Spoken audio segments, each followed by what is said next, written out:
kind of just sort of out of luck. It was 23, right? I'm not going to give temporary tax relief. I'm good at +1 stab for now, and I want their money.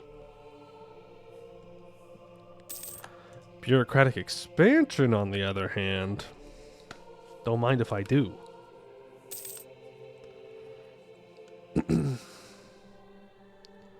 And the roll to the north here doesn't do anything because they're a tributary of Jianglusi and disloyal, so they just sit there. I'm sure they'll fix it. How many minor points do you have stored? We can have like 3,000 stored or something like that. Yeah, 3,604 currently.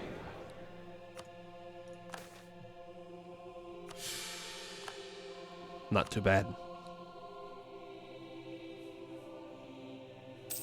Not too bad. Okay, I have 274 ducats. I would love to invest said ducats. Higher education is making a profit now. Huge. Let's put 10 more into Shua.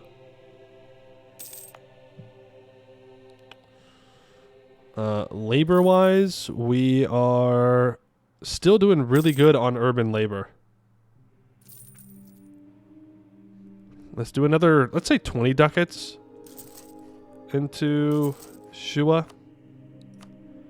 Just kind of make it an industrial powerhouse. That would be preferable. We have carpets here. We have processed materials, armaments, and textiles. That's going to be great. Commerce throughput is profitable. It's profitable, but the throughput's bad. That's the anti-corruption campaign done.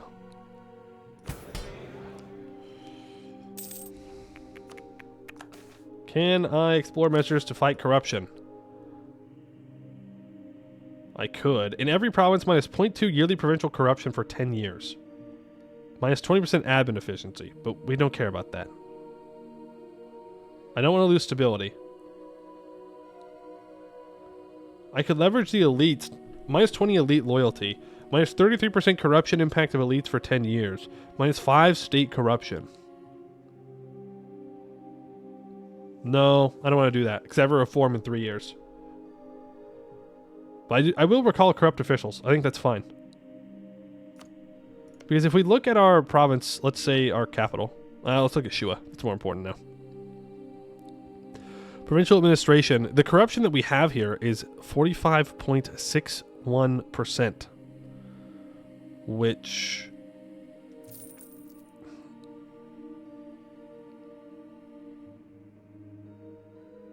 does something. I think we lose money from it. It goes to the elites instead of us. I think that's what it does. So if we can lower provincial corruption, then we can get more value out of our provinces. Which we want, because then I can invest it into things like roads. How goes the road building tonight? We have built 2 roads. Huge. We have built a road in Amhara, and we have built a road in Shua. We are not currently building a road.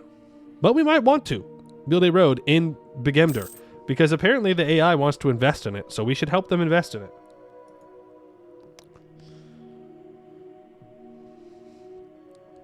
So, maybe I should do that. How's the Golden Highway looking? Small. Very, very small. What's the peasant labor here looking like? Double the road building progress? That's right. Soon we'll be building, 30 roads a stream. Huge. We're at -3 for peasantry.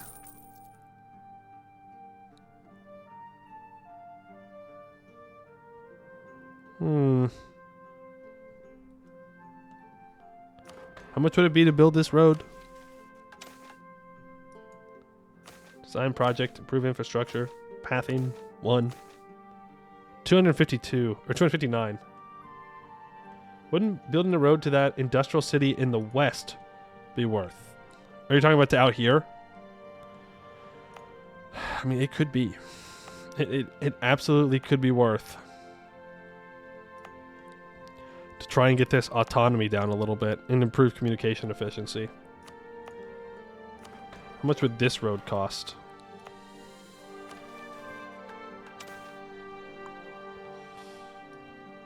$323. I also thought the game just crashed, but it did not. We're good. Yeah, I'll spend $323 on that.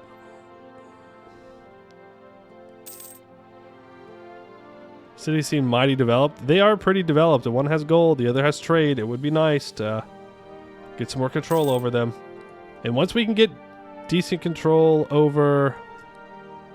I need to exit out and reopen it. Once we get control over these flatlands, then like we'll be good.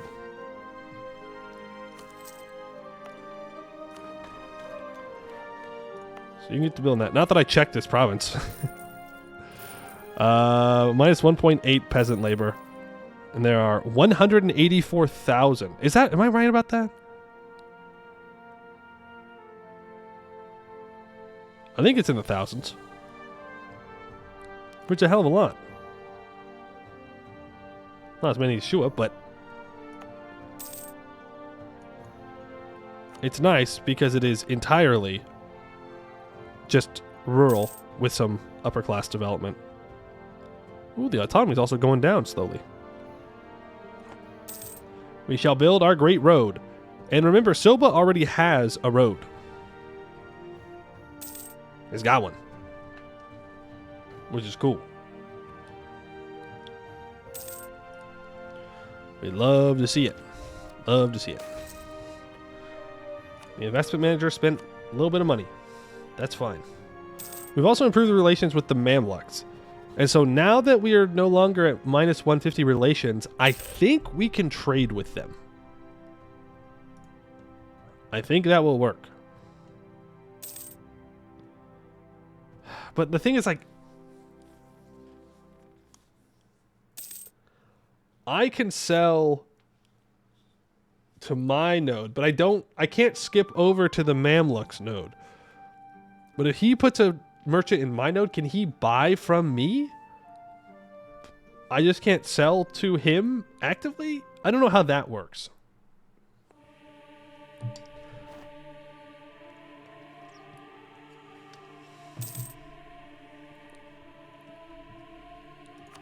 Like, how do we determine... It's like, I can sell to the Mamluks provinces that are in this node. But I can't sell anything here because I don't own a province here. And I won't. For a long time, probably. Well, he's down to 20,000 troops. Times of need. I can ask Shua for money. Yeah, Shua. My vassal. Give me money. Come on. You don't need it. What are you going to invest it into? Thank you. 10 ducats. Huge. All right, next year. Next year, we can do another reform. Autonomy's at 46.3. 42.1. That's weird. Wooded mountains. Wooded mountains. So why is there less...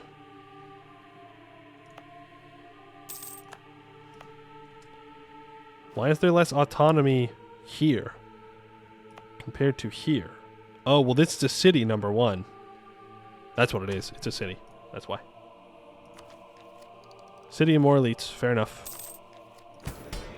I'm going to hold on to that grain until we can pass a reform. Bum, bum, ba-dum, bum, bum. Goldjam is not a city, and I don't want it to ever become a city.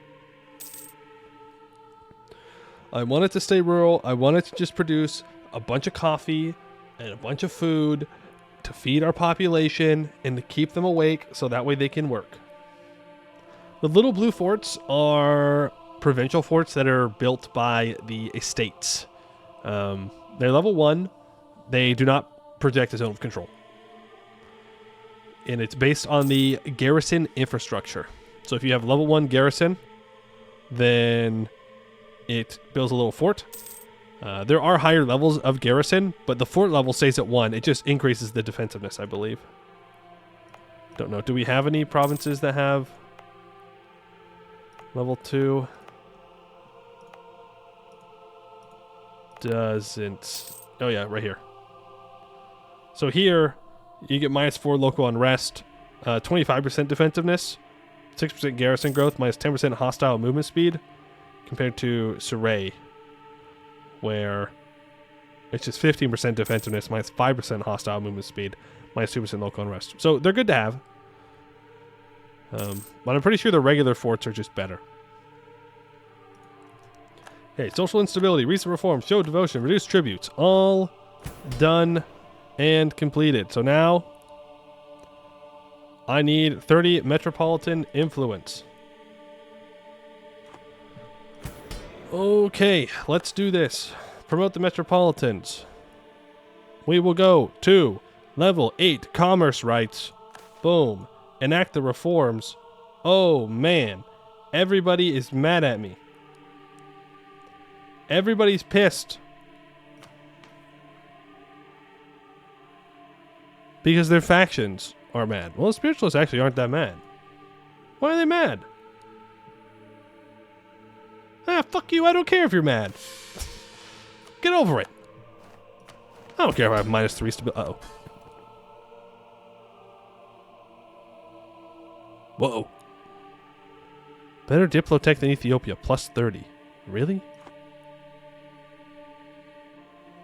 Really? After everything I've done for you? Which is, you know, nothing. Diplotech 22. Why are they just focusing Diplotech? Hello? Huh?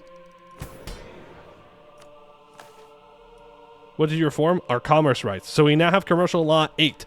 7.5% ideal burger size modifier, 10% commerce production, +1 base consultation, 2% times state reach of burger commerce income transferred to local tax income. I will provide temporary tax relief. I will provide grain for the commoners. Nobles, you get nothing. Clergy, I will perform a show of devotion. Tribes, you can have reduced tributes. That's all you guys are going to get. And then, now, we see, is it possible? Do we start to get institution spread? No. Frick. Why? Maybe it needs a year tick. Copium. Maybe it needs a year tick copium. Okay, so commerce rights of 8, urban governance of 3. Correct. We do not. We meet those requirements. In the province, centralism needs to be there. We need a trade value of at least 3. Peasant subsistence less than 60%. Burger power greater than 40%. Elites. Burgers 60%. Boom. What's the trade value?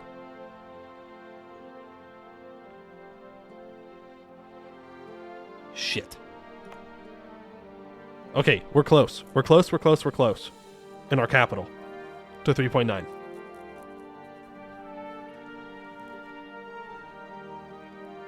So I need to do more investment? Invest.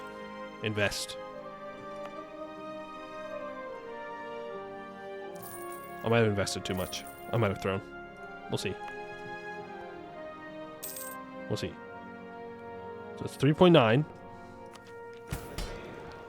into trade value. Can I increase trade value at all? That's trade power.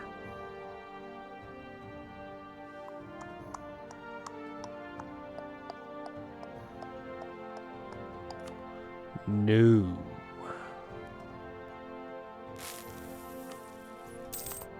But if we can get the value of Amhara up a little bit more, then it will start to spread here. I think that's the only thing holding it back, is that trade value is not there. See, he's got a value of 4. He's cheating. Mods is cheating.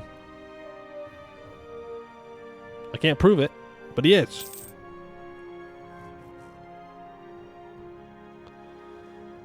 Oh, come on. Come on. We're so close. We're so close.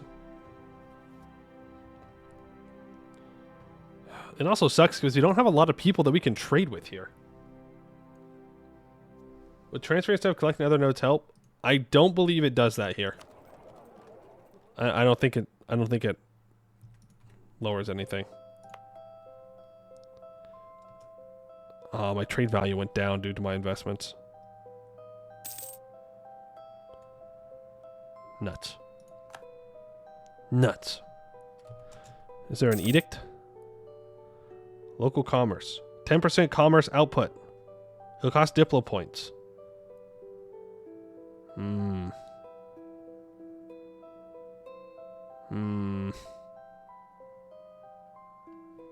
Is 10% enough to make a difference?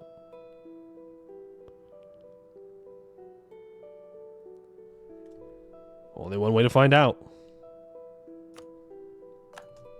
Put that puppy on. Let's go. Let's see what we can get out of here. Come on. Trade value. Probably have to wait for next February. Come on. Trade value. What is this? Visible on trade map mode 5.42. Friends in need. Demont wants 50 ducats? Demont, I'm so sorry. No. Are you crazy? Why would I give you 50 ducats? 50 big ones. Absolutely not. What are you smoking down here? 50? That's like a lot of income. We are cool, right? I don't know. When you lead with that, it sounds like you want something. I don't know. What you got?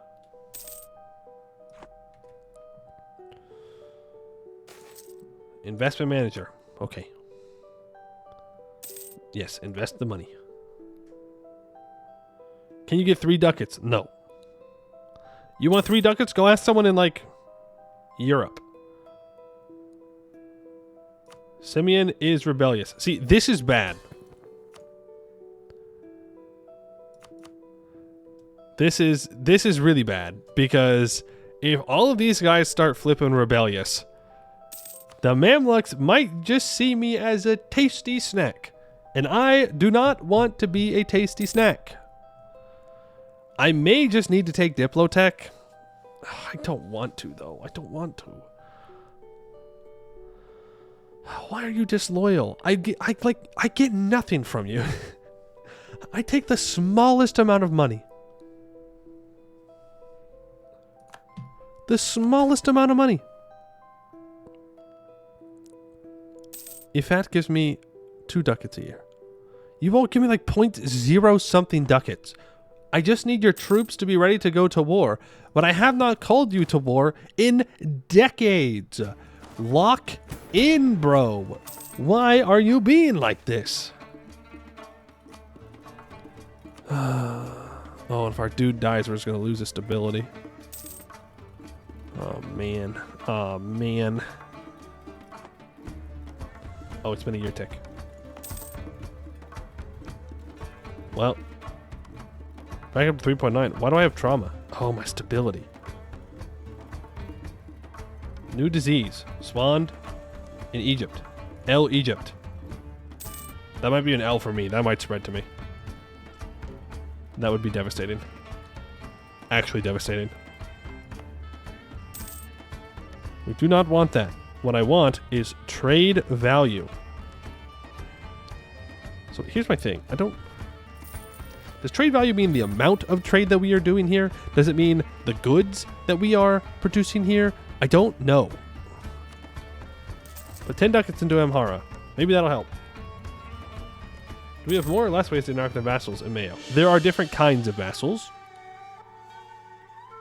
I don't know about interacting in more ways, but there are different requirements to annex them. But otherwise, I think it's all the same for the most part. Hey, Cakes is Diet, how you doing? Would you want to invest in the industry as opposed to trade? Well, I already did invest into the trade. right? So I'm a little worried that if I invest again, I'm gonna like cut it out. So when you invest, you you raise the wages that you will pay. The problem is the labor of it. If I don't have enough burger labor, then I can invest as much as I want, but it will keep lowering the throughput, which lowers the profitability as well. Which obviously we need. Though right now it seems to be doing fine. I don't know, man. I mean, I'm like half talking about what I know and like half kind of guessing. Which is pretty much just full guessing, to be honest with you.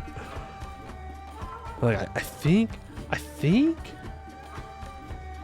Have I played Atlas Novum? I have played Atlas Novum. Yes, I played one game, but...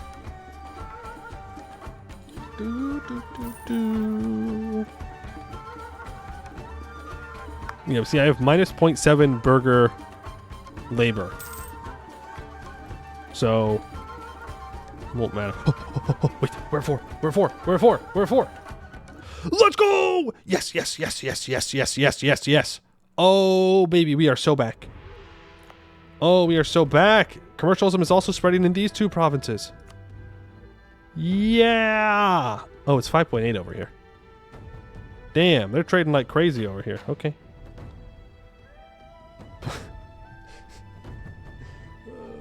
.16. Okay, how do I speed up the spread? That's crazy. That's gonna take forever.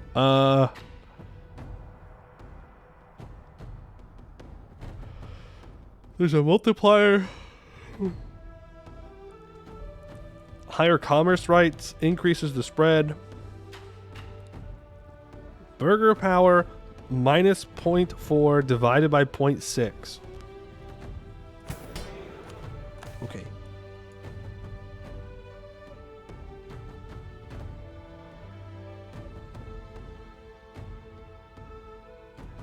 The thing is, if I support burger autonomy, that's gonna really, really hurt our stability. Don't care. Don't care. Don't care. Who needs stability? Stability is for losers. I need institutions.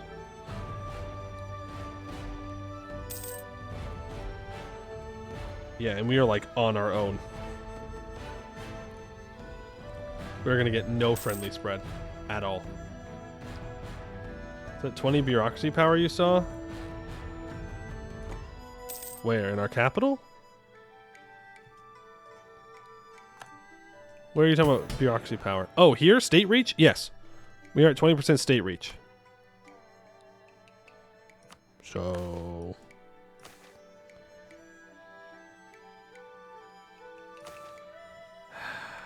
if we had any bureaucratic influence, which we do have some, I think if we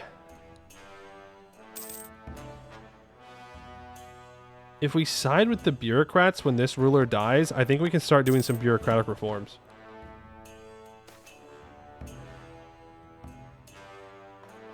Burgers lift all tolls and fees. Yeah, that's fine. I want to get that full grain provision back up. Commoner interactions. Make sure the people can eat. My temporary tax relief. Make sure that all the estates are happy with me. Or all the factions. The aristocratic resting point is currently at minus 17. The chiefs are at minus 16. The spiritualists are at minus 16. Yeah, they're all a little upset with me. I think it's from the societal instability. I hope it goes away at that point and equalizes back out. I hope. Gotta get that trading and coffee bonus. Man, I wish we could sell more coffee, but we currently don't have anyone to sell the coffee to. Like, if we can get access to European markets, we can sell shit tons of coffee to them. One problem. There's someone in the way. And that someone we cannot currently beat. So, we wait. We build roads. We get through reforms. We embrace institutions. We take techs. And we wait. And then, eventually, we will conquer down the Nile. Embracing colonialism so you can sell Europeans coffee and opium. They will never expect it. They'll never see it coming. Another attitude you can't? I have 9,000 troops and some vassals.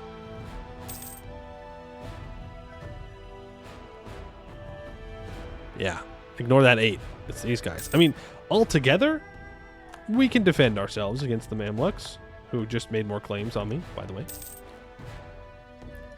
Maybe I should not have said that. He's also built 5,000 more troops. Should I be worried? Mamluks. I know we're like rivals and all that, but like, come on. Come on. He's like, you're getting commercialism? No.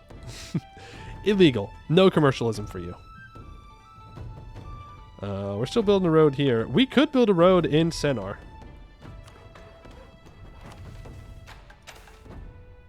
Ooh, 323. Ooh, very expensive. But that is probably our next goal. Get the autonomy in these cities a little bit lower. Well, city in this. And then that's probably all of the pathing infrastructure that we need for a while. Like, sure, it'd be nice to have a pathing out to the coastline. But it might honestly be better if I go through Agu. This is wooden highlands, through mountains, into highlands. This is mountain, highlands. Well, it goes through our vassal, so it's going to be kind of scuffed. We could build a road on the side of the mountain. Random question, do you think Project Caesar will have a different name than Europa Universalis since it's kind of expanded beyond? No. I think it will be Europa Universalis 4. Or 5. I think it'd be kind of silly if they didn't call it Europa Universalis 5. Look, Paradox needs a win, okay? They need an unequivocal, absolute, total win. And I feel like changing the name on its own just puts the release more at risk. EU42, that would be the funnier option. Wello. The nobles want 20% autonomy here for 5 loyalty. No. Piss off.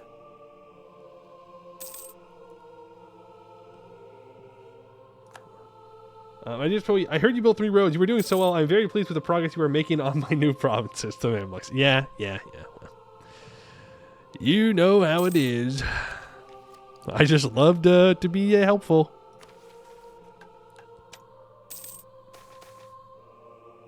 The rebellion in our vassal dies down. I will start building the road here. Now, I don't really know how much of a difference it's going to make for our communications efficiency in the long run. But maybe it will be good. Maybe it will be useful. Is there a reason not to take tech? It's more expensive. That is the reason.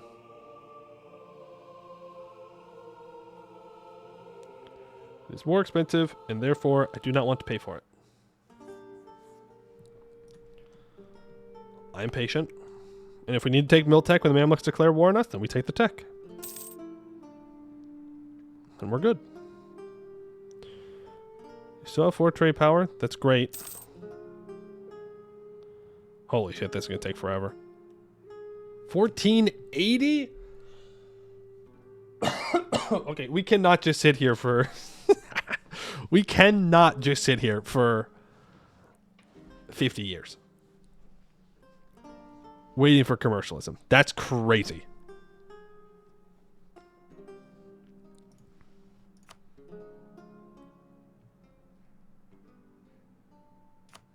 Actually, psycho behavior. I mean, I could try to get more institution spread here.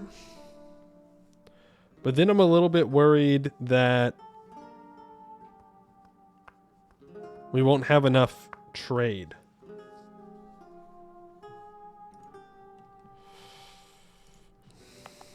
Trade value. You know what I'm saying?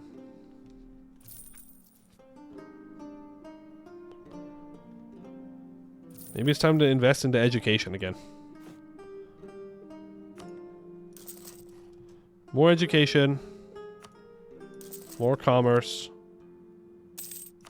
That was all the money I had. Because I built a road. More industry. Make Amhara better, please. Thank you.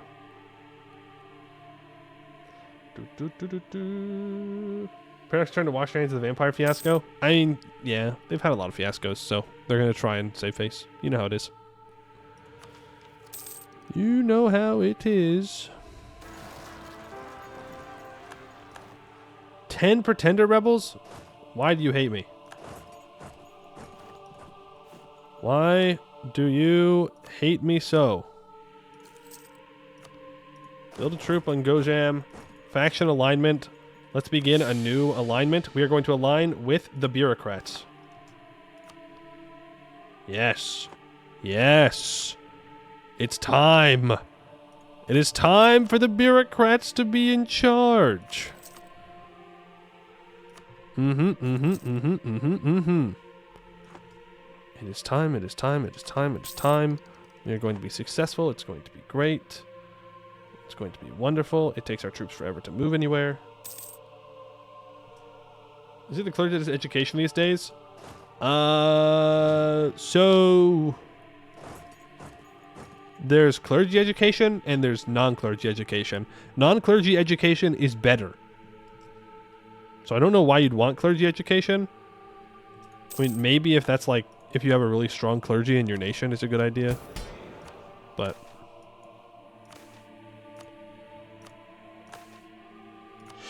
I don't. So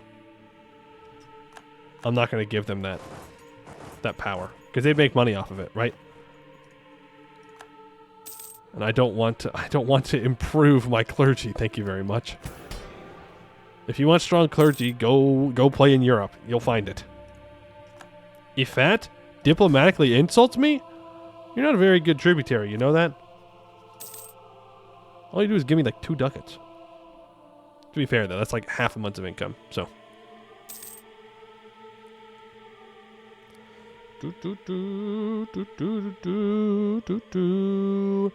It is the year tick of 1430. We're almost to 1444, everybody.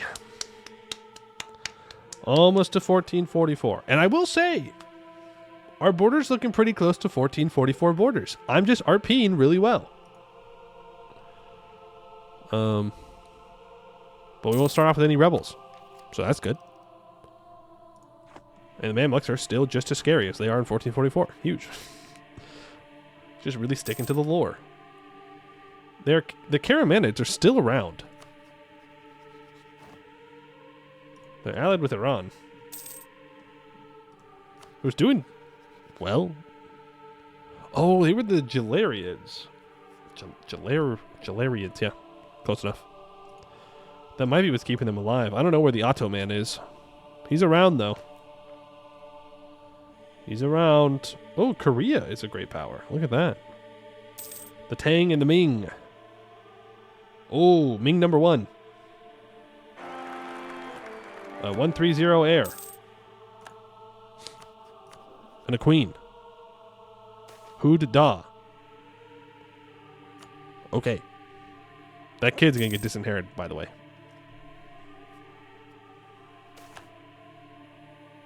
Arrange a ball. 53 ducats. Yeah, do it. Do it. Arrange the ball. I'll have a grand old time. We don't have an edict in my capital anymore. Current city growth. Recruit. Oh, because we died. No. Damn it. We died and we no longer have a 4 in dip. And so now we can't use that edict. No. It's going to be even longer for us to get it. I just wanted commercialization. I didn't ask for much. I really didn't. I thought it was going to be a lot faster when we actually unlocked it, I won't lie.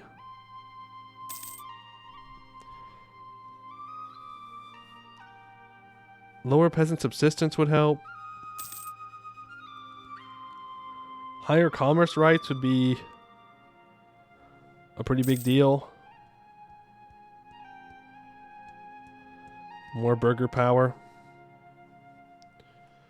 Couldn't you weaken the clans now because you have 5 mil? Yeah. Yeah, we could. We could do that. Boo, ba-doo, ba-doo, boo, boo. The thing is, we still have 100% autonomy in these provinces. Oh, we have 80% in Agu. 95% here. This province is just not wanting to do. But we do have a road here now. I don't know if the communication efficiency is updated yet. This is still getting worked on. It's close to being done, though. And here, well, they already have a path. Trade value of 5.7. Damn. Damn. I want that kind of trade value. I never know if I'm, like, investing enough. I always feel like I'm not investing enough. Like, I'm just sitting here and I'm not doing it. But I know that if I overdo it, I'll kill it. It seems to be doing alright. Let's give it another 10. I'm very scared about commercial investing.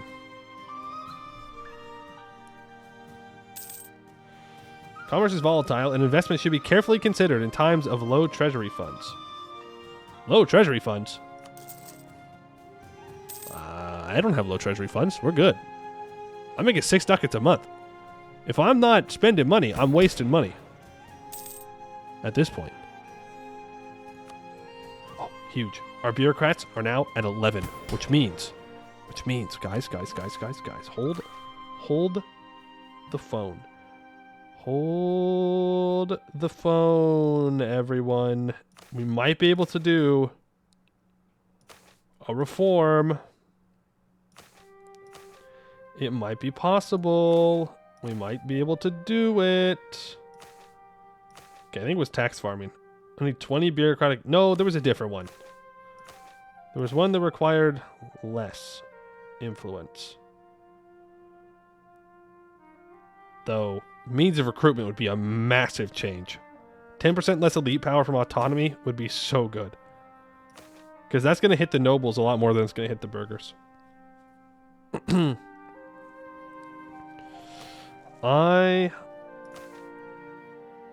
Wasn't there one that was like, oh yeah, you need like... Appointed magistrates. Help with a lot of stuff there. Could be useful, it could be useful. That could also be useful. It could all be useful. Yeah, there was one that needs 10, I thought.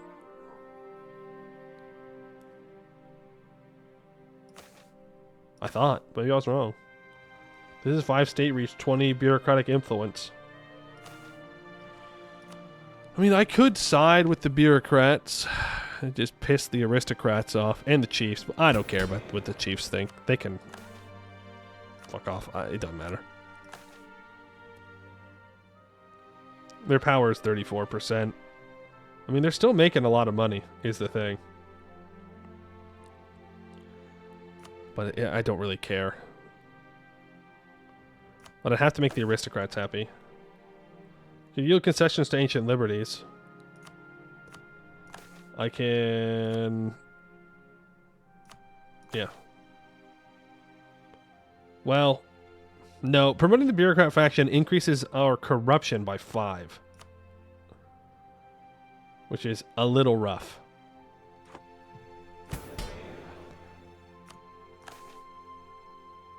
Because it's 5 bureaucracy corruption, which I believe increases our provincial corruption. I could pass recall corrupt officials, though, to get minus 0.2 yearly provincial corruption. I could even overhaul the status quo. I'm not sure I want to do that. That's a lot of stab to lose right now. But it would offset the promotion of them.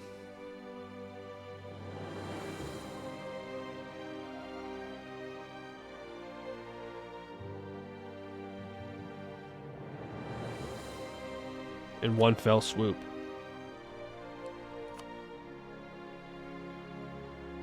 Well, hold on. What was the one I wanted to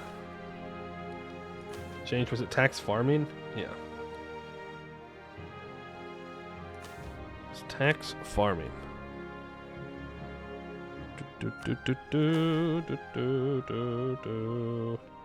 So this will give me 20 bureaucracy corruption. 20.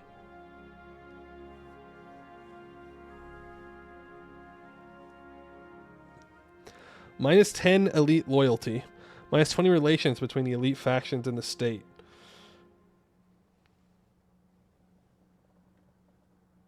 With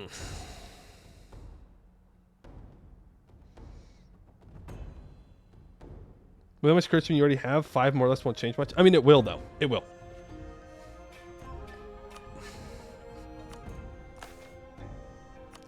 But our other option is waiting a long, long time for the bureaucrats to naturally tick up.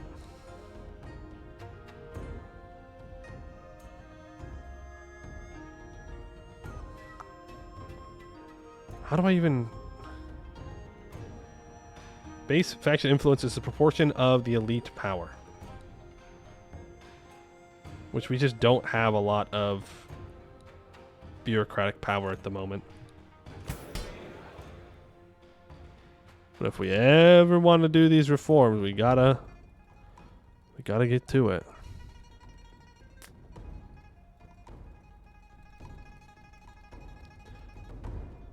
Frick it, we ball. Wrote the bureaucratic faction.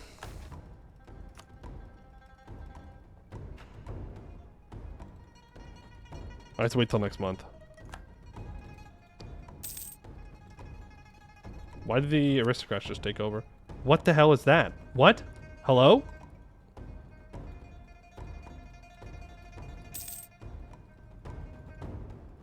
What the what are you smoking?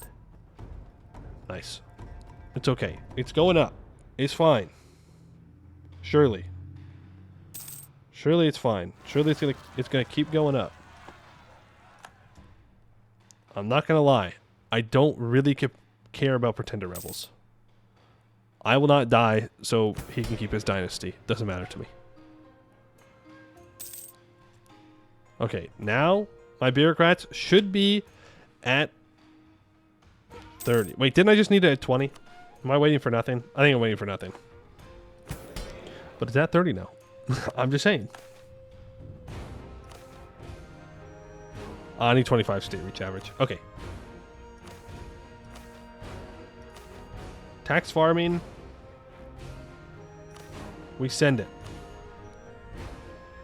Boom. Right now, we have informal farm. Tax farmers are employed on an ad hoc basis with poorly defined and irregular leases without major conditions or oversight.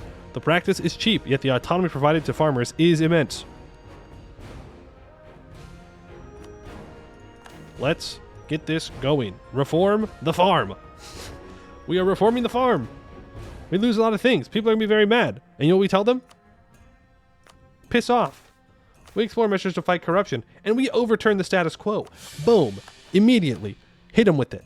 We go down to -1 stab. We don't care. We are fine.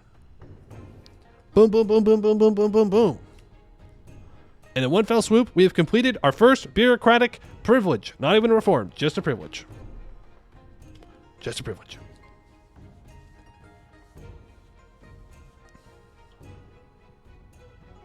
Yippee. Sorry, I forgot to add the yippee in there. Ta-da! So now we have 0.25 less base welfare. Or no, sorry, we have 0.25 more. We have 5% more state share of tax revenue. So I guess that means that our bureaucrats get more money. And then we have 0.05 less provincial corruption. Not the status quo. The status quo will be ripped apart. Oh, we have 11 force limit now. You better watch out, Mamluks. If you try to attack me, it might suck for you. You'll still probably win, but it'll be painful. End of the Western Schism. Yeah, not gonna lie. What's the Western Schism? Apparently, in this place called Coburg, there was a council, and they have cast their votes. The tally is as follows. 6 out of 97 cardinals voted for Roman candidate. 6 out of the Avignon candidate. 85 of 97 for a third candidate. 0 of 97 cardinals abstained from the vote. The council, advised by the theologian Jean Gerson, secured the resignations of both the Roman and Avignon popes. The council elected a new pope, essentially ending the schism. Hell. Damn. Everyone's kind of like, nah, forget this. Crazy how France didn't pick a side, considering it's kind of France's fault. But okay. You might as well commit to your guy, France. Just saying. Alright, we now have 60% provincial corruption, which we don't like that. But it's going down pretty quickly. So that's good. That's good. Widespread tax relief and full grain provisions. I wish I could just keep those up all the time. But I suppose I appreciate being able to get stability off of it. Is that road built? The road is not yet built.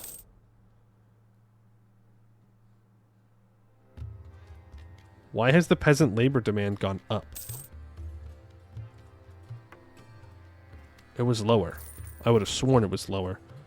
Oh boy. It might take a while for that province to build that path.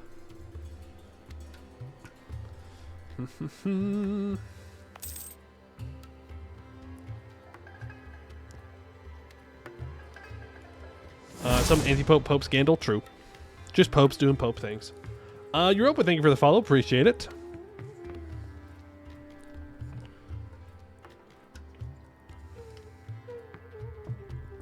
Alright, 1433.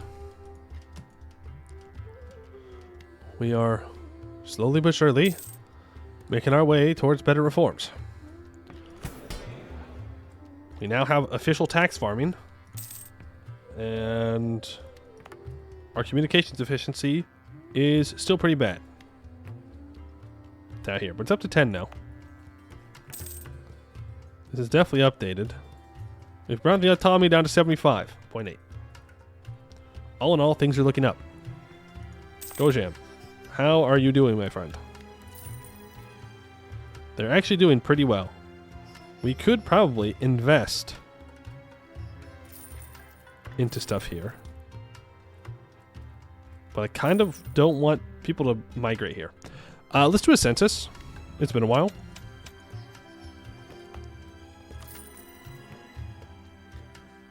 Click the wrong button. I was like, why are there no little dots? Okay. Let us do a census. I would like to conduct one. Thank you. Industry. We're actually falling more behind on food. We're now 50 units behind.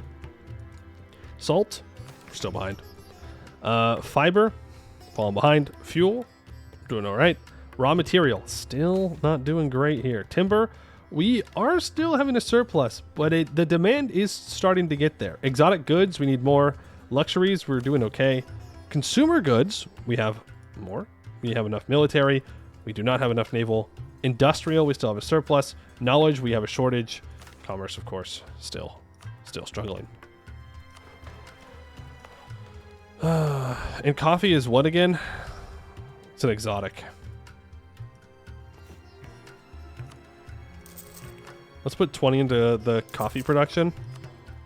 Well, technically it's It's not just coffee. I kind of wish it was, but it's not. It is coffee and pastures and crops. The majority of which is going to crops. I don't know why my people think eating is more important than making coffee. That's kind of weird. Because I don't agree with that. Making coffee is way more important. But here they are. Ooh, societal instability, recent reforms, show of devotion, reduced tributes, all gone. Freyo, thank you for the 20 bits. Okay, I got 20 on coffee. Thank you. Yes, that will go into the coffee fund. So societal instability is gone, you say?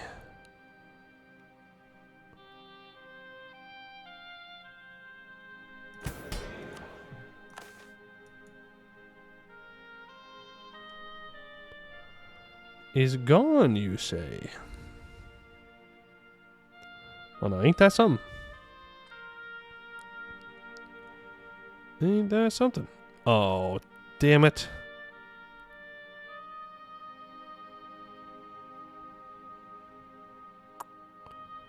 This needed 30 bureaucratic influence.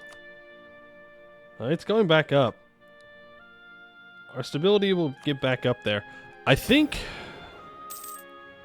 Man, I think a lot of things, you know? Let's look through our bureaucratic reforms, like actual reforms. Are schools permanent amenities or some other provincial building? Education is an urban property. It's its own thing. It's an elite industry. And your pops do demand it. And yes, cities need more. There's more people. Okay, tax collection. We want to get this timber excise taxation, right? We have lots of trees. We have so many trees. I need 30 bureaucratic influence. As well, it's the fact that tax revenue transferred to the elites on power share goes down. And it also gets rid of a base welfare reduction, which makes our peasants a little bit better off. So, if I can get my stab back up, if I can get my bureaucratic influence back up, maybe we can do another reform. And we just start hitting these reforms while we wait for 50 years for commercialization to spread here. I mean, it is what it is. Yeah, I'd love to do this, but we just cannot do it at the moment. Is it actually going up by 2? It is. Also, spiritualists have 0 influence. Our church is just kind of hanging out. Our chiefs' influence is going down. This is good. We want chiefs to be gone. No chiefs, no chiefs, no chiefs. But I need my bureaucracy at 30. Come on, give me that bureaucracy, and then we'll be so set. And I can start getting more taxes. And we can start taxing timber. I'm not sure how that works. Taxing trees, or the wood from the trees. Obviously not the trees themselves.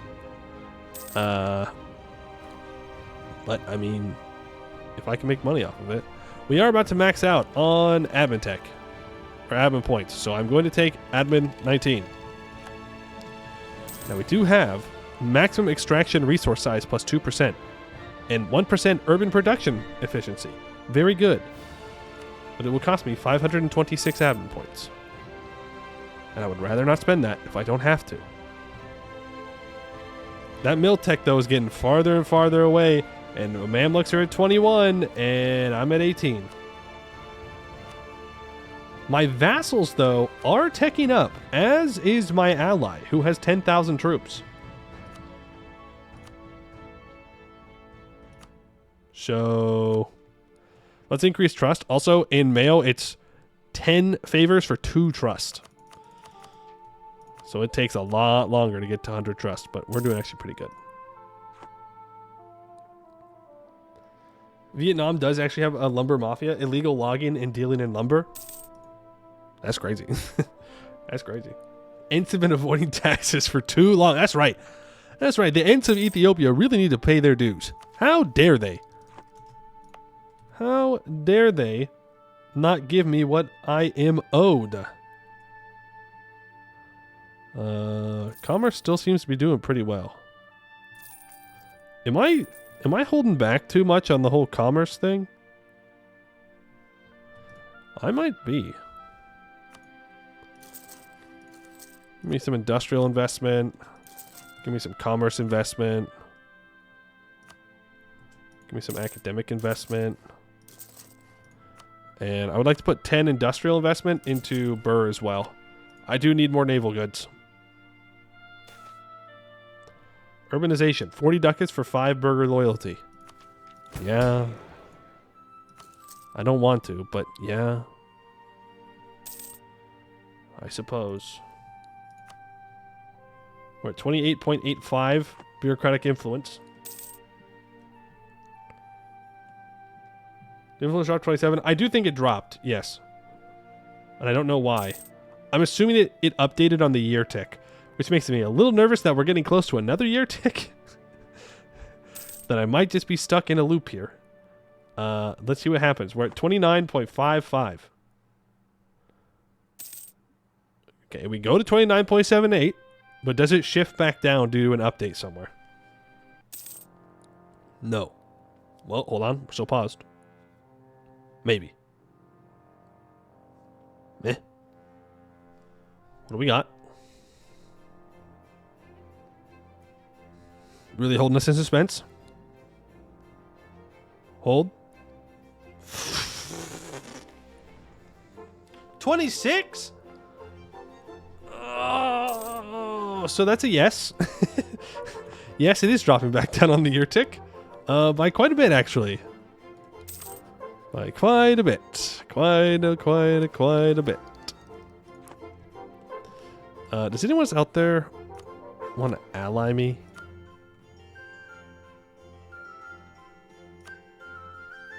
No. They don't. Because they hate me. They hate me. When all I want them to do is love me. And yet they reject it. It's getting worse. It's not that it's getting worse. It's getting better. It just resets on the year tick because it updates the amount of influence that people have. And it means that the aristocratic guys have more influence. If we can get rid of some of their privileges, it would really help. But I can't afford making them mad when I want to pass a big thing like this. It doesn't say that it's going to make the nobles mad, but I don't believe them. Is the thing. Like straight up, I just do not believe them. I think people will in fact get mad when I do that reform. If it resets it back down, we're gonna have to... Okay, well, there is another option, actually. There is another option.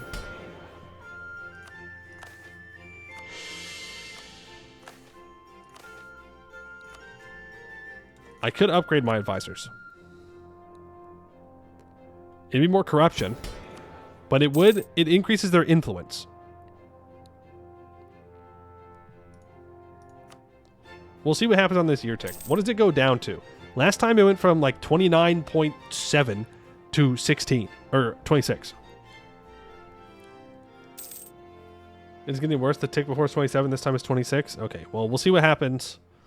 Please don't drop. Please don't drop. Please don't drop. Please don't drop. Just like work with me here, okay? I'm just trying to tax people more. All right, just like, but not even like you. Well, yes, all of you, all the elites. I'm trying to tax you more. But you should want me to. Just do your part. Come on. Okay, it's just going back down to 26. Pause.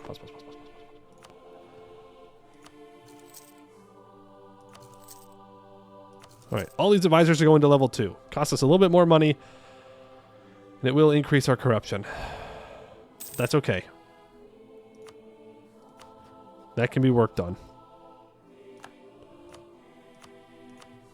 Urban autonomy. I want to keep increasing urban autonomy, for sure. Then I want to check, how are we doing here?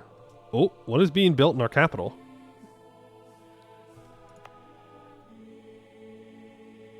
Amenities. Apparently. Are the burgers starting to invest? Yeah, and all they do is build amenities. They build harbors too. But can you build paths? Ooh, speaking of paths, our road is done. Bad news. It didn't do anything, so it hasn't updated yet. It's not updated yet. Mamluk's still going to defend you? Yep. Okay. I will simply just keep waiting until the Mamluks don't defend you. Eventually they're going to get into war. I don't think they've gone to war once, which includes with me, so that's fine. Can I not pay for my troops? I could, but I don't know how that affects things. Also, our force limit is going up, and I don't know how that works. Okay. Are we going to make it? 0.2 a month? Oh, because we no longer have... No, we no longer have influential bureaucracy. Okay, hold on. Okay, everybody's pretty loyal. What's the faction's resting point? 1. Spiritualist is minus 5.6. I don't care about the spiritualist. So, if I raise the aristocrats...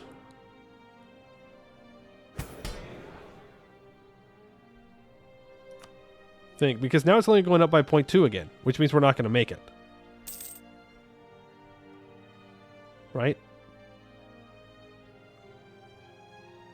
Is the monthly tick just gaslighting you? No, the monthly tick is doing what it's saying. I just don't think we have enough. I don't think we're close enough.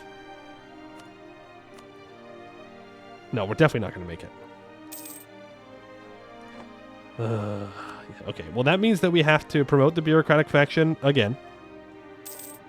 Okay, there is a bureaucratic reform. Hold on. Review bureaucracy. There is one that right now is reducing our bureaucratic influence by 50%. Politicized hire. Bureaucratic hierarchy, organized bureaucracy 1. Bureaucratic hierarchy. 30 bureaucratic influence, 25 average state reach. Okay.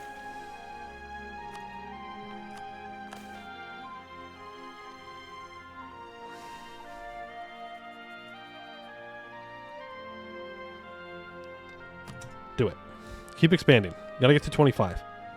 Because if we can stop the negative influence on our bureaucracy, that'd be great. Also, I think we would have made it. Actually, we might have been at 29.99 if we had kept the influence. Which would have been worse. That would have been just most worse. Just terribly worse. Okay, what does it go down to? Does it go back down to 26? No, it goes down to 25.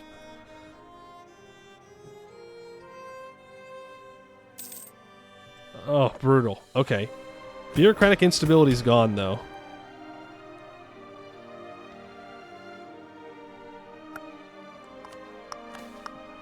When do I do the tax relief again? When does that go away? Widespread tax relief, 38. Okay.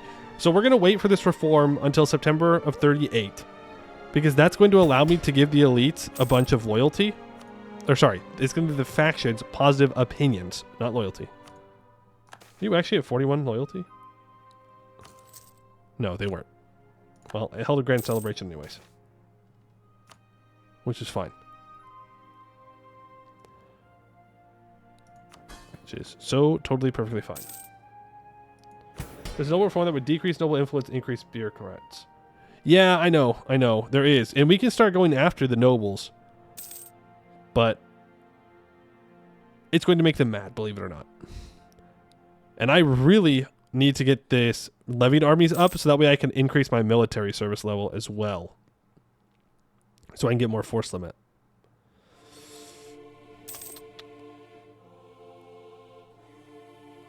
But this would be huge. Plus, well, no, I could do this one too. Minus 15% times noble property. Base manpower from peasantry subject to feudal dues. But that's the only place we get our force limit right now from is feudal dues. So we would be taking a hit to our land force limit to pass this. Is the thing.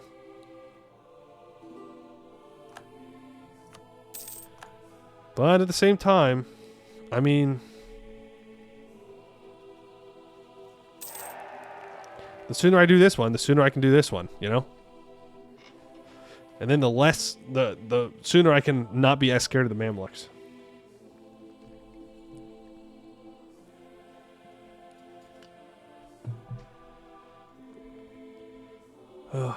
If my bureaucratic influence could just not drop to 25 or 24, that'd be great.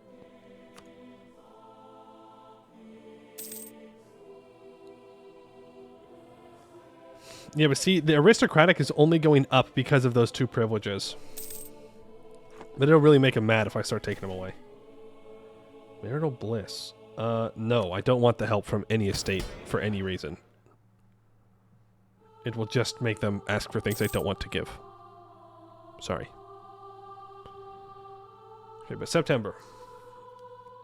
September, September, September.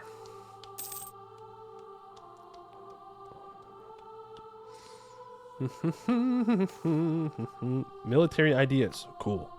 Thank you for the mill points. How's that institution going? Oh, pretty good, pretty good. We're gonna get there eventually. Eventually we're gonna have that institution, and it's gonna be a great day when we do.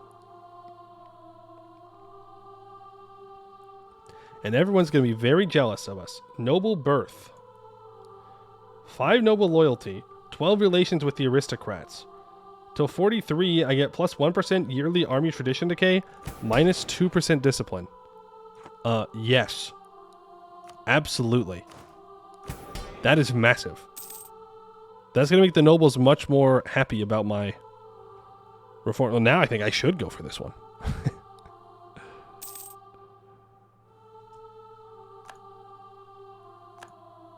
Do I try and go for a double reform again?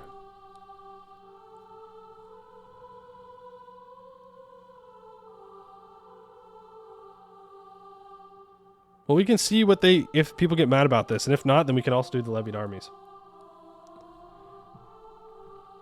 Alright, direct to bureaucracy. Promote the bureaucratic faction. Provide temporary tax relief. Make people not so upset. Let's go and increase our tax farming. Right now, any and all tax collection is handled by private individuals who, on an annual basis, buy the right to collect taxes, the money they give substituting for actual tax revenue. And next, we go state officials are responsible for revenues, managing a network of private individuals who lease the right of tax collection, handling the process for the state with minimal bureaucratic overhead. Okay, so people are indifferent to that. So I will go for further reforms. And I will upgrade this military one. That will make us take a hit with the nobility. But it's not that bad.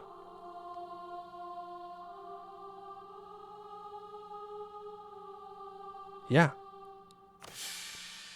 Cool, the reforms of 1438. That's great. That's wonderful. Okay, so now we have timber excise taxation and salt excise taxation. Not that we have much salt. But we have lots of timber, and so we should hopefully be seeing more money come in on the year tick. Of course, people are a little bit upset about that. We'll disown a popular relative to get their loyalty back up.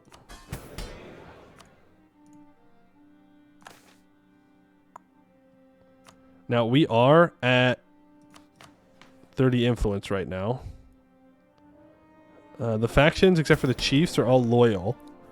I can throw on the grain dole. Oh, I think I need a stability. How do I get a stability? Can I perform a show of devotion? I can. It's not enough.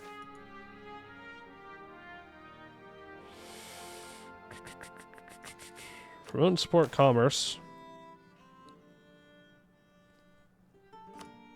My stability going up or down? Down. Heavily down. I'm just thinking maybe we can try and get one of these privileges, you know?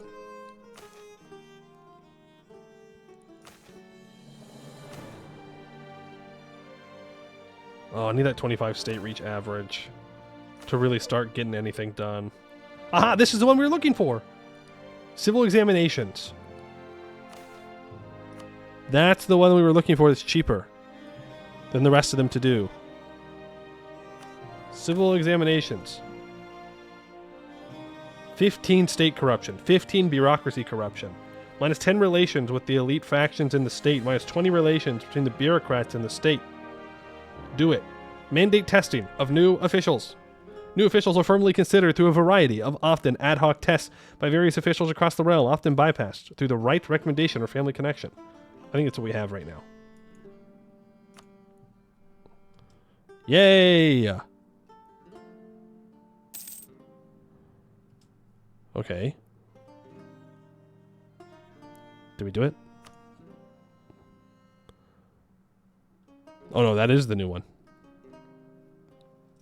Okay, well, I suppose it's better than nothing. It gives us lots of corruption, which will start to go down. I cannot deal with the corruption right now. It does make the elites a little bit upsetty spaghetti with me. Well, actually, the aristocrats are neutral. The spiritualists are fine. Nobody cared. Absolute victory. Absolute victory. Good, good, good. Okay. Now we just have to wait for that institution. That institution's going to be a big deal. We should probably start preparing to get the other institutions, though. Right? So, there's commercialization, and then there is casual literacy. That's Tech 31. So, don't care about that. Colombian imports. I probably will never get that. Scientific method. Tech 37. Year 1620. Okay, we still have a while. Year 1500. Or Tech 31. Commercialism needs to be present. Knowledge production at least 1. The more knowledge production, the faster casual literacy spreads. Okay. If you say so. Commerce. I mean, commerce is still making money. I just... Ooh. Investing into commerce. Very scary. Very, very scary. Well, I have goods to sell. I have timber that I need to tax, by the way. Timber that must be taxed. Do we have the timber tax active? No. Why? I passed this so I can have a timber tax. So why? Why is it inactive? Game, you're supposed to automate this and make me money. What are you doing? Poi, how come you done told my cousin Jim Bob Ethiopian that he couldn't work for the government? What are you going to believe? Some test that says he can't read or do basic math? Well, number one, I think there are a lot of people in our country that cannot read or do basic math. I don't think our literacy rate is that great. We're working on it, okay? We're working on it. Number two, L. Next question. King passes tax timber and then doesn't tax timber. Classic despot. Yeah. Yeah, really, really showing how strong and tough we are. Freaking. It's fine. Maybe it just hasn't automatically been put in yet. Ooh, I can convert things in the Upper Nile. I don't need to, though. An army reformer has died. Rippy dippy. I get these clan advisors out of my government, dude. I don't want them ever. I don't need them ever. I have no desire to see them. I do not want to observe them. I do not want to know that they exist. All right? I'm never going to hire them. I'm never going to do anything. Also, look at this. Hire through recommendation. Less autonomy from elite power. Could be kind of nice.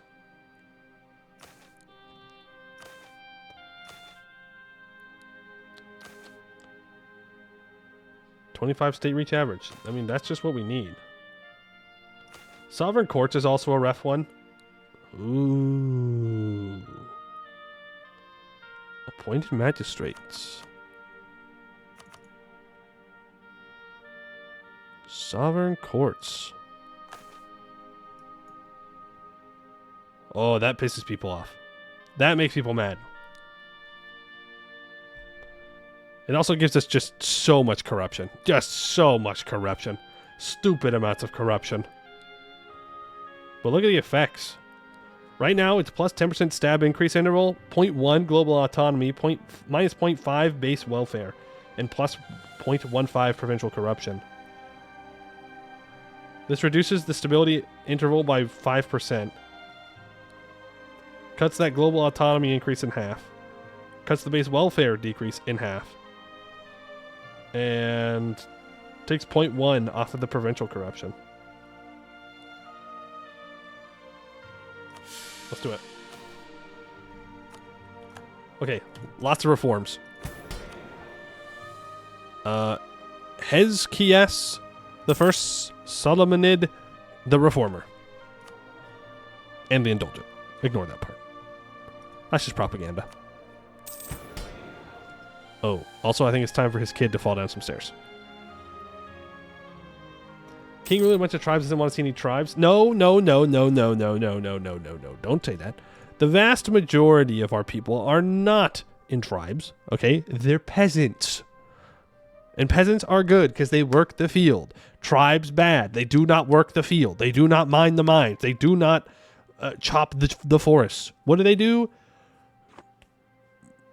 Give me nothing. That's what they do.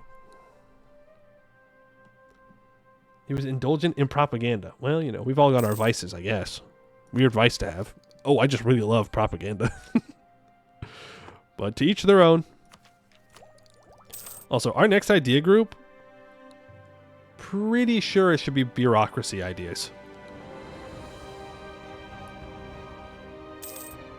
Like, it'd be nice to go economic to make more money, or empire to deal with autonomy and corruption, but I'm pretty sure we need to take bureaucracy. It will also increase our institutional authority, which would be very nice to have. Just would be. Also, how's that communications efficiency looking? It's still terrible, even with the road. Even with the road, it's just rough. It's a rough area to try and get communication into. No doubt about it. Culture ideas? I need to catch up on Diplotech. Eventually, I want to take free trade. Probably. I don't think I want mercantilism.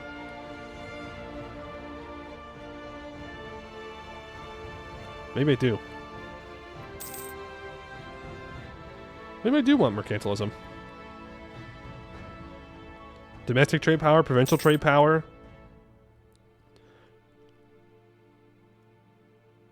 Commerce production inefficiency reduction. Harborage reduction. Caravan power. I mean, those are all actually pretty good things for us.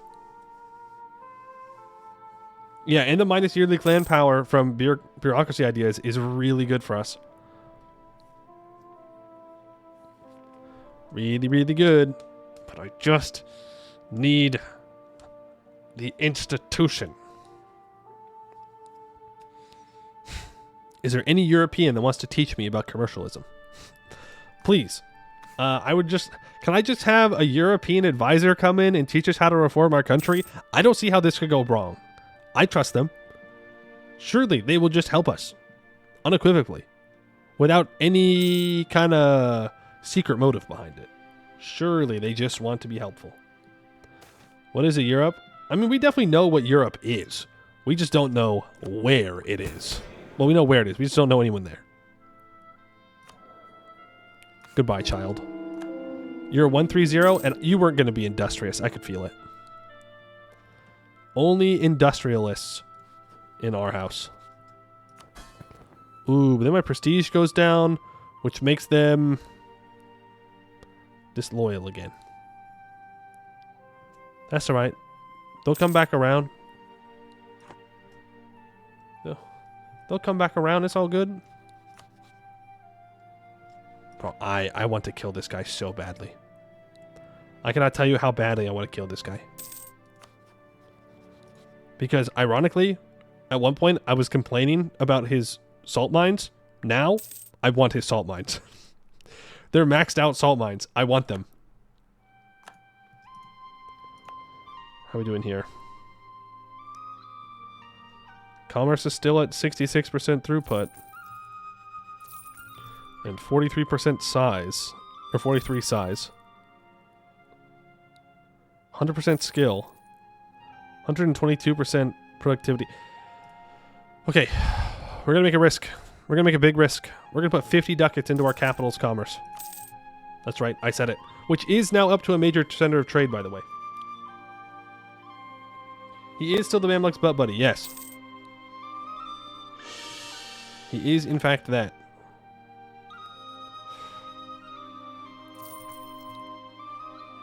How many literati labor do I have here? Minus 0.1. Tons of urban labor available, though. Tons. Size of 349. You know what? In Shua, let's make another big investment. 50 ducats of industrial. Gojam? How you doing? Throughput of 89. Size 435. Gojam? 50 ducats to you two in farmlands. We're making investments. We're making money. We're making tax relief. We have to do the tax relief. Actually, I'm going to wait for the grain to come back up so I can do them at the same time. Ooh. Okay. Aristocrats, let's get you a little bit happier with me. I can't afford to lose more prestige. You're just going to have to get over it. Sorry. Sorry. All right. Temporary tax relief. Boom. Provide grain for the commoners. Boom. Bureaucratic expansion. Boom. We don't stop expanding the bureaucracy. 25. 25 is the next goal. And we need to upgrade when we are done with our current reform cooldown progress. We're going for the military one. We must ensure that the Mamluks leave us alone. I know that I've been saying this for about 100 years now, and they haven't attacked us yet. But they could attack us at any moment.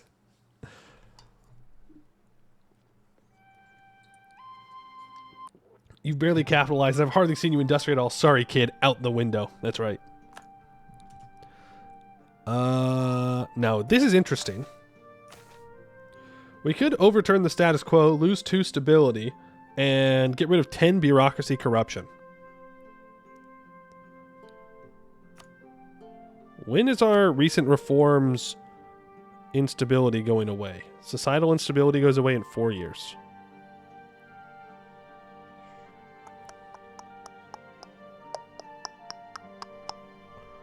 Four years, huh?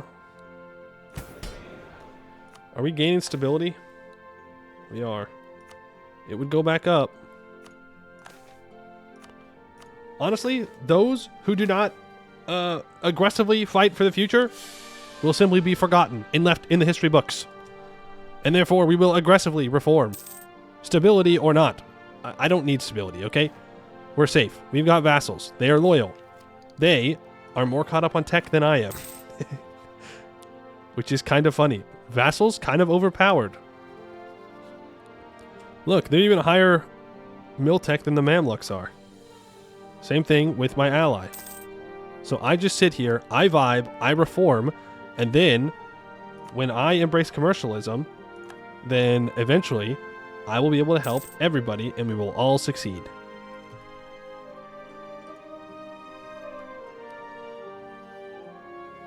Gotta say, this stream is one of the longest I've watched someone play a game. I have no idea what is happening. I don't know what provincial corruption is versus other corruption.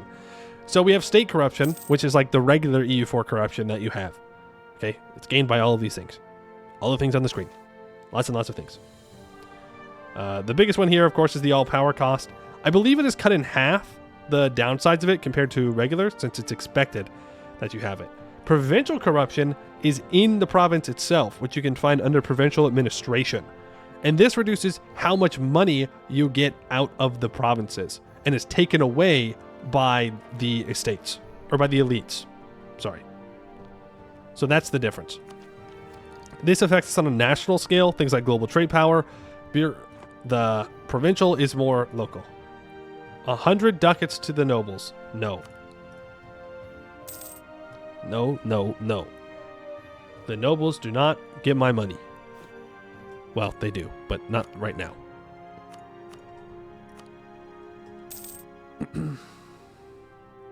How is this mod even run? I mean, it's running fine. Well, we're doing good. Oh, I need to improve with the MAM looks again. Buy my wood. Buy my timber, please. I know we're rivals, but I don't care. Also, that timber excise is still not activated. Enables timber excise taxation. Give me my money. You might just think that it's not worth it to do. Ribjiver has the mandate in this mod minus 2.4 for the corruption is a killer. Yeah. But they probably have more reforms to help keep the corruption lower. But yeah, I mean, true. Having the mandate would be rough. Do you need to click it to enable it? I don't know why. It should just automatically do it. Because I have it set to where the game automates my taxes. Because you can automate the taxes in your provinces. You can choose directly if you want low, medium, or high, like timber excise. What happens if I click remove? Destruction of tax bill will result in the tax being no longer applied. Well, applied anyways. Like, for example, in my capital, we have high levies tax. We have a high noble levies tax. We have high charter fees, which gets us money from the burghers. And we have high noble dues. That's it.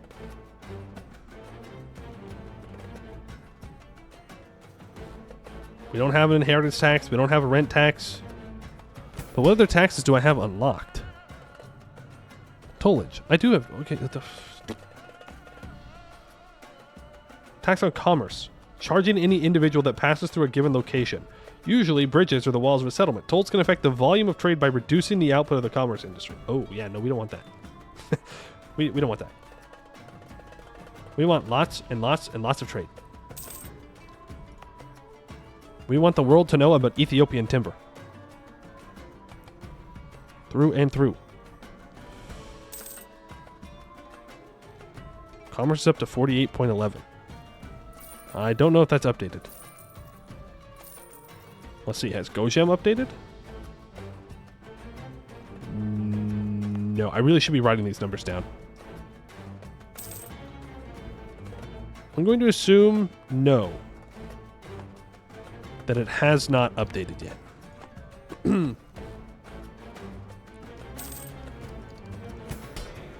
Here, let's test in my capital. No, okay, that did not activate this. Did not activate the tax. Wait, taxation indirect.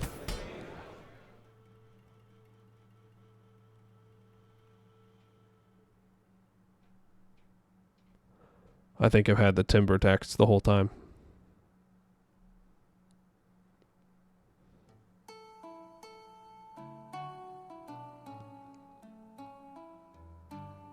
Oops.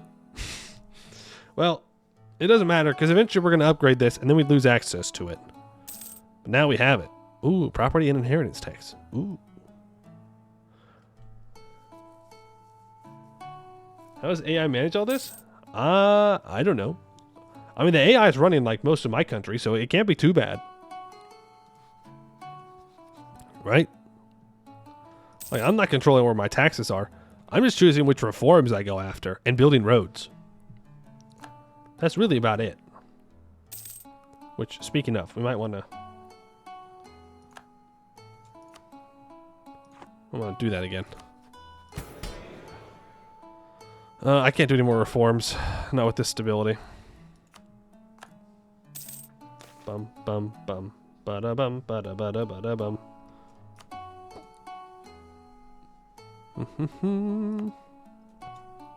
Now, if I, perchance, wanted to build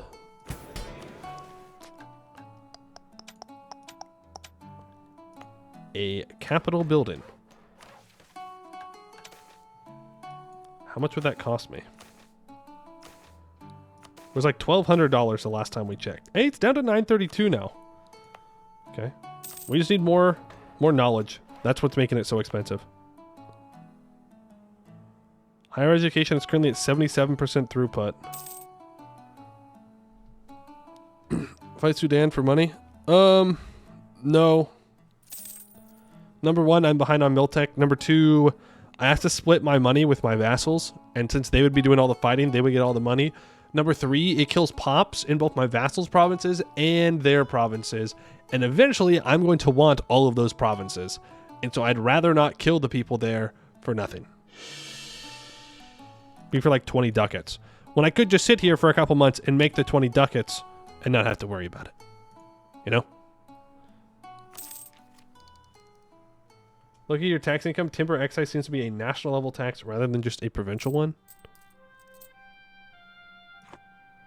No, it's definitely going to be a provincial thing because your provinces can have different taxes. See?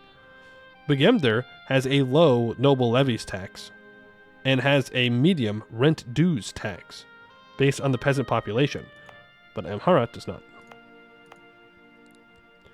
Does anywhere have a timber tax? Oh, what is this? Tribute?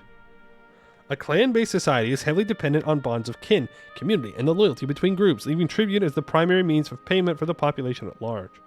So the cost is based on clan income. Cost is increased by 3 times up to clan loyalty and local autonomy. It's enabled by clan power. So that's how we're getting things out of the clans, which, you know, we're not, because they don't like me. We could take a look at our tax policy.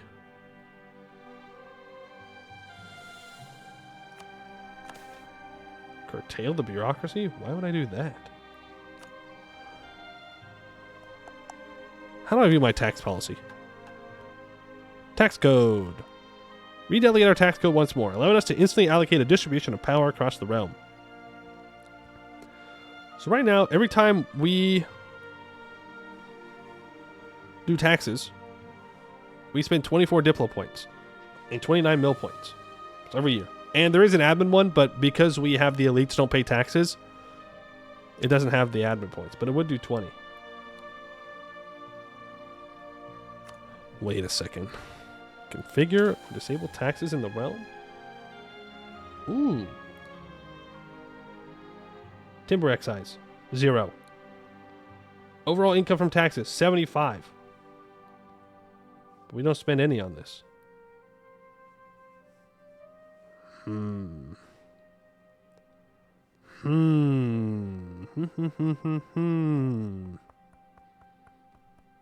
Why? I could tell them that they could spend more monarch points. I don't know if that would get us more, though. I mean, it probably would, but it would also probably lower the standard of living for everyone as well, because we're taking all their money.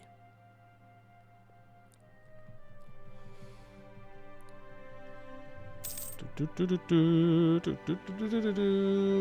Rabob. For those who haven't seen, EU4 has a massive discount on the new Ultimate Pack if you like some DLCs. Oh, yeah.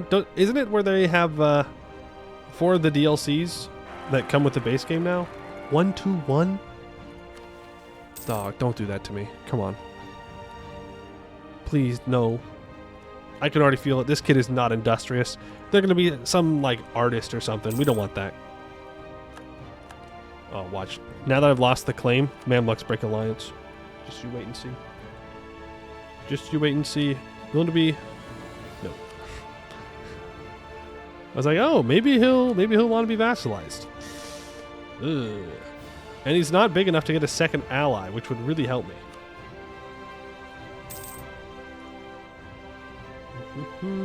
Yes, but also all the DLC are in the pack. You got it for 11 euros for the last 3 DLC. Damn, that's a pretty good deal. Lalibela requests privileges in Lasta. Will increase burger power here. Why is this turning into a city? I did not want this to be a city.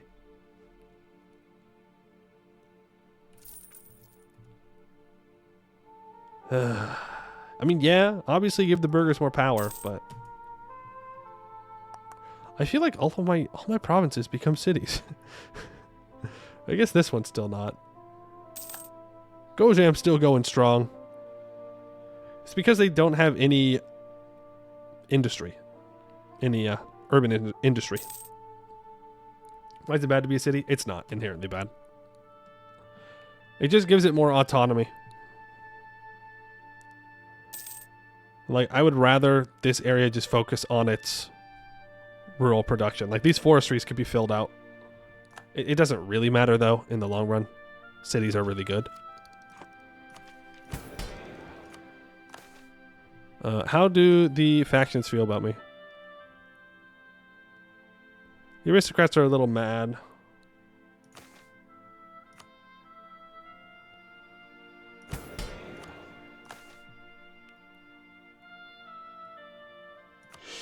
I'll give you up to stab 1. And when can we do another reform? Next year. And we will. Oh, we will. Slight asterisk there. Yeah. I'm going to have to boost the power of the bureaucrats again. So, they're going to make everyone mad again. And they're going to give me more corruption again. But it's going to be fine.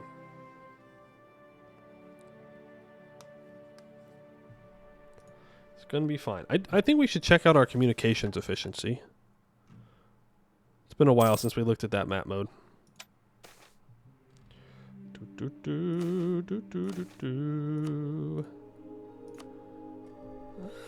Yeah, this is still essentially independent, but we're getting there.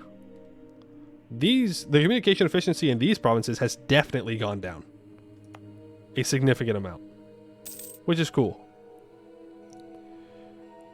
How badly do I want that gold and ivory? Because I could build a road out to Asosa. Sorry, not Asosa. To Walega. Just gold and ivory. The mines are maxed out. The forestries is still being filled. It has game and timber, which is somewhat unfortunate. Who owns this property? The peasants own the majority of it. Nobles own 53. I own nothing. Just nothing. What about Gojam? The forestries? I own 4.8 of the forestries. 4.58. Now, here's why I think that is. So, if you pay maintenance upkeep on things, then you get to keep that property. If you don't pay it, if an owner does not pay for maintenance in a given year, their percentage of the ownership of the infrastructure will decrease. So if I want to keep a hold of the forestry maintenance, then I need to pay maintenance. I'm paying 66% currently in Gojam. So that's good. That means that I keep more of the forestry maintenance. But I still don't own very much of it. 4.58.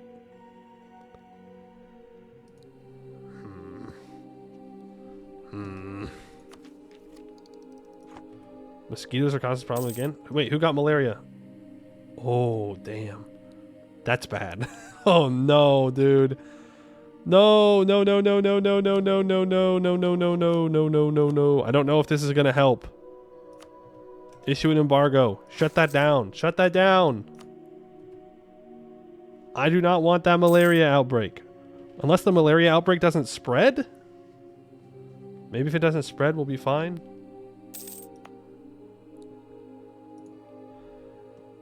Yeah, I think our biggest way that we can benefit right now in lowering our communications efficiency is going to be building a capital. As in, like, the capital infrastructure. Which then brings up the question, should we move our capital to Shua?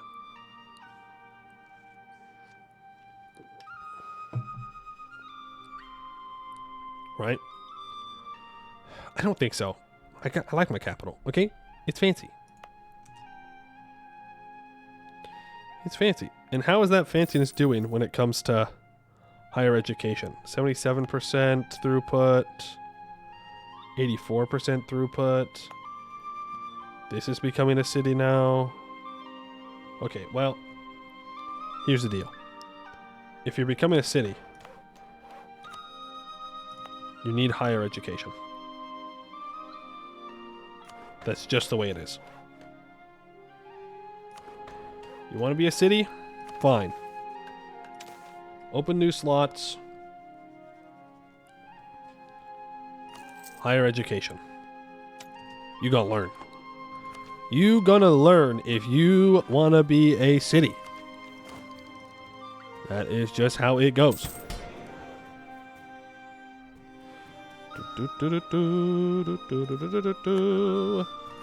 More urban autonomy. Support burger urban autonomy. I don't want to lose prestige. Why? By what right, by the way, does my clergy have no loyalty? By what right?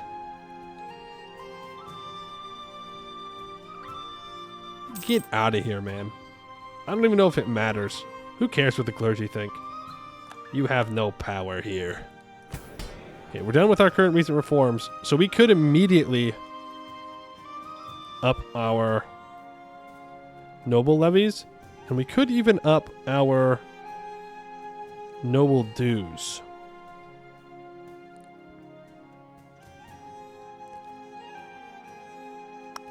Maybe we don't want to do that yet.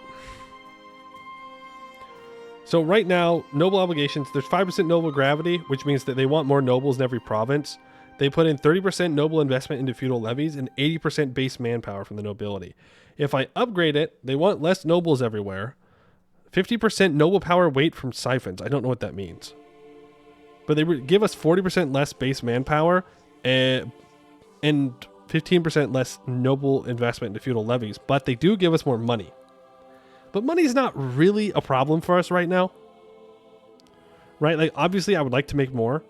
But I think the better way to do that is to build up our industries and not try and bleed the nobles dry. Like, there are other things I'd rather take from the nobles.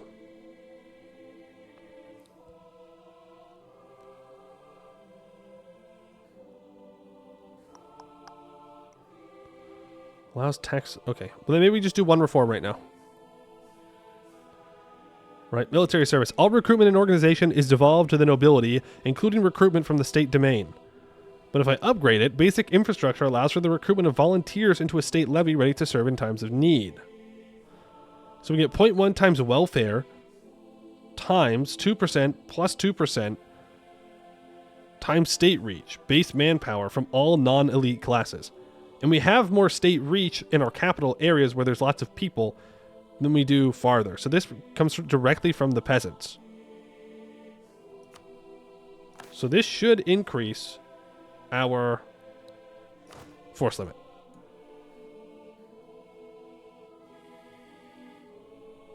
Bleeding the nobles dry does have the knock-on effect of boosting the burghers, though, theoretically. True, that could do that. And then 6 years of instability.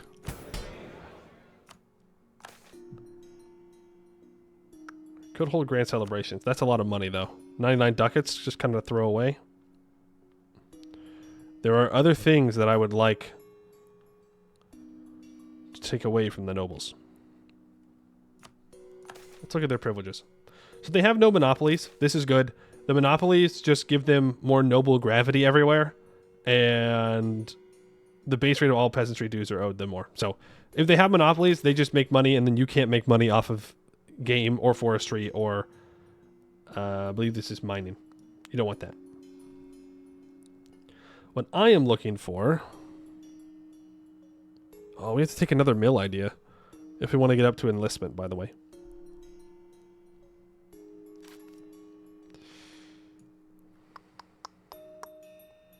Familial service gives legitimacy and prestige, but then we get more corruption.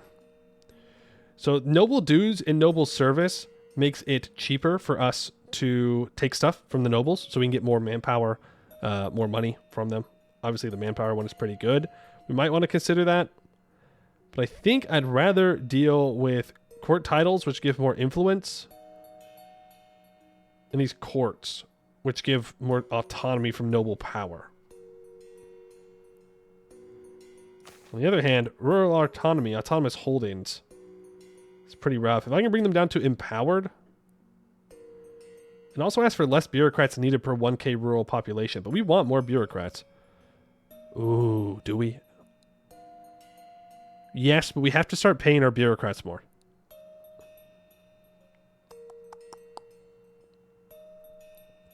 It would really help with our autonomy. It would really help.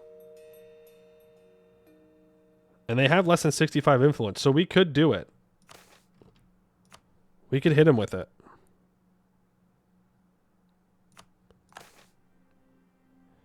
Enforce landlord sovereignty? No. Enforce realm authority over landlords. Lose 35 relations with the aristocrats. Gain +2 welfare. And lose 40 noble loyalty. But remember, we get more manpower out of welfare now. So the more we increase welfare, the more manpower we get out of the peasants. We're going to do it. And it's going to piss the nobles off to no end. And then I will yield concessions to ancient liberties. Fine. And I will hold grand celebrations. Fine. But I'm not giving you any power. It's not going to happen. We are still expanding our bureaucracy. Very good. See, and you can be doing things like this in the early game if you start in Italy. Like, you'll be making these reforms a lot earlier. 100 years earlier. But we have spent 100 years, slowly but surely, building roads, building up the burghers' power, making sure that we are in a position to where maybe, just maybe, I will not die to the Mamluks if they declare war on me.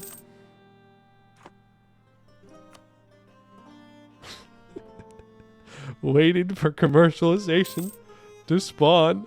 Please. You know, by 0.3 a month. Remember, we do get more spread from our... Number one, having a minor center of learning increases it. Number two, just having literacy rates be higher. Which I don't know where I checked that.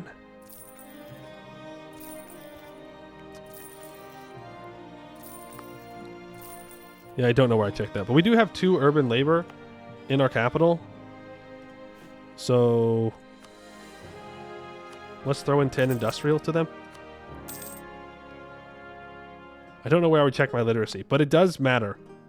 It does matter. It does have an effect. In fact, I'm going to give us even a little bit more investment into academic. If we can get up to being... it's not major, I don't think. I think we're not to major yet. This one. Important center of learning. If we can get up to an important center of learning, that would be great. Also, I don't think this malaria outbreak is spreading.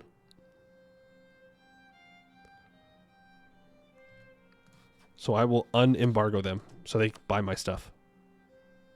They did not appreciate me embargoing them. And they really don't like me. I don't know why. Couldn't think of a reason.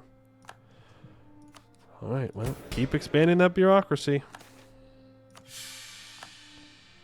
Stab hit, schmab hit. It will go back up. We're fine. No, don't become disloyal.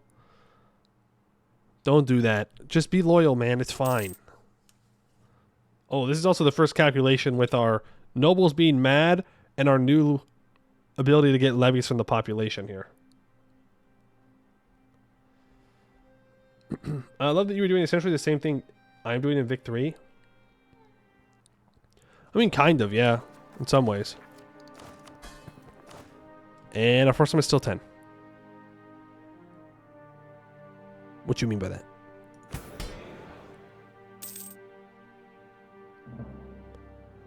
To be fair, our state reach is not great.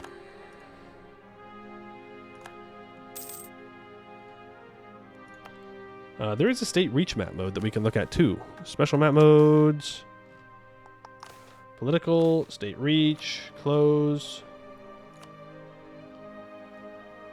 Okay, I mean our state reach is pretty equal everywhere. What do we got here? State reach, that's page 2. Need page 1. Oh wow, 26. Okay, state reach of 62.8% effectiveness? Tax system? I don't know what that means.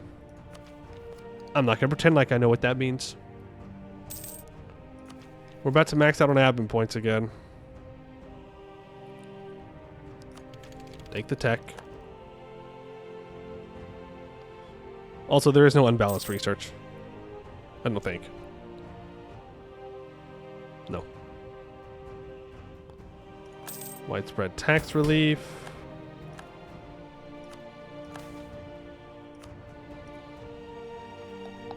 Where's the grain dole? Where is the grain dole? I want to feed the population. Oh, I did them disconnected this time. Right. It's okay. The aristocrats are going back to a setting of 2.18. Negative 2.18. So it's not too bad. Temporary tax relief. Grain for the commoners. That gets us up to 1 stab. Very nice. Right before the year tick, of course. Maybe our force limit will go up now? Maybe it needed 2 years to update? Of course, it does also depend on the peasant welfare in the province. I don't know if it's...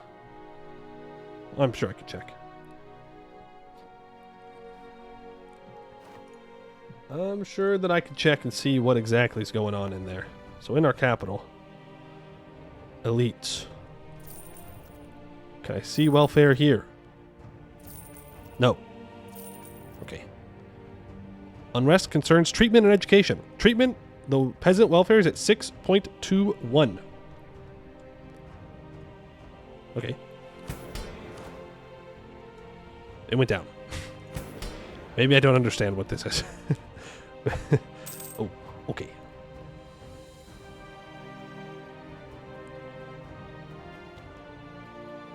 .1 times welfare times 5% of state reach. Base manpower from non-elite classes, which is just the peasants. Volunteer levy state manpower force limit. It's the same thing.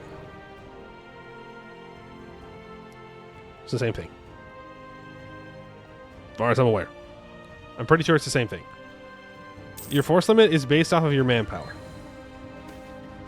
Our maximum manpower includes troops placed on the field. And as such, our real or effective manpower cannot surpass maximum recruited. To be fair, I do have minus 15%. Oh, get fucked. Get fucked, aristocrats. I'm not going to make them more upset, but that's nice. Let's get rid of aggressive policing. I don't think we need it. And then maybe that will help my force limit go up. But it's manpower recovery speed, not max manpower. So right now, our maximum manpower is 17,000. And we have a force limit of 9. What if I go here? We're currently capable of supporting a total of 9 land units without penalties. Base value of 1. Stat. Force limit value 6.4. Yeah, I don't know where that's coming from. I got no idea. Can you stop being disloyal? No. Oh, it's because they're so far ahead on Diplotech. They're so far ahead on Diplotech They're at 21 and I'm still at 16. Trust me, guys. Trust me. In the long run, you'll appreciate me more. Okay? When the heathens do not come and convert you, you will thank me. I'm just saying. You will appreciate what I'm doing. And maybe you'll put some respect on my name. Freaking vassals. Always think they know better. Always think that they could do it better than I could. They think, oh yeah, it's so easy. It's so easy to be the ruler. Oh, look at him. Just sitting there doing nothing. Building roads? I can build roads. Oh, can you? I don't see any roads. Interesting. You pay me 0.02 ducats. I take nothing from you. Nothing. Just sit there and be happy.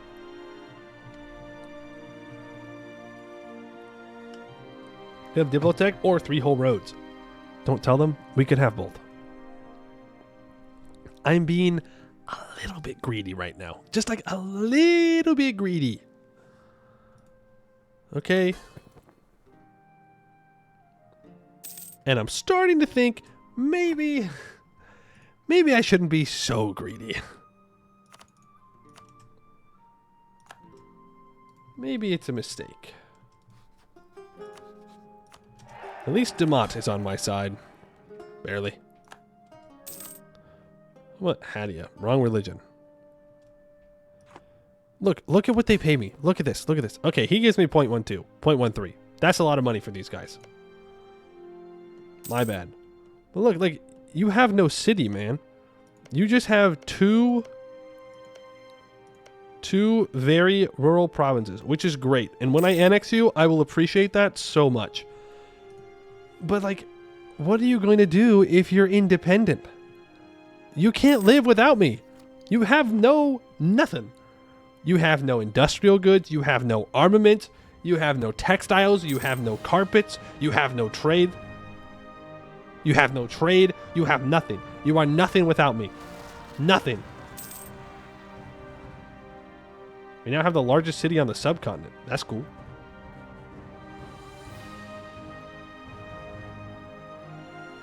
Is the largest city on the continent in the Mamluks? Yes, it is. 68 development. Shua, we have a long way to go. Oh, look at all those pops. Actually, we're only 20 away. Who just announced me as a rival? Who? Shilluk? Who the frickety frack is a Shilluk? Who are you?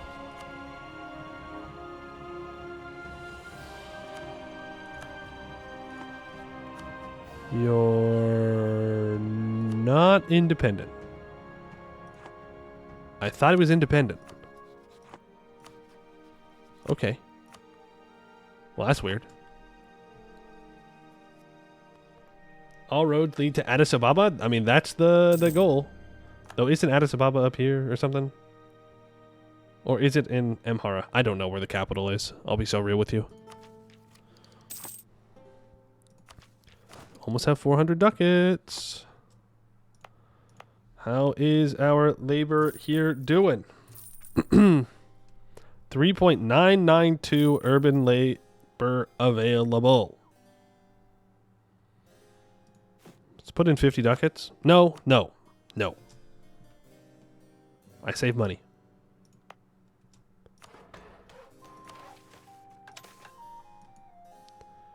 Capital.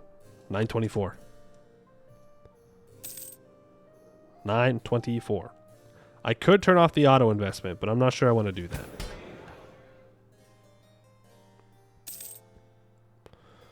Okay, if I want to do another reform here, 25 average state reach and 30 bureaucratic influence, I can do that. 10% plus 10% times state reach base indirect tax efficiency and minus 0.5 base welfare. If I upgrade this, is taking loans really bad? I don't know. I've never taken one. I'm assuming you mean to like take the loans to build the capital infrastructure. I mean, that might be worth it.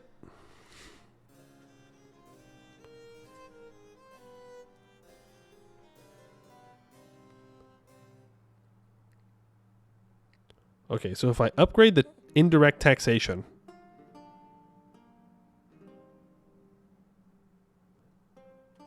that gives us cheaper mana cost of all state indirect taxes, enables substances excise taxation, increases base welfare.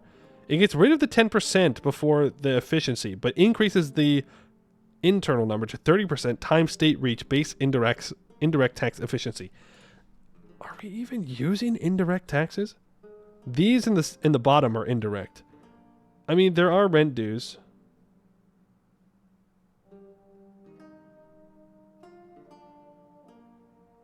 Oh no, it's the bottom ones. These are direct. Like we're not really using indirect taxes, but that could just be because they're not good enough, right? Like it could just be that we need to make them better if we want to use them.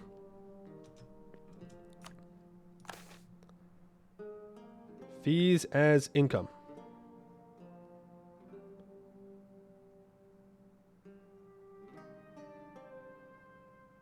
No, I want to guarantee livable salaries.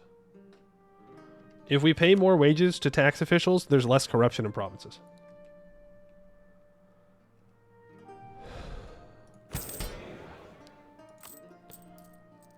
Our loan size is 167. That'd be a lot of loans. I don't know about all that. Oh, I think our enforcement went back up to 10. If I disown an unpopular relative, it's going to make people upset with me more, but whatever.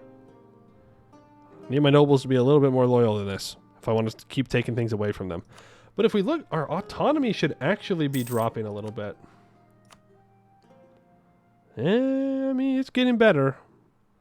Not by much, though.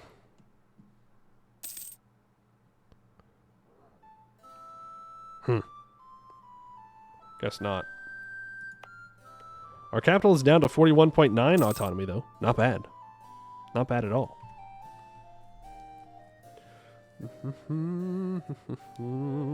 What about some ships? Some shippies? You know what? No. What's a ship? we got a floaty thing we can put people on. But we need Diplotech 17 to unlock light ships. And I ain't doing it. Oh. Ooh. Now, ain't this something? Ain't this something? Okay, so the levy. Usually, you just kind of skip over this event. But I can either take the 5% loyalty hit, or I could lower the court titles.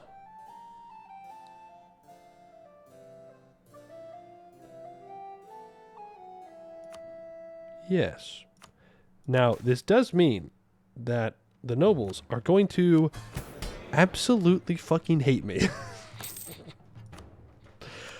Absolutely 100% detest my very being.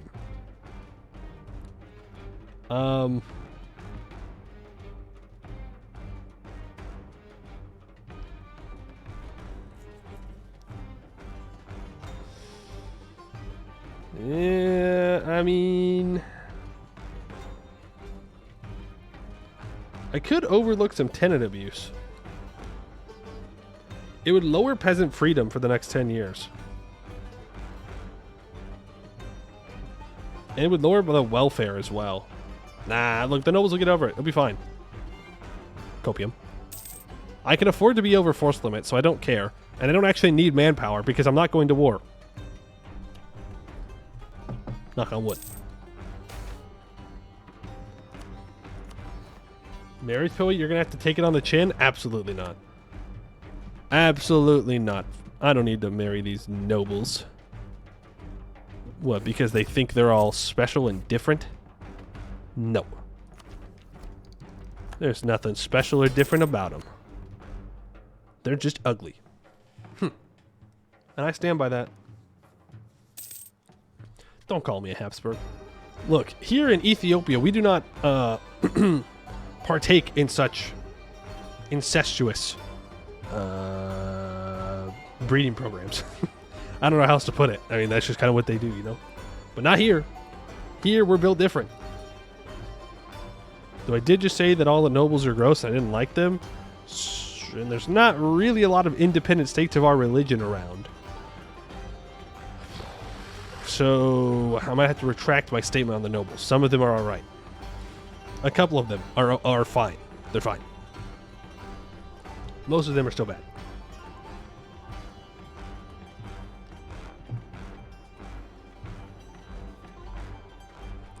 Marry rich commoners. If there's a rich commoner, that means I'm doing something wrong.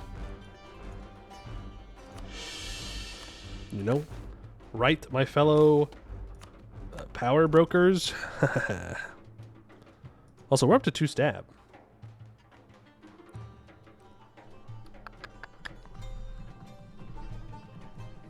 What's another reform I could do?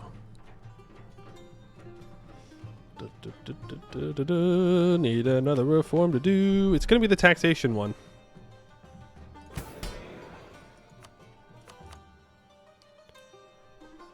We have 25 state reach average now and 20 bureaucratic influence. Is that enough to get any of these bureaucracies done?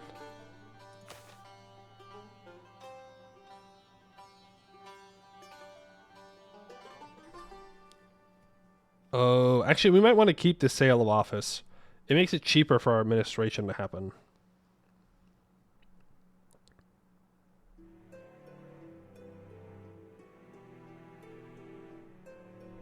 I think to curtail the tribes. We just keep going, I think, and they'll just die. Bureaucratic hierarchy, organized bureaucracy. Yeah, I keep...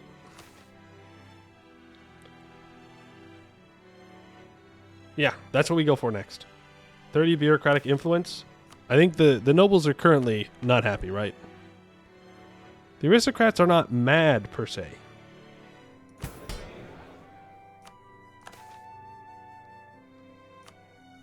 We could maybe leverage the tribes, though. Hold on.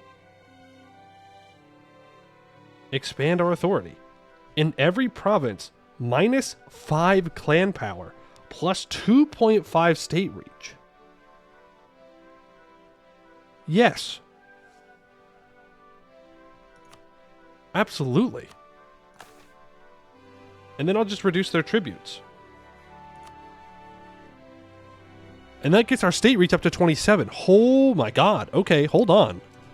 Wait a second. Tribes actually busted? Tribes good? They let me just get free state reach everywhere? Without having the corruption from doing it? Interesting. Very interesting. I did not know that. I mean, we still have to like pay the bureaucrats and whatnot, but...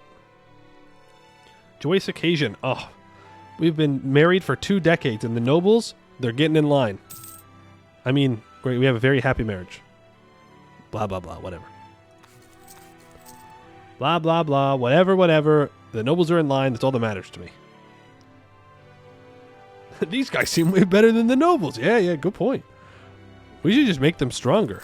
I'm so sick and tired of getting these stupid aristocrats and tribes and my military advisors. That's right. Give me a good bureaucrat. He's level 2. Fine. Fine, fine, fine. Doesn't matter. Doesn't matter. Bureaucracy idea group does the malice to clan power? It does. 0.5 a year. That is our next idea group. There'll probably be bureaucracy. And then standing army. So that way I can eventually get to grand army. What does standing army even give me? Movement speed, manpower recovery speed, rebel suppression, siege ability. It's very rude, you interrupted me. Volunteer and enlistment mana cost reduction. That's good for us. For professional officers, Institution of service, minus 5% land attrition, 10% manpower recruitment cost, prestige from land battles. Okay, so it, I mean, it is good, but... Okay, bureaucratic expansion has stopped. Anyways, keep doing that. Now we're close to 30. This is great. This is wonderful. The bureaucrats are at 22 influence. Let's let it reset on the year tick. See where we get to, and then we'll probably support the... We'll support the bureaucrats. And then we'll have 30 influence, and then hopefully we can start reforming our administration a little bit. This guy's lifetime has been very good for us. Very good.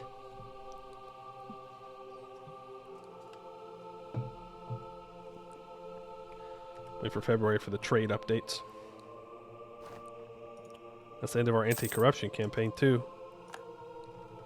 New mercenary company available. Okay. Weird.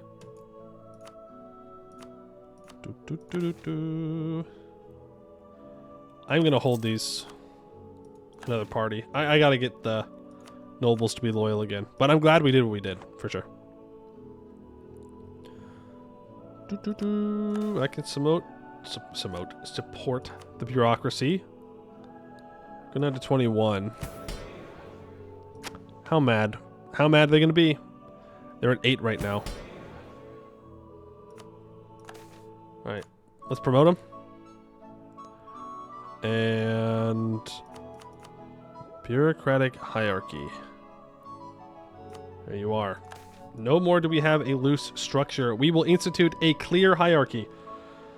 It will make the administration cost more. It will lower our global autonomy by 0.05. We'll get minus 0.1 provincial corruption and state corruption. We gained a bunch of corruption. I don't care. I do care. Explore measures to fight corruption. Overturn the status quo. Boom. Immediately. Eliminate a bunch of corruption that we just gained. Now we're down to -1 stab. That's okay. Is there any other things we need to do? I would really, really like to increase the pay for our bureaucrats. It's very, very important that we get on top of that, I think. Where is it?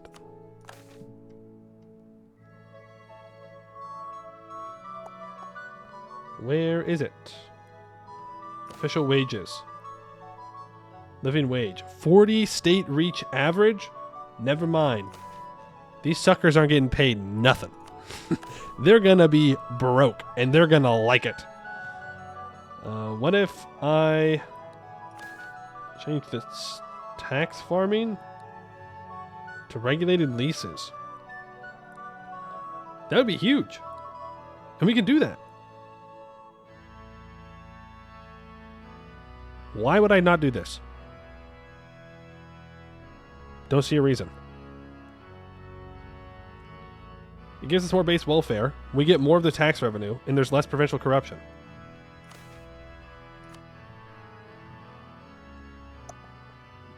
Where are you?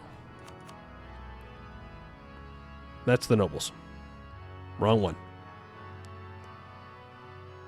Tax farming. Boom. Why can't I do this?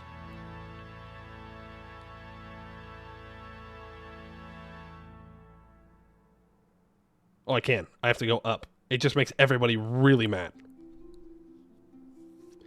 Hey, Scottish. Not playing the Dutch? No, not playing the Dutch. Playing in Ethiopia. That's where people voted for. Yeah, we send it. Plus 20 bureaucracy corruption. Ooh, actually, we might not want to.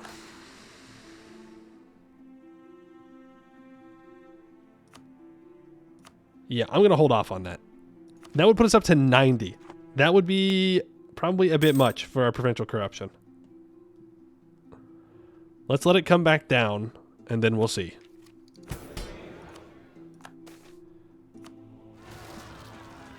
Pretender rebels? I don't care about pretender rebels.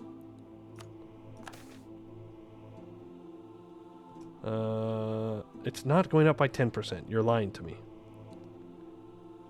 You're lying. Lying is bad. It's mean. They'll tell me next year what the change is. Imagine being 15, 20, not making 200 a month. Crazy, I know. Imagine not already like being well on your way to a world conquest in 1452. Throwing. Like mother, like son. Bro, I hate to tell you this. I don't think this kid is seeing the throne. I'll be so real with you. I'm gonna be so real with you, dog. This kid is not seeing the throne. The moment I get 1 prestige, he's disappearing. It'll be very funny if we get put into a personal union, though. Alright, societal instability and recent reforms is done. We have 69% to the spread of our institution. We're getting there. We're getting there. I'm going to put 20 ducats into our academic stuff in our capital. I'm sure that Shua could probably have more industrial, right? Oh my god, they have 5 urban. They have 5 urban labor available. Put 50 into Shua. I guess Shua becomes our industrial powerhouse. And Amhara becomes our trade and cultural powerhouse. I mean, I'm fine with that. That don't bother me at all. Works for me. Apparently we're building infrastructure, but we're not completing it. Need more residents. I do pay low state maintenance for industrial. That's fine. Something is rebellious. Yeah. Whatever. Nobles, you should like me more, please. I am seeing this reform right here. I think I want to do it, but not while we have negative stability. We have to be in positive stability, then we can reform. We have to wait. Otherwise, people get pissed.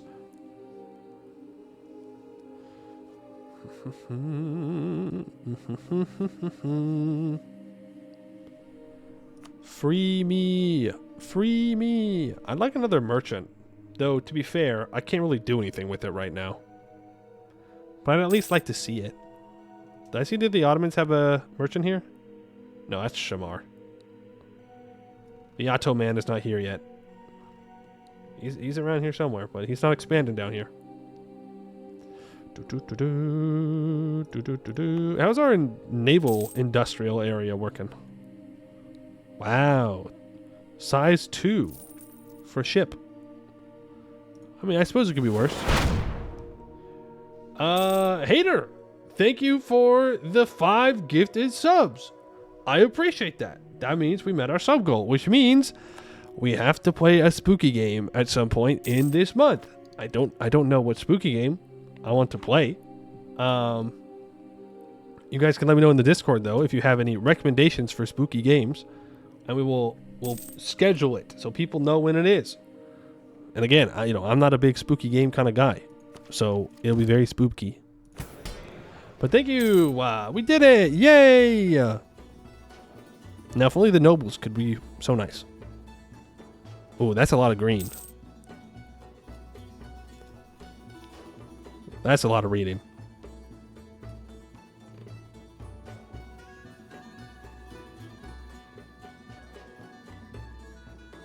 What? Oh. So this one on the far left is like really pulling the nobles in.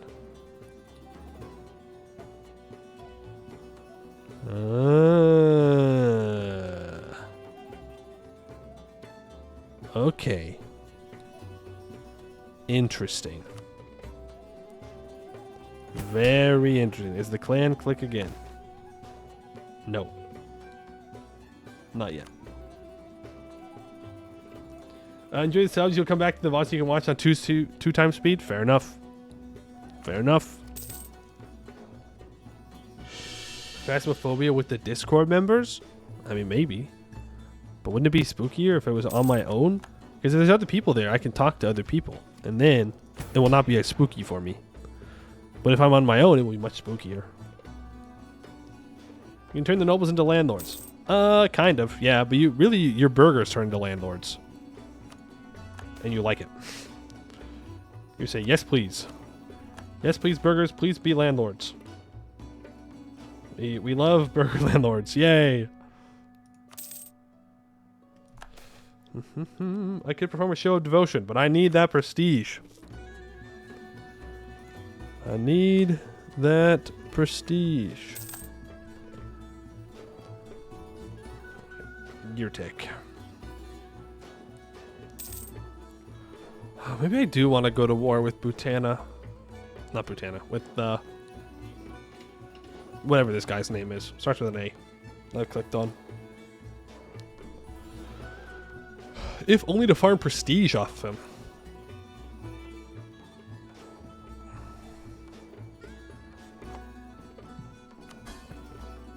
You know? I can just have my vassal swarm go and beat him up.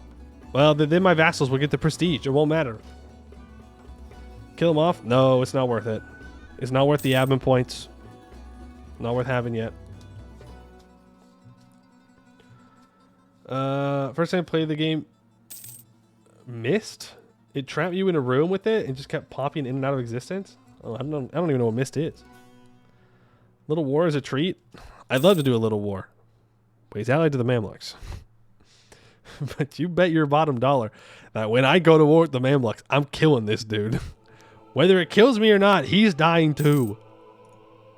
I want his salt. I need the salt mines. I've got a lot of kids in our country now, and you know what they say. The kids yearn for the mines. Bureaucracy is at 30. The fate of the Egyptian Copts. Word has reached us from Egypt. The Mamluk Sultan is persecuting the Copts in his lands. As a fellow kingdom under the Patriarch of Alexandria, it is our duty to act. The fact that the Patriarch himself is in Mamluk hands complicates things somewhat. However, a direct attack might face the foundation of our church at risk. I will send a strongly worded letter. I will not declare war. I will not do that thing that you just said. Look, I'd love to go conquer Egypt. Don't get me wrong. An ambassador from the Mamluks. A messenger arrived at our court bearing the reply of the Sultan. The reply is far from the apology we had expected, however. The Sultan has chosen to show his contempt for the Ethiopian court as he ridicules any form of retribution that we might attempt.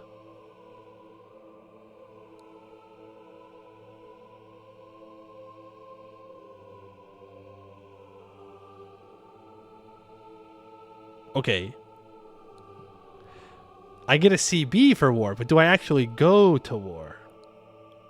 I'm not going to risk it. I'm not going to risk it. I'm not going to risk it. That's throwing. Why do I have an extra diplomat?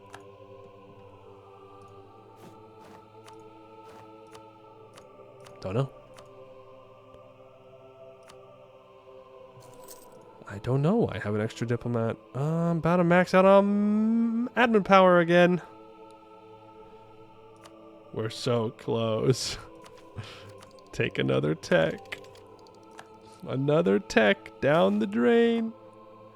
Nobles want increases in their pension. Yeah, we'll give them the money. We need them to be loyal. In the base game, it's a CB. Yeah, I don't want to risk the Mamluks being like, aha, you want to declare war? No, we'll declare war first. He is at war with Iran right now, though. Think about it. Think about it. Maybe we could do it. If he's busy. If he is busy in Iran, he cannot defend his punk-ass ally. Yes, I did need the prestige to disinherit the heir. But disinheriting the heir is not worth dying for. Level 2. Wooded Mountains. 47% fort level. Or 47% defensiveness.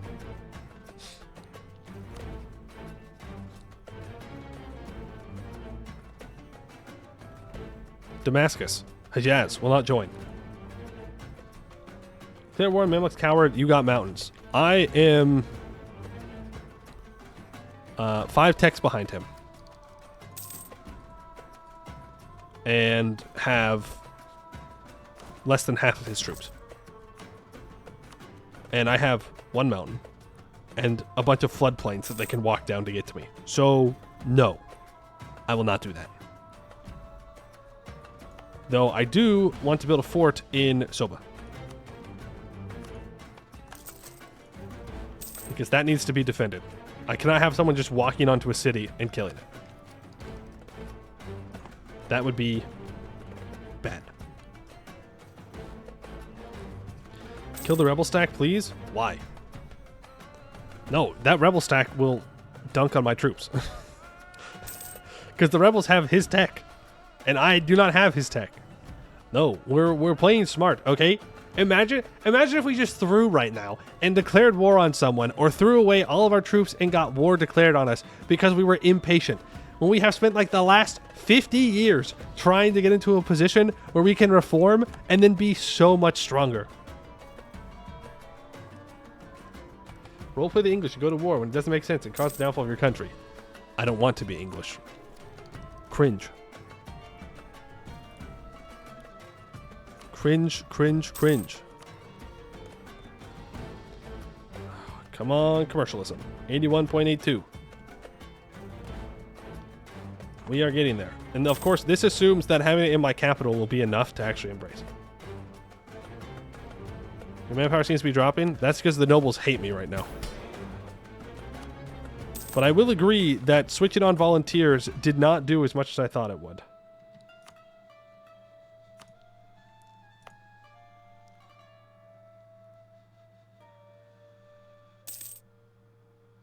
And it's on high in our capital.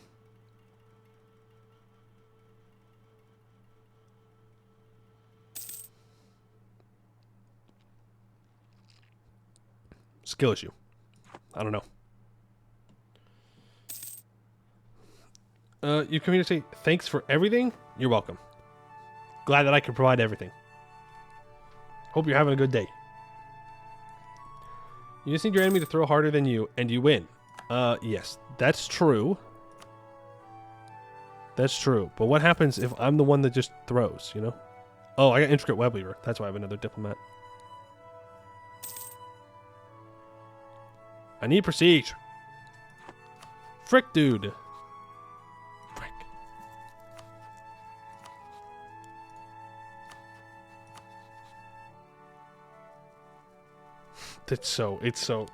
It's so like stupidly risky to declare that war.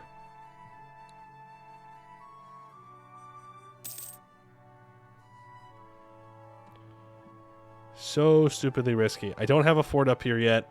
I'm not doing it. No. I refuse. Back to making 5.58 a month. It's dropped a bit.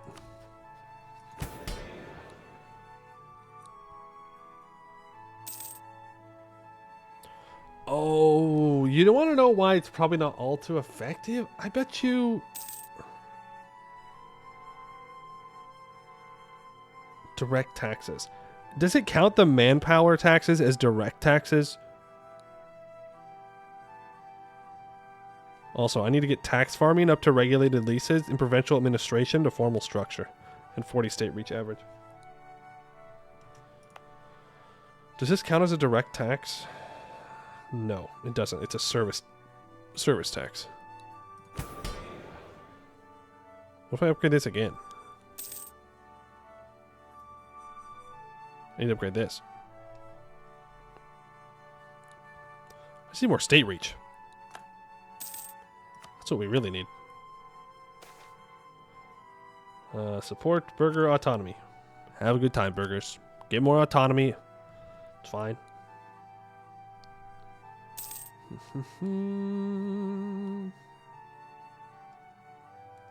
be honest, you don't remember the last time you seen the AI Mamluks throw? I'll be honest, I don't remember the last time I saw that AI Mamluks. At least before I started playing MEIOU Taxes again. It's been a while. Been a while since I saw them Mamluks running around doing Mamluk things. How much is my Parental corruption going down. It's going down by 1.34 every year. Okay.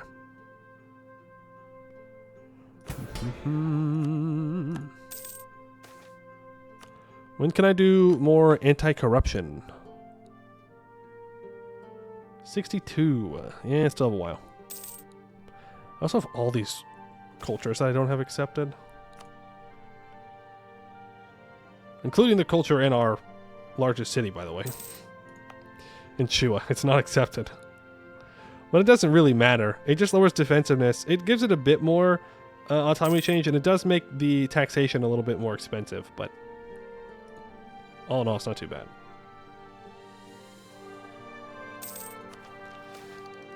Rebellion dies down. Last time through for you is you beat the Ottomans to death and Mamluks lost to a bankrupt, manpowerless Ottomans and donated Egypt to them. Yeah, that sounds about right. Mamluks have taken the place of the normally massive command. For us, yeah, they even have the same map color. I called them the command yesterday on accident. Old habits die hard, I suppose. But they don't put orcs on my border, so I suppose that's a benefit. All the blue thing cities. The blue things are provincial forts. So those are built by the estates. They're always level 1, and they don't have a zone of control. But it just makes it to where they also don't get dunked on. Like these provinces will get dunked on if we go to war. Alwa wants a royal marriage. Dog, who do you think I am? I will kill you one day. I know I'm letting you live for now, but it is an intentional decision to let you live.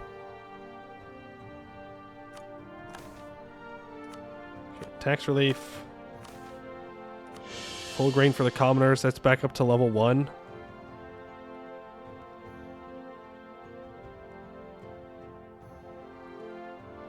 What does this do? All right, it means they give us less levies. Service dues to cash dues. I don't want that. Tendency, if I have 30 bureaucratic influence and 65 executive authority, which apparently I have, then I can get to free peasantry. 10% rural production, plus 15 minimum peasant freedom.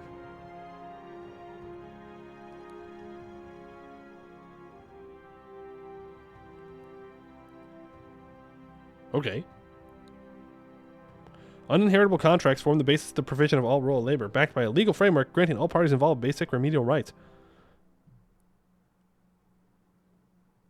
Yeah, not gonna lie. I'd rather get the nobles here. And just undercut them. I need prestige. Oof. I need prestige so badly. Mamluks. Oppress my religion more. Surely that will help. Surely. No, if I do a grand celebration here, it's 5 prestige. Yay. Come on. Next year. Next year, I can disinherit this heir. We can get rid of him. He can be gone. And then we'll probably get put in a pro-Student union, and I'll be very sad.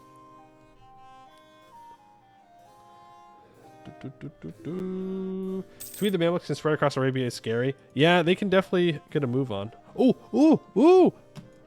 We can see things!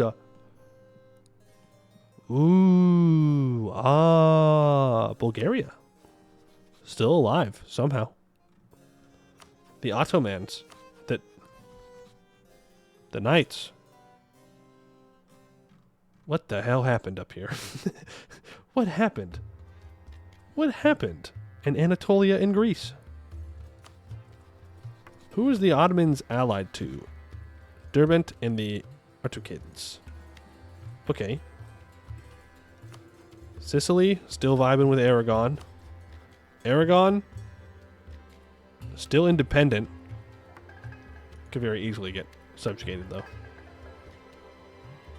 I don't think Milan has expanded since the beginning.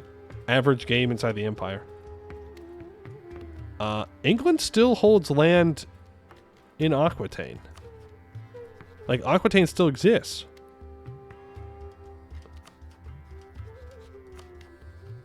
France, what are you doing? Okay, Poland is pretty big. Bohemia is seemingly doing well. The Emperor is Savoy. Okay. Denmark has their little personal unions, though Sweden's not too happy about it. Muscovy's doing all right. Smolensk is their vassal. Kurim's around, hanging out, doing tribe stuff, I guess. France killed Navarre. Castile has parts of Aquitaine. And Desmond is alive, allied with Tyrone, and has Meath and Munster as feudatories. Okay. Go Ireland. You win these? Granada's still alive, but that's pretty normal. They'll die later on. I don't know who this is, but they're still alive. Tunis, still here. Allied to the Mamluks. Okay, but this is good. This is good. This is good.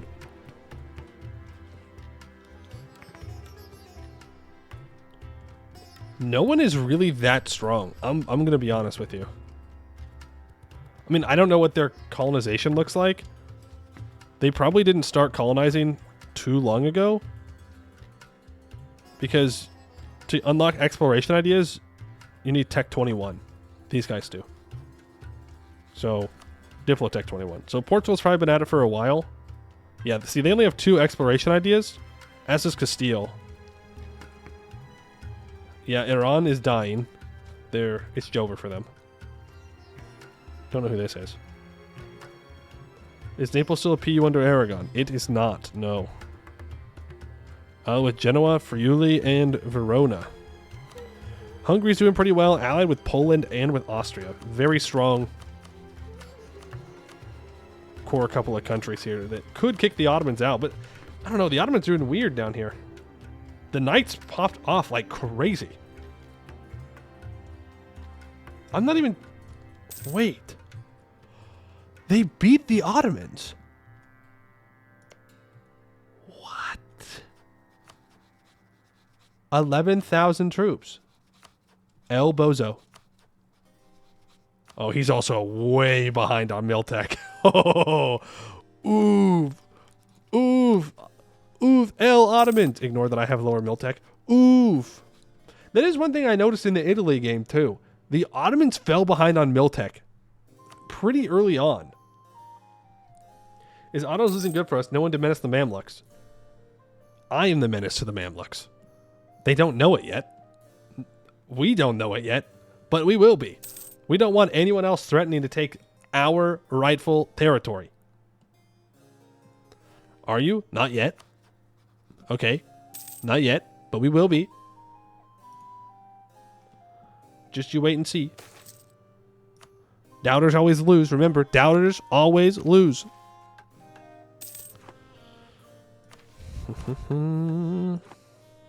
You believe? Thank you.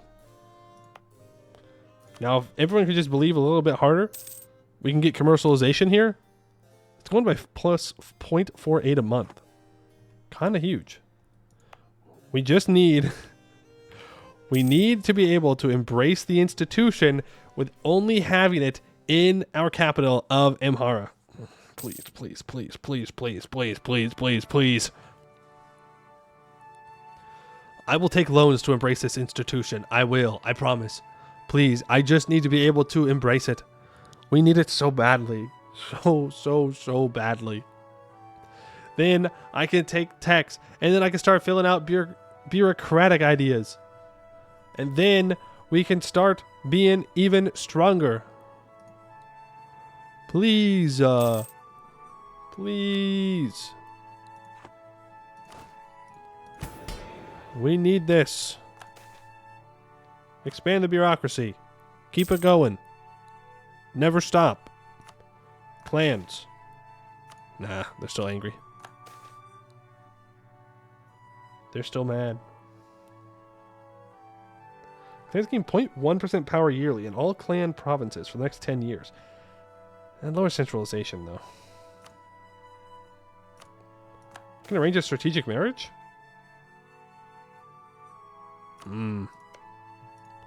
It might be worth to marry the clans, actually. Oh, we get a personal union over Serbia? Huge. You see wood tax on? Where? Where? Where did you see the wood tax? Tell me your secrets. Where? Are you joshing me right now? You pulling my leg? I do not see a wood tax.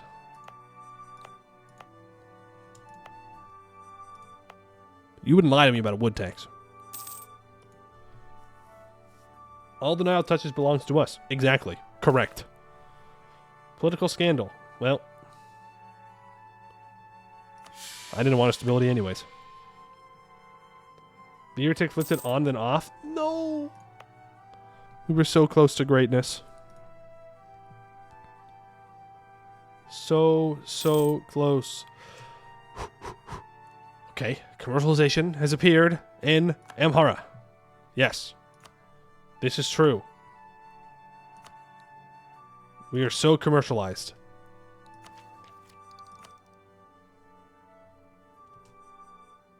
Do we need a month tick or a year tick?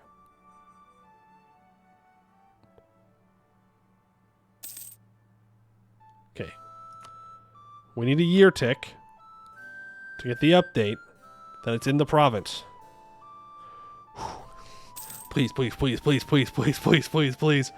Also, we got it 30 years earlier than it said we were going to because we are investing into our higher education. The throughput of it is just terrible right now, though, so I really should not invest more. But it was worth it to get the spread up. Does he know it's meritocracy? Damn, okay, yeah, you know what? That's fair. You got me. We've been waiting a long time for meritocracy.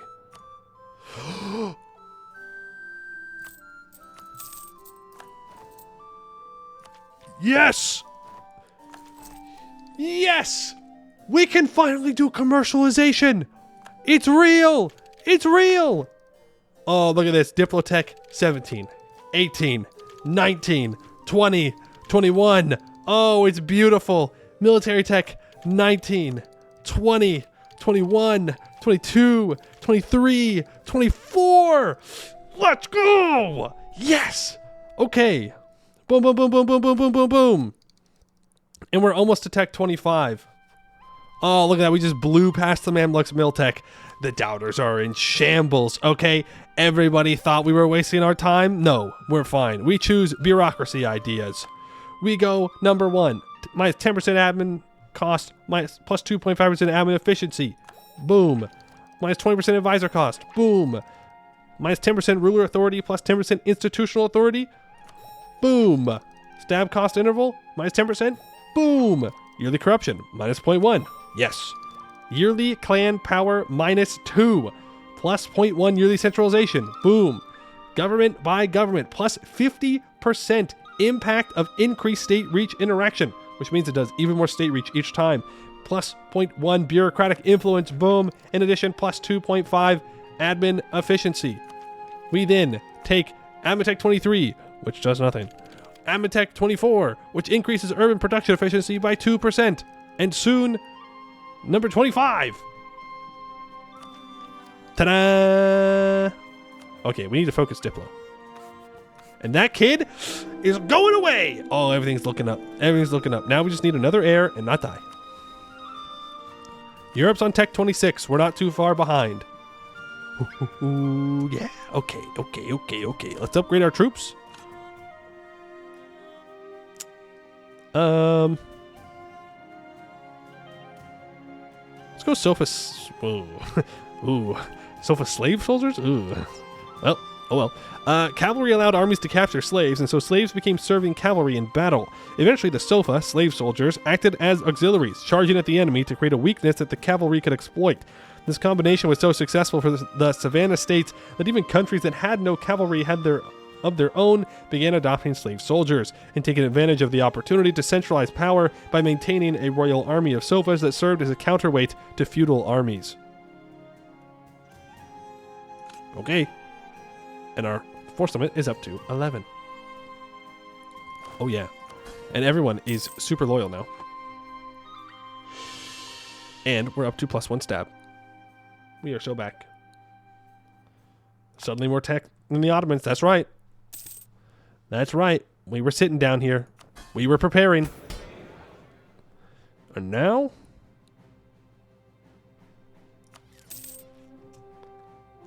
Oh, no. If I had paused a day earlier. No. No, I wanted to look and see if my bureaucracy was good. Oh, wait. It has not updated the bureaucracy yet. Our influence. Hold on. Tax farming. Regulate the tax farmers. Everyone's mad. So much corruption. Don't care. L plus ratio. Then we unpause. And...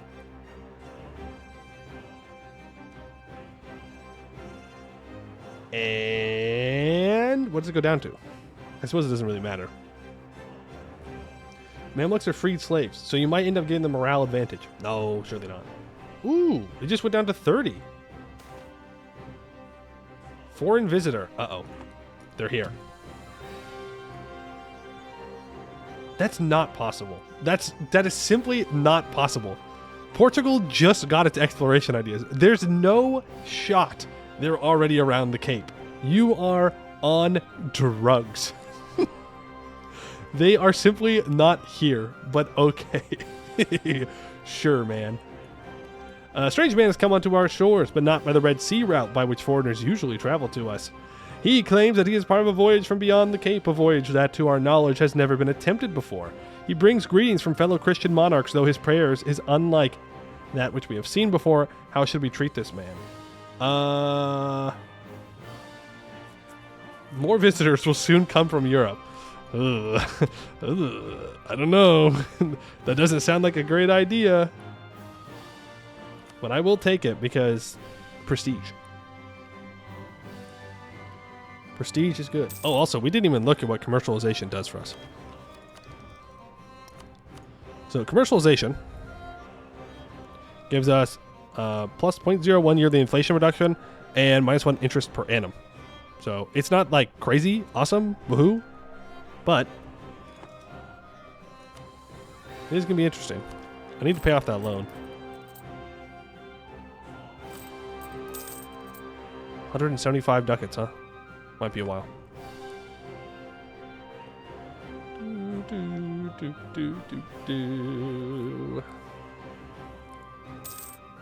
PT early Suez Canal 5. Okay, well, I'll give you a spoiler here. Building the Suez Canal costs 12,000 ducats. So we're not building the Suez Canal anytime soon. Anytime. Ain't no way. Okay, well now...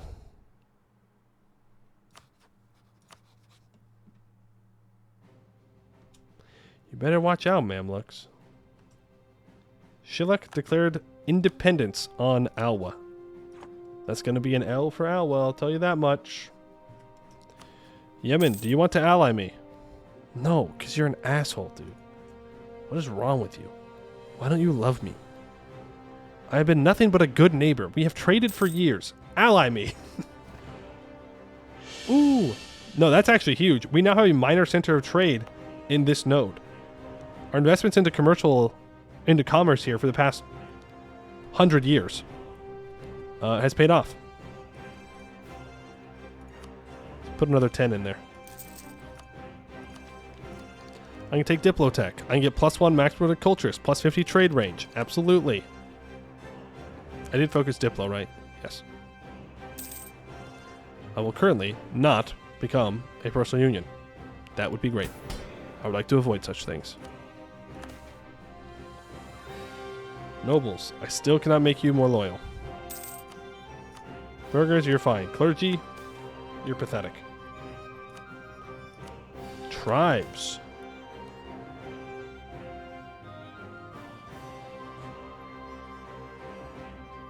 Is this a button we clicked? Encourage hierarchy? Do I not get state reach anymore? Maybe it was a different one. Are we expanding the bureaucracy right now? Yes. And when can I get rid of all this bureaucratic corruption that I have? 1462. Good. Because it is rather high right now at 81. I don't necessarily care about this corruption as much, but I do care about my bureaucratic corruption. But what about the dam? There's got to be a dam somewhere, right? No. I don't think so. And even if there was, I don't think we could afford to build it. Ooh, I wonder if we can change any of our reforms to get closer to annexing our subjects. Not that I think we should annex them right now. Oh. We can, in fact, increase to significant decentralization, which increases our yearly centralization by 0.1 and our maximum centralization by 20. Yes. Let's go ahead and lock that in. And we can change from local armies, where we have minus 0.5% yearly army professionalism, to regional militias, which gets us closer to regional garrisons, which is what we need to annex our subjects. One of the things we need. So yes, I will in fact go up to regional militias. Boom. We'd love to see it. We do need federalism, but for that we need devolved unitary. 35 average state reach.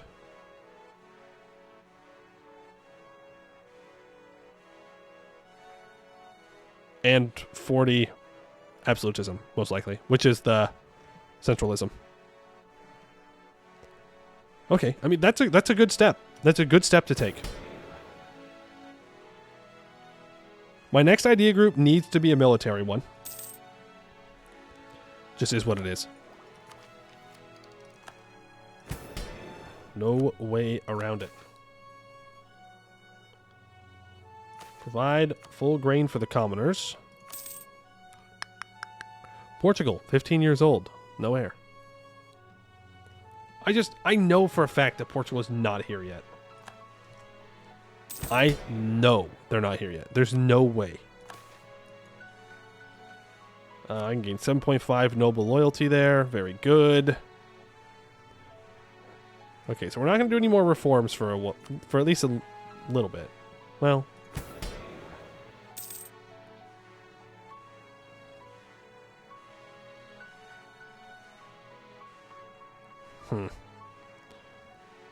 it'd be good to make these taxation ones go up, but it's going to give me more bureaucratic stuff. An embassy is here. Francisco Alvarez, representing the same country that sent the previous emissary, wishes to discuss what our two regimes can do together. He says he was looking for a Prester John, and we are apparently the country he seeks. Should we begin an exchange? Seek aid against the Mamluks. Ask for a cultural exchange, 50 of each monarch point, or 150 ducats.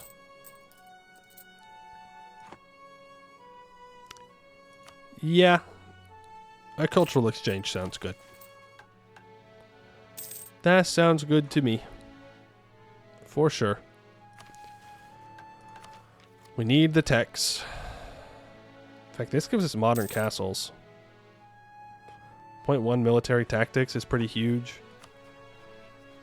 What's the combat width right now? Okay, so combat width is 12.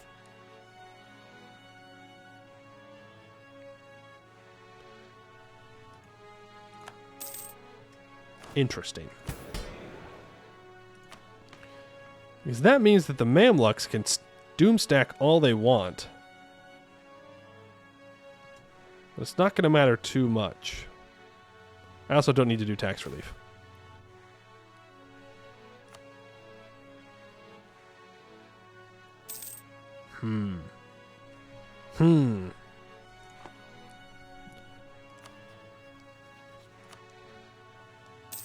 He only has 9,000 cavalry. If we can get our nobles super loyal. How do you get rid of itinerant capital? I think it's one of our decisions.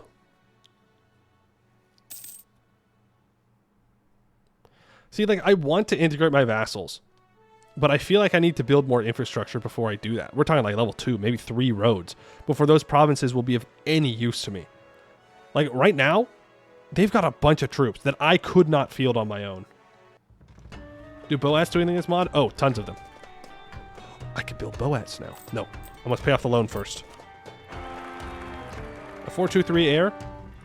Ieyasu? I guess we're playing in Japan anyways. There you go. Tokugawa Ieyasu is here. Reduced tributes is done and expanded authority. Okay, so that is where we can hit the clans on. Expand our authority. -5 clan power in every province and plus 2.5 state reach. This is so good. This is so good, dude. It just tanks their power and just gives me more state reach. It is so good. And then you just reduce the tributes. Be like, yeah, man, you don't have to pay me anything. It's fine. Osami, thank you for the 16 months of Prime. Appreciate it. The Romans could be useful since they are fairly close to your capital. That's true. They are Jewish, though, which means I'm going to have to convert that land. But that's okay. We're going to need to take a religious idea. What our next idea is going to be? Standing army. And then I guess evangelical. For the missionary strength. Extra missionaries. I mean, it's definitely an option. Europa. Thank you for the tier 1. Appreciate that. I don't know why I didn't make the sound. Oh, there it is. I spoke too soon. I summoned the sound. But thank you. Just being Jewish, you can form. Yeah, well, you know, maybe not. That's a far way away. You know, it's so far up there. We still got to take the Nile. You know, take the Nile, and that'll work. But I do think I know our next plan. I would like to lower the autonomy over here. I'd like to build Burr up into an actual place that I can send my... Well... The plan might actually be to build a capital building in my capital here and a capital over here in Soba. That way it boosts the communications efficiency up the Nile. And then we can just build roads all the way up the Nile. Some of the provinces already have at least basic roads as well. And look, see, he's got rapid communication all the way to his capital here in Alkira. But they do have a level 2 capital. But still. Until we can get quick communication to the sea, I think roads up the Nile are going to be our best bet. I want to check how expensive a capital would be to build. And I wanted to check the decisions to see if we can get rid of that itinerant capital thing. Is expansion worth it for all the extra provinces to the east and south? Expansion as in like attacking people expansion, or expansion as in colonizing? Because colonizing, a lot of this is just wasteland. There's not... You can't go and colonize like this like you can in EU4. There are some provinces. And I'm assuming you're talking about these. Oh, you mean west? I mean, if we really wanted to get into this part of Africa, I mean, maybe. But, I don't know. A whole idea group? That'd be a little bit rough. You're telling me, no, I got what you mean. I got what you mean. I want to pay off this loan. There we go. We're debt free. It looks like loans just working the same way. Our anti-corruption campaign is over, which means it's time to say goodbye to our stability. Overturn the status quo, bring that corruption right back down, and then provide temporary tax relief to bring it back up to 0. This mod changed trade nodes. Otherwise, it's not really worth going west, I reckon. Well, it's not worth going west for trade in... Well... I can't transfer it back to me. We're in a starting node. But there could be population over here that we could sell to. But I'd rather try my best to sell up here. The Ottomans are dying. Oh my god. Oh my god. Oh my god. No Ottomans this game.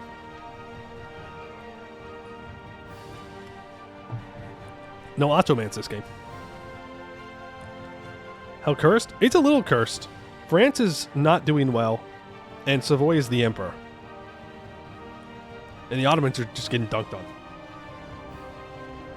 People in Sahara want coffee and wood? Yes, but there's more people in cities up here that will buy my coffee and wood. And Italy needs a lot of wood. Trust me. They need a lot of it. No escape from the Mamluks? I don't need to escape them. I'm not locked in here with them. They're locked in here with me. But if I can get my state reach up more, then hopefully I can actually, you know... I got distracted again. Hopefully I can actually get more manpower. Okay. Wear Imperial Crown. Establish control over subjects. No, I don't see a nominal capital on how to get rid of that, or itinerant capital. It's not really a big deal, though. I don't really care. It gives us national unrest. It makes our advisors more expensive, but advisors are dirt cheap. Portugal sailed around and found you. Does that let you sell stuff? No. And also, they didn't. They did not actually sail around. The game is lying. Do not believe them. They're lying. Liars. So in order to trade with people, you need to have a province in the node and a merchant. And then you can trade in that node. Savoy is reelected. So if I ever wanted to trade with Portugal, they would need to get a province in the Red Sea node, and then we can trade. But I hope that that never happens. And that we own the entirety of the Red Sea node by the time that they show up. I am a little bit tempted to start doing some conquering. But it might just be better to catch up on tech. You know? In fact, I probably should have focused mill. But, oh well. Jarl Archjern Rauda, thank you for the follow. Appreciate it. Yes, we did pay back the loan. So we now have spending money. And I forgot to check about the infrastructure. So we will build it. It's going to cost 916 ducati dues. How fast are you spreading the tech you just work so hard to get? Oh, dirt slow. Remember, you have to have certain requirements for it to spread to you. Like, I don't think it's going to spread to my subjects. They don't have the correct reforms. Like, it will not spread to them.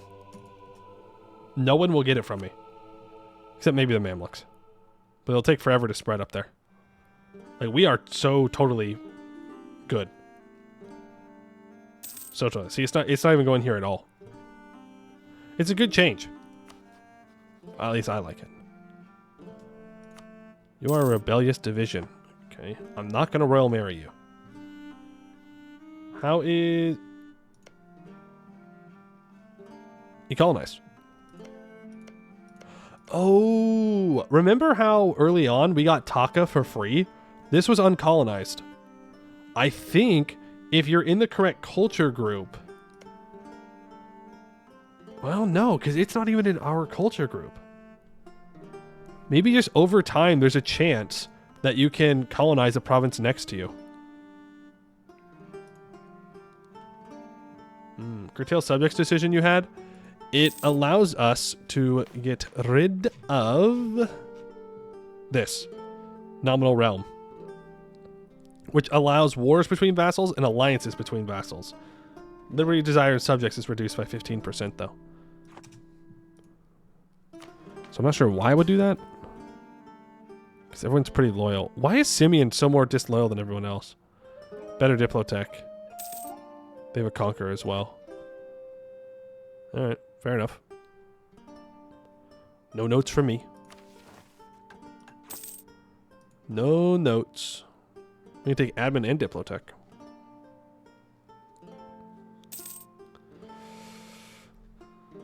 Mamluks, you better watch out. Okay, so I'm looking at the Mamluks and I'm like, how are we going to fight this? What I'm seeing is that he's going to walk into this empty land. He's going to walk down and around. So we might want to build a fort in Asosa here. Rat Knight, thank you for the follow. Appreciate it. Guess as administration grows, we might be able to assimilate local tribes? Maybe.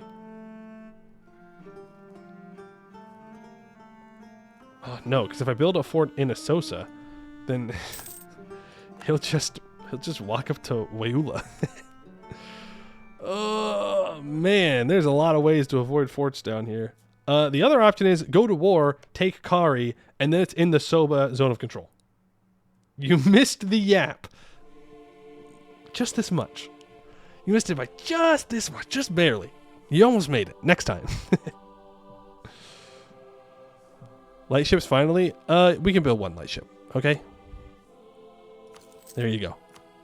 We'll have one shippy. How build up are you right now after 100 years? I think we're doing okay. Our force limit has increased by 2. Our income has increased by a lot. Like, by a lot. Our government, I think, is doing okay. I'd like to be on level 3 for both of these military things, but you can only go so fast. And we need another military idea to get that to level 3 anyways. It'd be good if I had a couple more of these done. And if my bureaucratic faction can get up to 30 again, we might be able to get some more done. Our state reach is currently at 34. It started at 0. Like, from where we started at, I think we're doing well.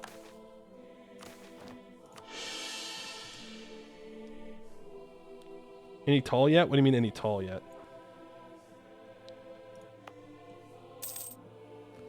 Section 1360 something? Yeah, something like that. It's not a 1444 start. No. No. We've been going for a while. We can take Diplotech. Boom. Doesn't give us anything, but that's okay. Amhara. You know what we haven't done in a while is a census. Let's do that. Stated provinces. Boom. Conduct a census. Let's see what we need more of. Food. We're now almost 70 behind on food. Still need a hell of a lot of salt. That salt production is fixed if we conquer this guy. He has 157 units of salt just sitting there, waiting for me to conquer him. Raw material. We are now in the positive. We have 61 to 50. That's good. Fiber, we're still pretty far behind on. Exotic goods, we've fallen behind on. Timber, we are so good. Luxury, we are very good. We're exporting luxuries, most likely. Consumer, we need to build more consumer goods. Military, we're fine. Naval, not great.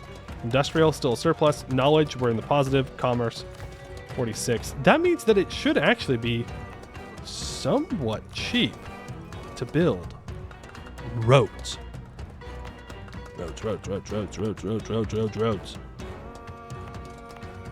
Remember, Begember and Lasta are getting some investments from the AI, so it's probably worth it to build roads out to them to get more communication efficiency. So let's see, how expensive would a road be in Begember? Now, do they have labor? No. But when has that ever stopped us before? Build a road. Oh god, I thought the road was 900 ducats. I was like, that's crazy. 239. It's about the same price. That's okay. So we'll build a road in Begember. We'll build a road in Lasta. I did say I was going to build that capital, though, didn't I? We could take a bunch of loans.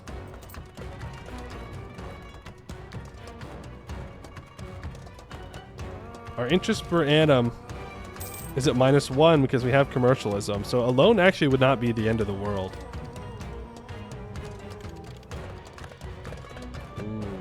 Ooh, okay, but think about it.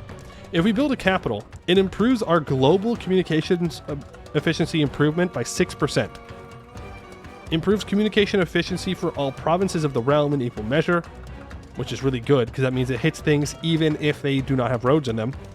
Increases yearly centralization by 0.03%, yearly prestige by 0.03%. If it is in our capital.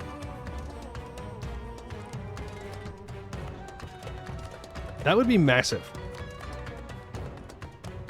That would really, really, really help. But is it worth taking loans for? Would it help that much? I think so. I mean, if it's 6% better, I don't think it's going to like drop this or increase this by 6. Well, it might actually.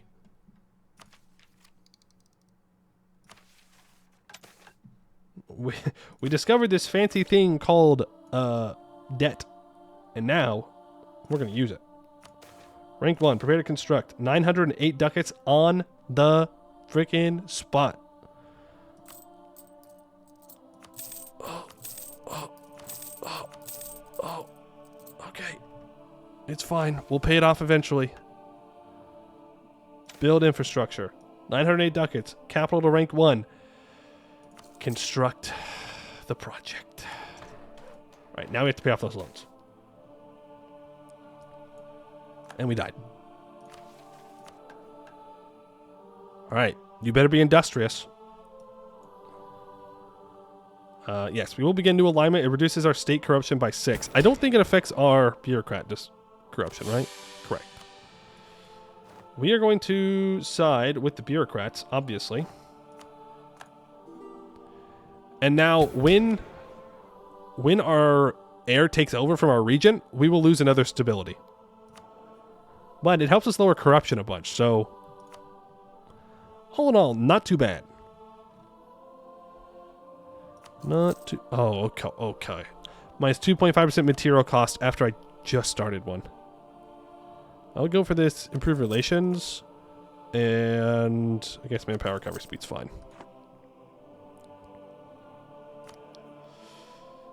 And I am somewhat tempted to level up this advisor, so I will. We need the mill points. We need to catch up. Damat wants a royal marriage. That's fine. What about the nobles? Yeah, sure, I'll yield concessions to ancient liberties. Why not? Well, if I do want to go to war with the Mamluks, I'd rather not have minus 3.6% morale of armies. If we look at the army quality comparison of the Mamluks. Okay. They'll have more morale than we will. And they will also have more discipline than we will. Okay. Interesting. All hail our father. Long has he reformed the country? True. That guy did a hell of a lot of reforms. That is going to be known as a golden age, without a doubt.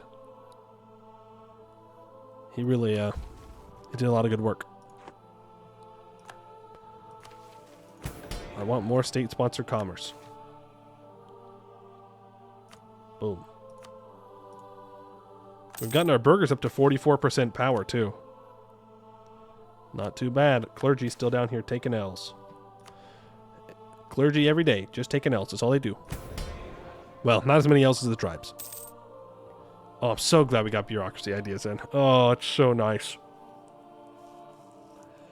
That means that all I have to do is just sit here, and the clans just keep losing power. Taking those loans was so stressful, your ruler died on the spot. True. He's like, we will build a capital. And he's like, I'm done. Somebody else do it. I just want to make sure it happens, and then I die. Force limits 12. That's combat with. My biggest concern is that I declare war on the Mamluks and then Tunis joins in. Right? And then all of a sudden, we've got someone who's caught up on tech down here in my face with an additional, what was it, 12,000 troops? That would be rough.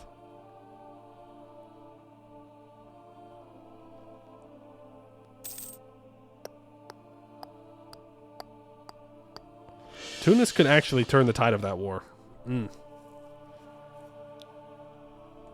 I mean, the option could be that we attack this guy and then break the alliance between the Mamluks and Tunis, but I don't know if that's worth it. I also need to build some siege weaponry when we do go to war. Like, do I really want to fight the Mamluks and then not take anything? Well, I guess I could take something, but I wouldn't be able to take a lot of things, is the problem. But if I took Sawakan, I could put a fort here instead. Well, they already have a fort there, but I could take that fort instead of this mountain fort. Can you even get any sea in their lands? No. No, I'm just planning for the future. Encroachment of the nobility. 20% autonomy in Tana. I really don't want the nobles to have any of that. 10% loyalty is rough, though. It's rough. Ethylene, thank you for the follow. Appreciate it. Yeah, no, we could declare war on the OPM. God, I'm so scared to declare war on the OPM. Find the Mamluks to me is just terrifying right now. Because we could lose literally all of our progress.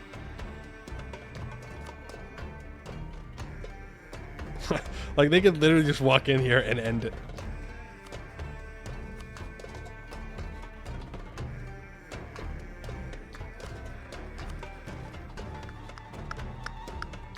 Backup save? I don't know. I have 43 prestige? Dog, what are you doing? How? You're just sitting there. Largest city on the continent definitely helps.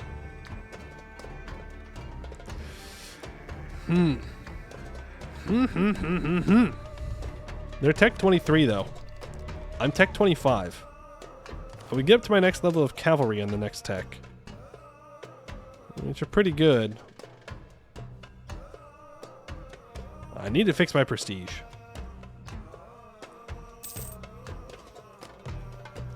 Maybe it's a thing where we need to take out Doba when this guy takes over. The problem is our region has strict, so it's 2% discipline. That's huge. Anatolia is looking nice and gross. It is. This is Naples' vassal, I'm pretty sure. No, it's not. It's just guaranteed by him. It's Greece, I know, but like, you know what I'm saying. Whoa, whoa, whoa. Pause. Insufficiently supplied armies, knowledge. The modifier appears when there's a shortage of knowledge in your troops. It is calculated based on average weight for each province based on how much of your total manpower is providing your state. Average knowledge fulfillment of 80.1%. Overall military fulfillment, all goods, 91. Huh? What the... See what France looks like? Oh, yeah, no. France is... Yeah. Brittany is still alive. Aquitaine exists. Spain or Castile owns some stuff. As you do. Okay, all recruited units need certain goods to be recruited and maintained. The cost which occur in obtaining these goods on the market is the base troop cost. The recruitment of local troops to the national army via provincial taxation additionally costs military power. National demanded goods. Knowledge, industrial, military, consumer, fuel, salt. Modify state recruitment budget? What? Okay, I'm not going to touch anything there. Address war stockpiles. In this interface, you'll be able to manage war stockpiles. During peacetime, you can spend a certain amount of money to store goods, which depreciate over time. These will be bought from merchants whenever an opportunity exists. During wartime, the state will provide from its stockpile to cover army shortages at no cost. In other words, this will not generate profits for the state, but it might help to mitigate the impact of supply shortages on your army. Okay. Don't know nothing about that. I don't want to touch that. If I don't understand it, I don't really want to touch it too much because it could break things. I'm going to assume we should just build more knowledge. That's what I'm going to take out of that interaction. Yep, that's what I'm going to do. Put 10 ducats into our capital. I'd like to upgrade our capital into an important center of learning. That'd be pretty nice. Oh, also we should deal with those pretender rebels. Saying the modifier expired. Yeah, but that makes me nervous that it was there, though. I don't want to hire a general. Need to catch up on Miltech. And our regent just died. So we lose another stability. And another 6 corruption. We're taking a lot of stab hits, but this is bringing our national corruption down. Align with the bureaucrats once again. I have to rehire some dudes. Yeah, I'll just hire the Merc cost guy. Not that I'm going to buy Mercs. And I'll take this national unrest guy. And take this urban production efficiency guy. Our stability will go back up. Yes, I mean, you are sieging down your own province. I'm not doing that. You're on your own. I do not want to spend time doing that. Sorry. How bad is national corruption for the nation? It's not too bad, to be honest with you, but it does decrease fort defense. So, and it increases all power cost, which I'm only assuming affects tax collection. Also, what is my influence of my bureaucrats at? 18? Yeah, that's got to get higher. But we should be looking at trying to get some of these bureaucracy reforms through. Official wages. 40 state reach average. Not there yet. We changed bureaucratic hierarchy for a reason, didn't we? Which one were we going after? I can't remember.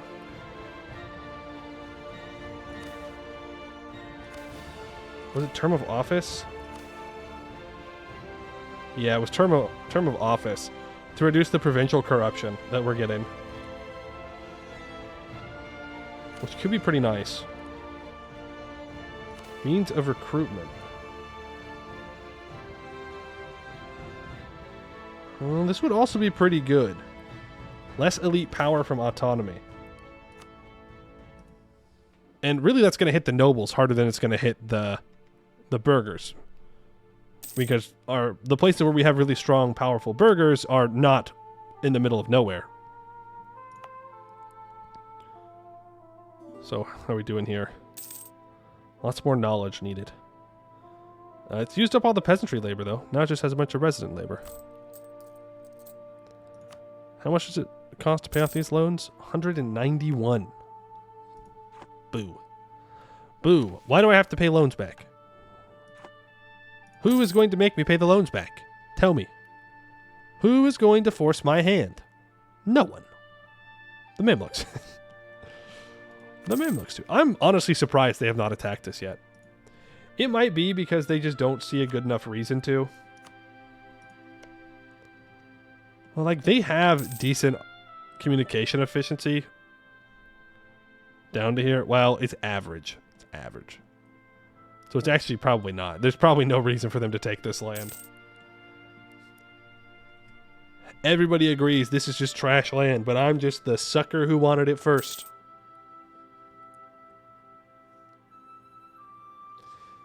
Embrace flurrynomics and never repay the loans. Huge. Huge.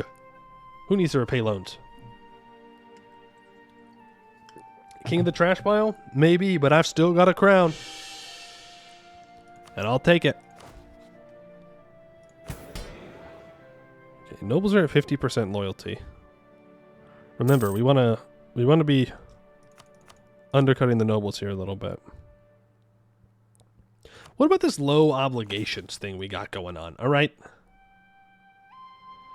Minus 40 noble loyalty. Ooh, but I would like to spend less mana on getting manpower from them. I can do a noble reform? I can, yeah. It's just, the thing is, this makes them give me less levies and more money. I don't need their money right now. I need their levies. Right, so as much as I would love to nerf them here, it's a bit of a bait for us. What I want to do is pass this. But aristocratic influence needs to be lower than 35. Which will happen eventually.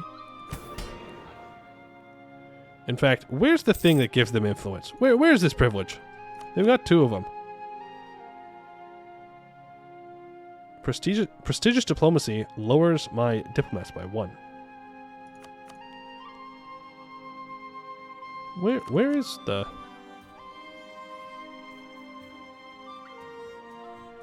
Which ones are giving it to him?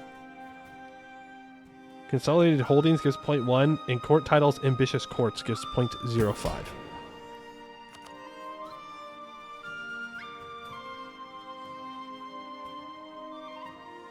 Okay, it does not say that, though.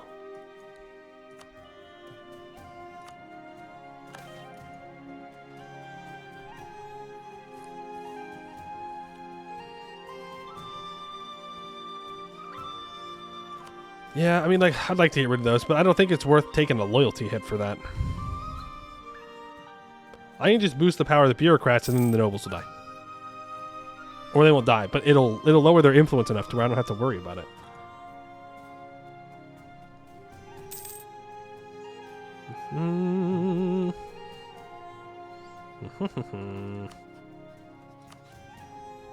God, I am tempted. We can overcome their numbers is the thing.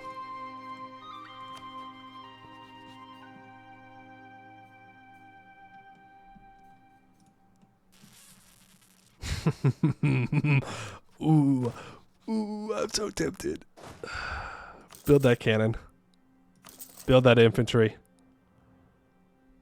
We have 10% infantry combat ability, right? Or is it 5%?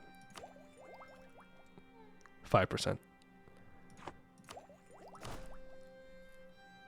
Well, the cavalry is much better. But the fire phase comes first.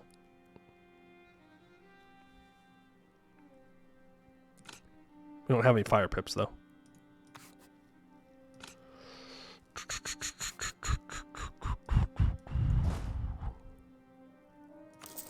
Build another cav. I want this salt. Very badly. It is a level 2 fort, though, which is a little nerve-wracking. Oh. Okay, we're not going to war. I can't go to war anyways. What am I doing? What am I doing? I have a regency. Our asses are going to sit here. Yeah, sure. You can guarantee the right to command my armies. Why not? Pay loan? Thank you.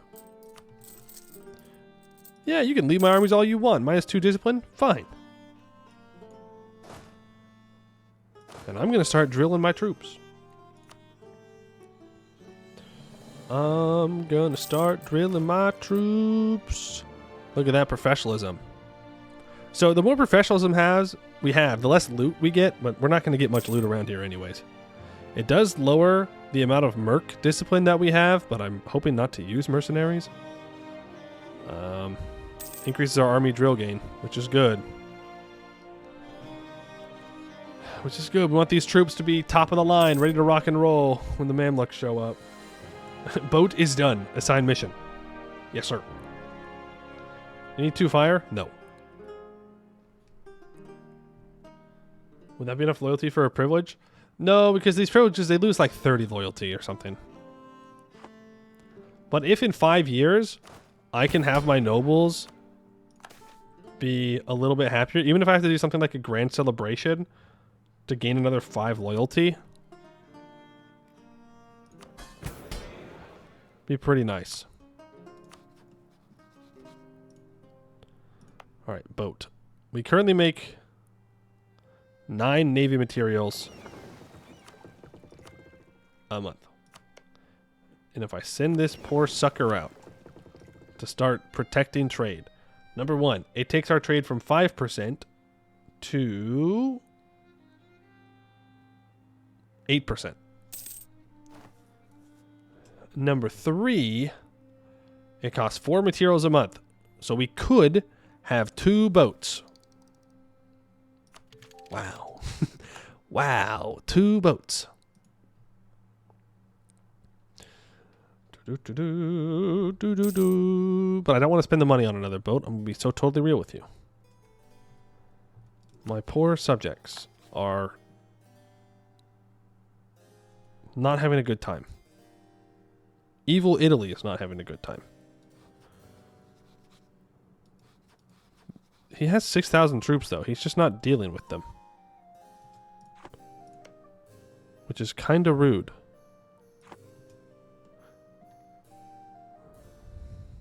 Just saying. Kind of rude. Alright, so up to there. I'm going to 2% less discipline. I would love to get like a morale of armies guy when we do go to war with the Mamluks. Or +1 stab at least. But I want this salt. Like, again, this province produces 157 units of salt.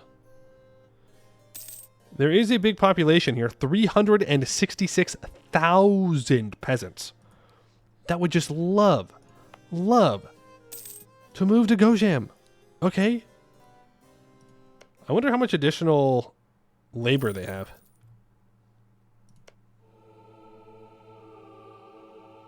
Oh, I don't get to know. Okay. I see how it is. Is our capital done? No. Why is Gojam in perfect communication then? Huh. It must have happened a long time ago. How does that little 2-province miner to the south of your vassals have 18,000 troops? He's built different. He's tech 27 too. If I had to guess, it's because he has a very loyal tribal estate. And there are also a lot of people down here. At least here. Let's look at their elites. I can't change on their frickin' screen. Yeah, their clans have 87.3% power and are making 44 ducats a month. I'm assuming that if you have loyal clans and can use clan troops, that you can get pretty big militaries. The problem is that eventually that's going to fall off. Like, eventually having invested into your burghers and like having nobles around is going to be better. But for right now, it's going to let you have more troops and apparently be caught up on tech. How much morale do we get from here? 0.07. 0.2 cav shock, though. That's a pretty big deal for a Mamluk war. When did we get this tech? Out of curiosity. After the year tech. I think I can also pay off another loan.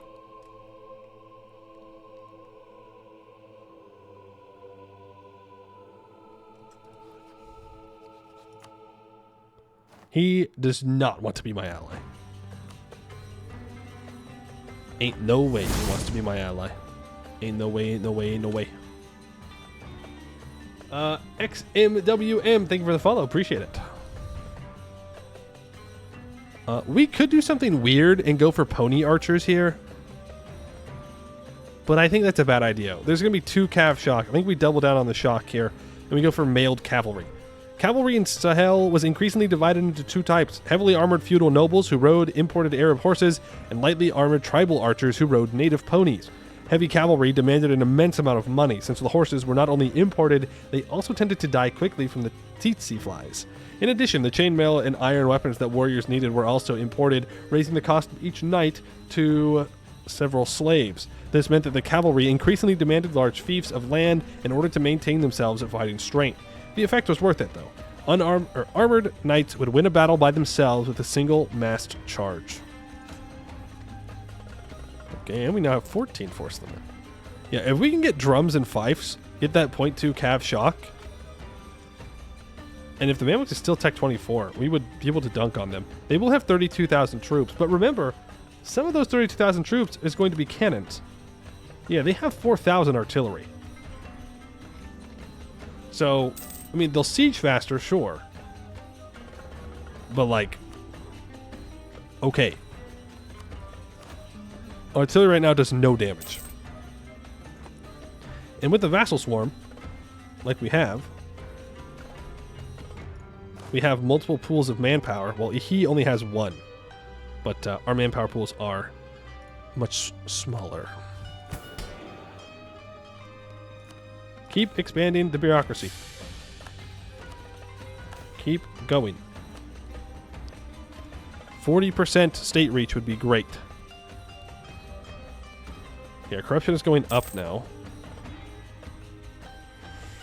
Oh, I wish there was a way to get nobility loyalty without spending a stupid amount of money. No investments, just paying off loans. How's that capital coming along? Needs 2.4 industrial goods, 2.4 knowledge, 1.5 residents. We're getting there. France has the Peasants' War. El France. Angry mob has taken Picardy. What will they do?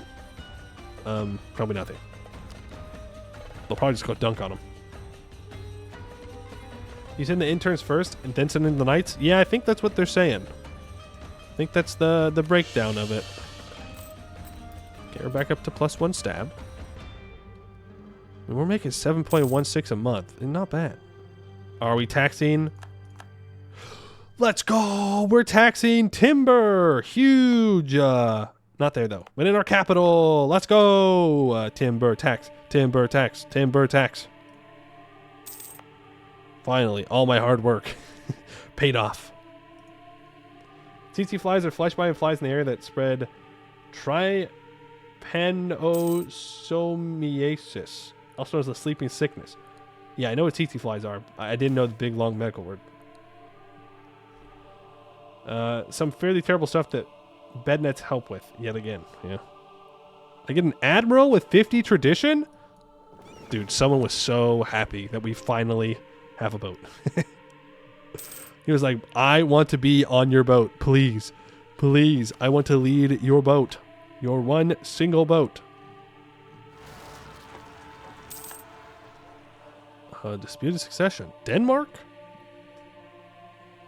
Ooh. Dawara has more rebels. Let's stop drilling. We should probably go fight these rebels. If only because it will prevent the vassal swarm from possibly working well.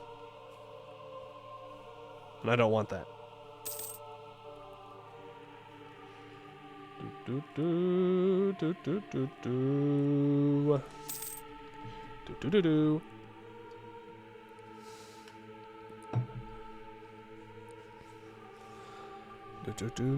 do do. He has 19,000 troops now. Man.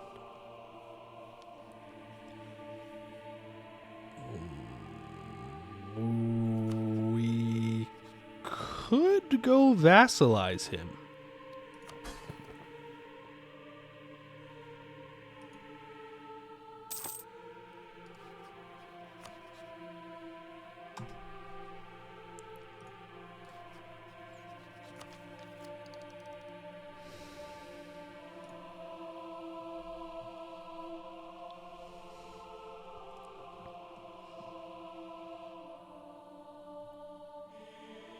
That would be a pretty strong vassal. Could we beat him, though?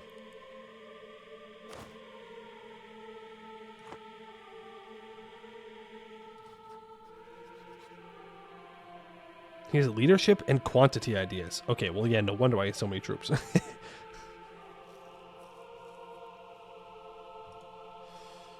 I mean, if we brought Kaffa into the war?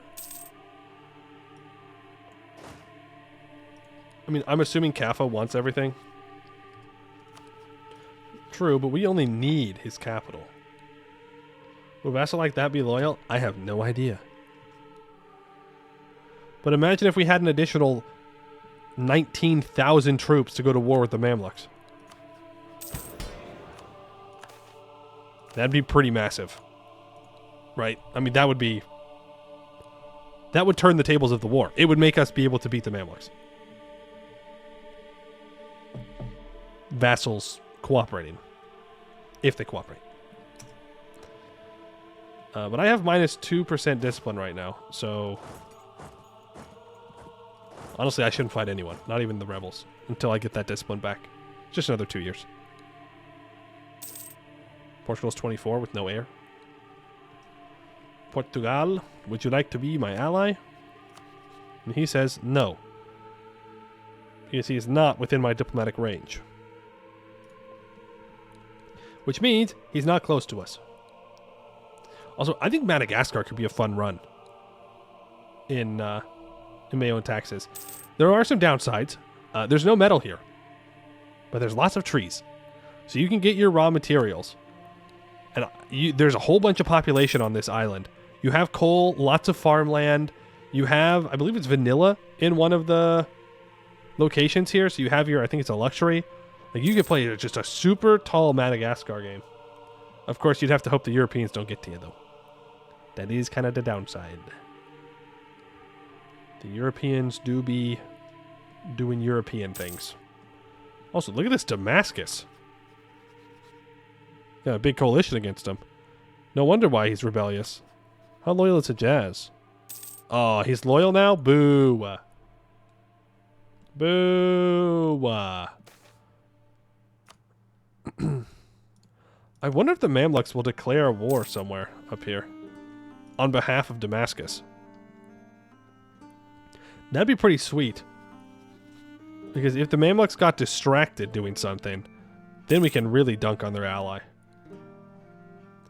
Heard Daviet and Joseon are pretty fun too. Yeah. A lot of places that you can play tall, right? If you want to play super expansionist, pick a European. Go colonize. You know how it is.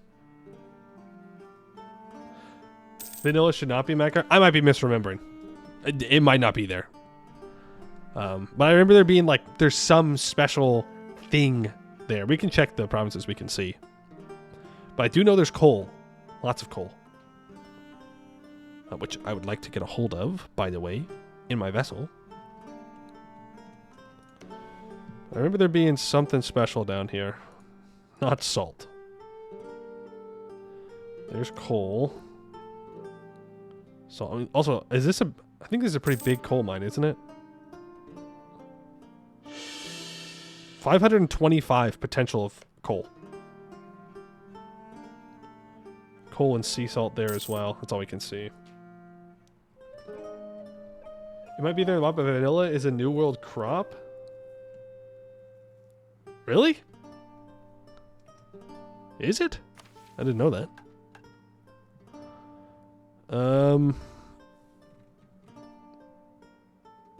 Special map modes. Other map modes. No. Advanced map modes. Trade map modes?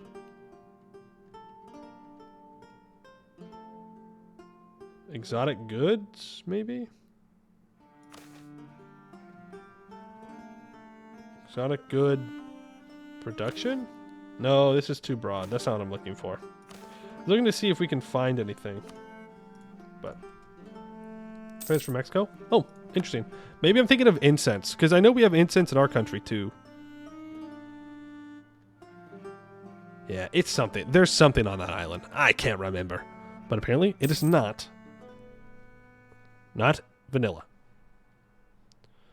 Good to know. We learned something new today, chat. Well, some of us did. Diminish influence. The influence of the bureaucrats has faded in government, leaving them in an undesirable position. So I can just increase their influence without paying the corruption? Sure. Why not? I mean, maybe there's a reform we can do now.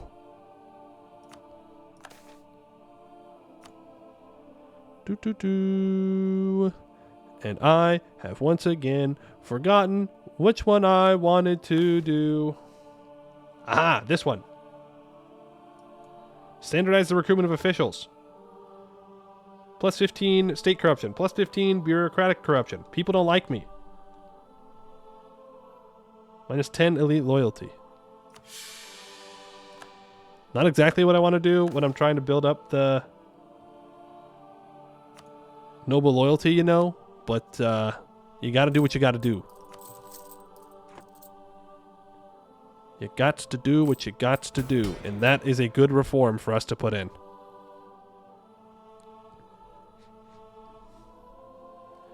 Maybe dies? Ooh, maybe. It might be dies.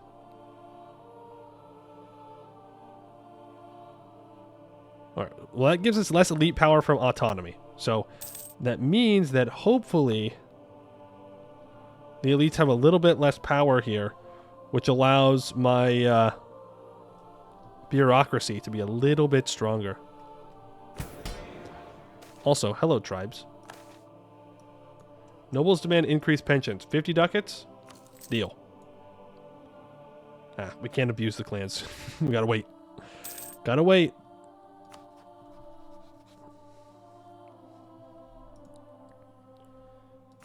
Nobility demands stricter sumptuary laws.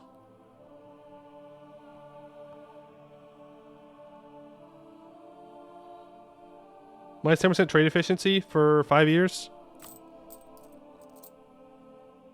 Or have the nobles like me even less? It's probably cheaper than giving out temporary tax relief. Sure. I'll make that trade. I think that's a fine trade to make for now.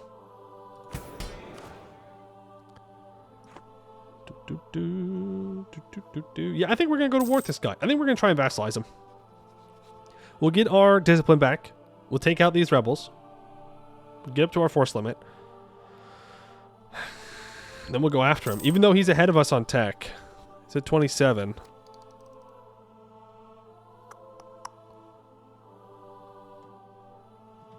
Is he the neighbor that's giving me a tech reduction? Huge. Huge. I don't know how he's completely caught up on tech. I mean, I guess we have spent a lot of monarch points on reforms and whatnot. But what's the hand with arrow reform for the bureaucracy? I don't know. I'll check.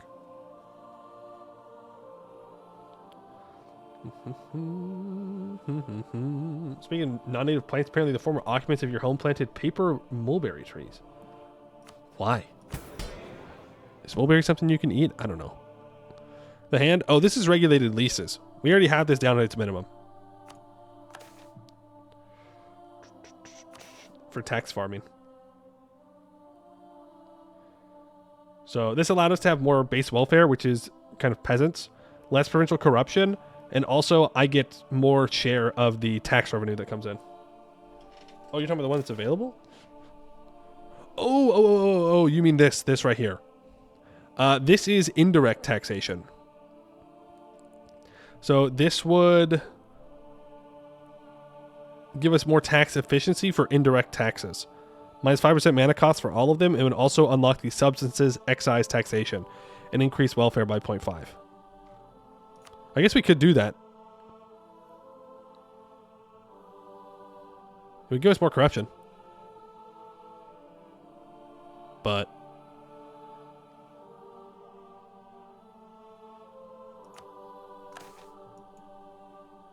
three stability, 15 legitimacy. And no one even cares? Damn.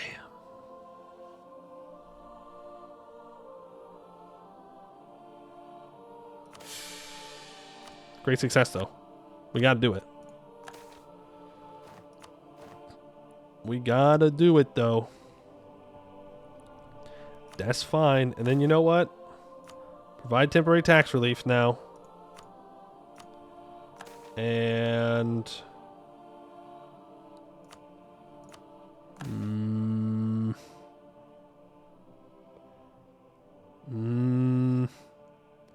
I could support burger autonomy, but I don't want to at the moment.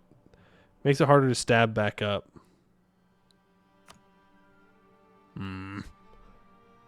But it will make our indirect taxes at least a little bit better. So that's things like our poll taxes, property tax, salt tax, substances tax on exotics, timber tax, tollage tax, and tribute tax. Expanded authority? Hello, clans. How you doing? Thank you for the 2.5 state reach and -5 clan power. Appreciate it. And you know what? Buy yourself something nice. Give me less tribute. God, I feel like that's too strong. That's crazy. But to be fair, if you continue to conquer land that is owned by the clans, it's not that crazy, right? You're just trying to offset what you're conquering, so what do I know? Also, is our ruler in charge yet? It's not. It's not. He's not. Which is good, because that means that our current legitimacy doesn't actually matter.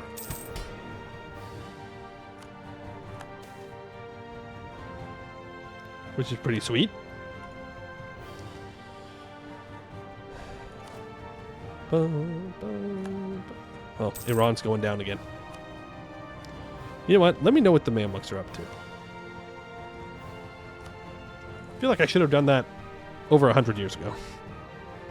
Let me know what those guys up there are doing. I need to know. Need to know if they declare a war. And also, I need to check. Build a spy network on this guy. And when do I get my discipline back? Special commissions, special commissions, special commissions. 1471 October. Okay, it's gone. I found it just in time. There is an argument to be made to accept Guma's or Kensi culture now.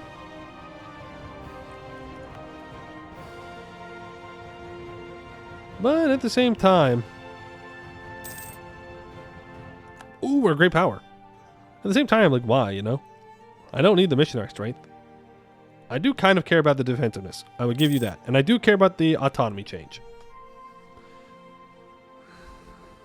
I do. And it's a big province. It is a massive province. 53 development. So maybe it would be a good idea to drop the old autonomy a little bit more.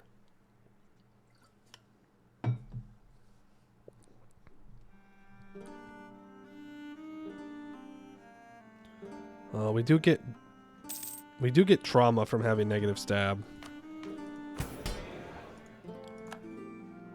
Well, I do want to do an anti-corruption campaign, but we can't do the stab costing one.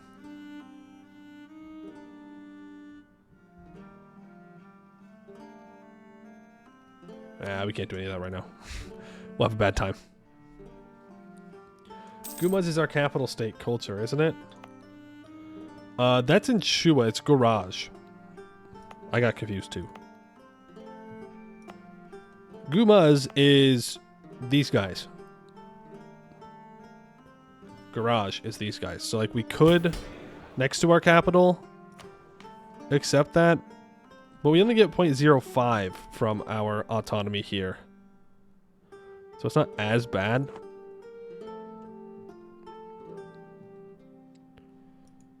Let's deal with these rebels. Okay, stability's up to -1 now.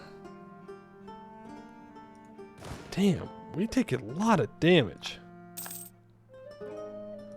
Makes me a little nervous about going to war if we take that much damage from rebels.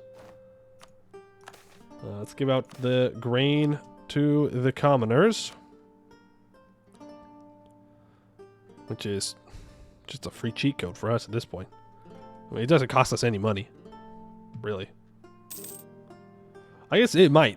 I just always have it on, so I wouldn't notice. But if I can make this much money while having it on, can't be that bad.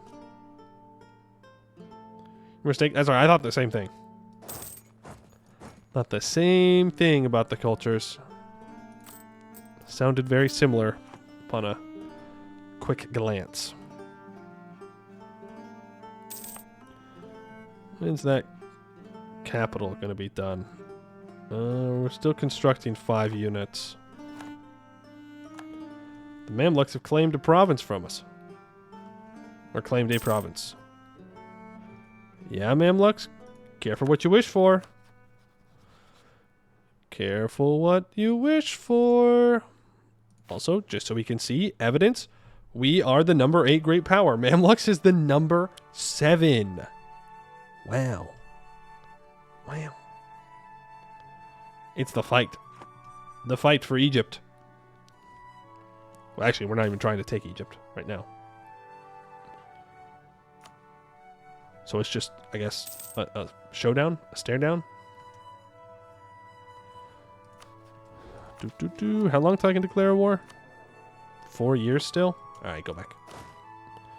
Go back so we can drill. The claims will still be there. Our time is still upon us. You want to ally me? I'm a great power now. Nope. He's a hater. Having a great mid-off in northeastern Africa. Okay, now hold on. Hold on a second. We're not having a mid-off. We're great powers. Okay? The world trembles at the name Ethiopia. Ottomans? Pathetic. Nothing. Terrible. France? What a joke. Ethiopia? Actually, I think France is a great power. Hold on. Pause. I'm going to dunk on France for no reason there. Well, there's always a reason to dunk on France. Okay, yeah, they're the 5th great power. I take it back. My bad. My bad. Crazy how they are the number 5 great power and they're having a bad game. And England is not on this list. Now, the only reason we're on this list is because we have an institution. Right. But so does England. France doesn't even have commercialization in his whole country. What a loser. Ignore it. Ignore us. Ignore that I also don't. Ignore that I also don't.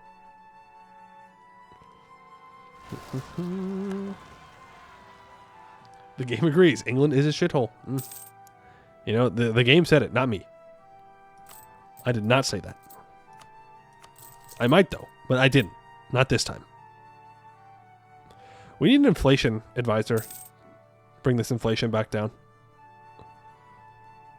Though, currently, it doesn't really do much. It makes our forts just the smallest bit more expensive. Okay, we are at 41 average state reach.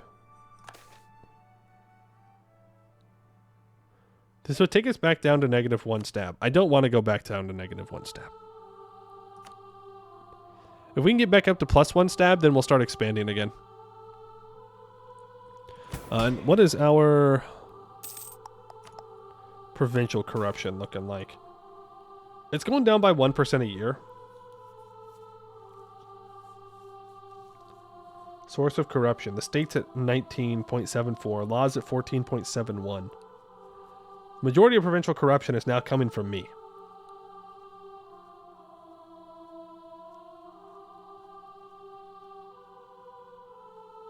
Just kind of is what it is.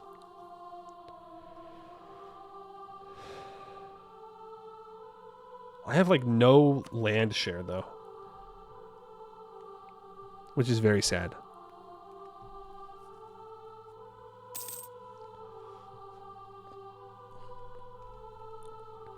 Very sad. Oh, ooh. Autonomy down to 89.2. We know that gold is over here. We know it's over here. Just waiting to be claimed by yours truly.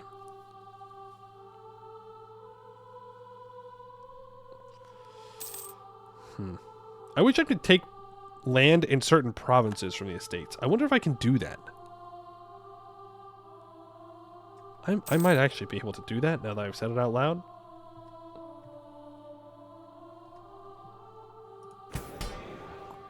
Because I know that I can leverage the elite and like I can expropriate land. Current proposal of none in every province transferred from the nobles to the state. Okay, but what if instead I went, no, actually, I want this one. Now, when I leverage the elite? No, it's still every province. Okay. Was worth a shot. Be nice if I could like target down a specific province to take control over, but meh. State-sponsored commerce. I do want that one up and running again. Don't particularly care about the... What's it called? Trade efficiency. Let the burgers just get stronger.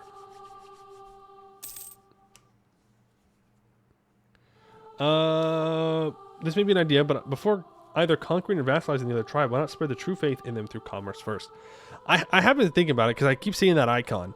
But remember, the way that the conversion works in MEIOU Taxes, you have to convert it multiple times to get to a majority in the province.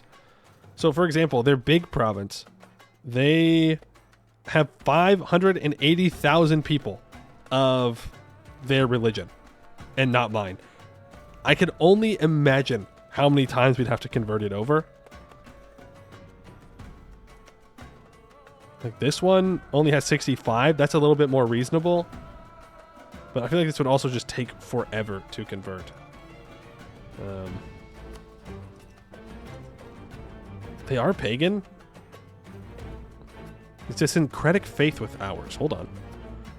You gain the modifiers of that faith, but with lower tolerance for your religion and missionary strength. Oh no, they have syncretic faith possibility. And they went syncretic faith with themselves. Yeah, okay. Yeah, okay. We can check, though. It doesn't hurt. It's like, what? It's like a year cooldown to switch this back. No one's going to compete for our trade power. In before it starts converting a random province. Netherlands declares independence. Also, good news. Shua is now a dominant center of production. It starts converting Kaffa's land? Well, now hold on. No, that's not what I wanted. I wanted the other guy. Oh well. I guess we're helping out Kaffa. Expand the bureaucracy. Thank you. Do you want to be a vassal anytime soon? No. They will change their mind eventually. I can guarantee you. They're in a different trade node? You're so right. You're so right. I can't actually convert it anyways. But it was a good attempt. It was a good attempt. What's the next idea I'm taking? Mill. When can I... I'm going to change the national focus every 16 years. In October, I can switch it over to mill focus. And I will. I think. I don't really care as much about the Diplotech. But I'm going to need to take a mill tech, and then I'm going to need to take mill ideas. So, that's pretty important. Death of a merchant. 5 prestige, 25 ducats. Give me that prestige. That reduces our morale penalties. Still minus 0.07. But I can just pay the nobles, and then we're good. The sheriff has died. Oh, I thought it was our other guy. Commerce production inefficiency reduction sounds like a great idea. We're not taking a Diplotech soon, so sure. We are going to need to replace this guy, though. And unfortunately, I'm going to have to choose one of the tribe guys. Unless I start firing them now in preparation. Give me something better. I have not been drilling, like I said I was going to. Damn. Rippy dippy.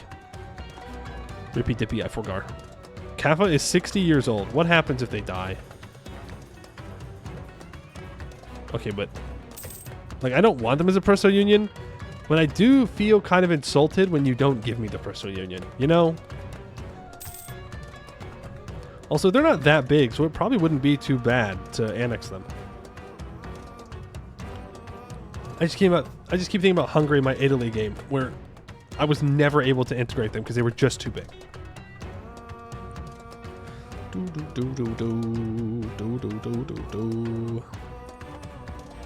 But and he already has my dynasty, so it doesn't really matter. Oh, France PU moment? Huge? I wonder if that Netherlands war is blown up.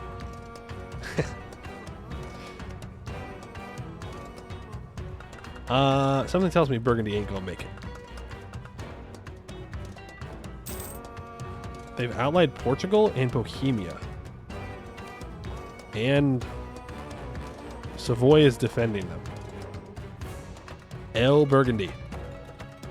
Not having a good time. Full grain provisions. You've got it. Boom, boom. Give me those grain provisions. Thank you. Boom, boom. Why are Adol's troops down there? He's up to 20,000 troops now. He knows. He knows that we're coming for him. Hold a grand celebration. Costs a lot of money.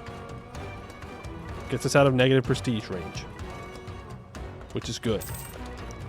Then, I want to check the Mamluks' morale again. Aha! We have superior morale. Oh, no, they do. Sorry. Got too excited.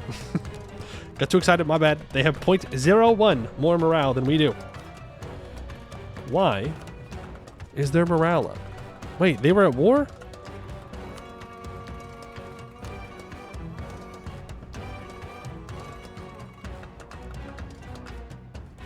Did you put your dynasty on their throne?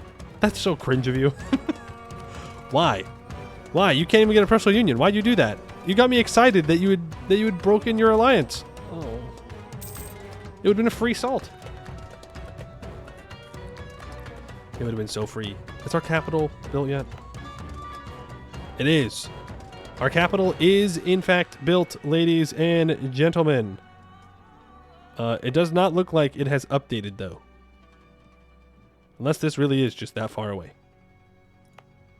In which case, I don't know. We're going to have to really work on a level 2 road. Really bad. In fact, how much would a level 2 road in Gojam cost? Actually, we'd probably need to start in our capital. How much would a level 2 road in our capital cost? Design the project. Improve the infrastructure. Pathing. Level 1. Just kidding. Level 2. 342 decade dues. Okay, I also have my trade efficiency back. I'm convinced that the city is still under the impression that your ruler who conquered them is still in charge. Yeah, we haven't really updated them on who's alive or not.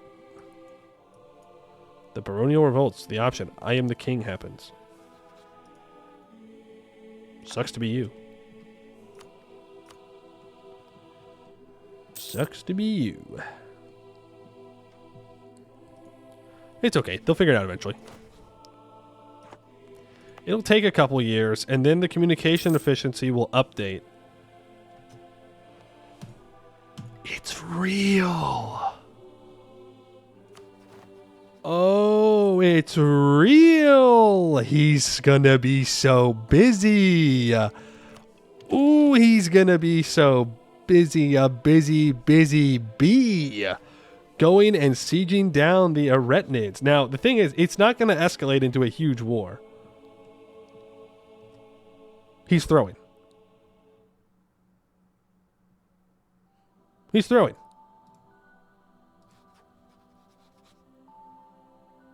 That should not be allowed. Okay, well, Damascus is now at war with the Mamluks. Never mind. This has immediately escalated into a large war. Also, Damascus is dying. They got too big for their britches. But what's most important is that the Mamluks are now also at war with Al-Quds. And I will be able to see where their troops are. Oh, yeah, someone earlier mentioned if there's great projects. Here's one. They're not very good. I'll be honest with you. 3% missionary strength in the area is kind of sad. 0.5 yearly prestige globally is pretty good. You get clergy loyalty when it's upgraded, and yearly legitimacy in this case is fine, I guess. But I don't know if I would want to spend a lot of money on that. I'd rather build more roads. While the Mamluks are away, Ethiopia will play. True. Which then brings up an interesting question.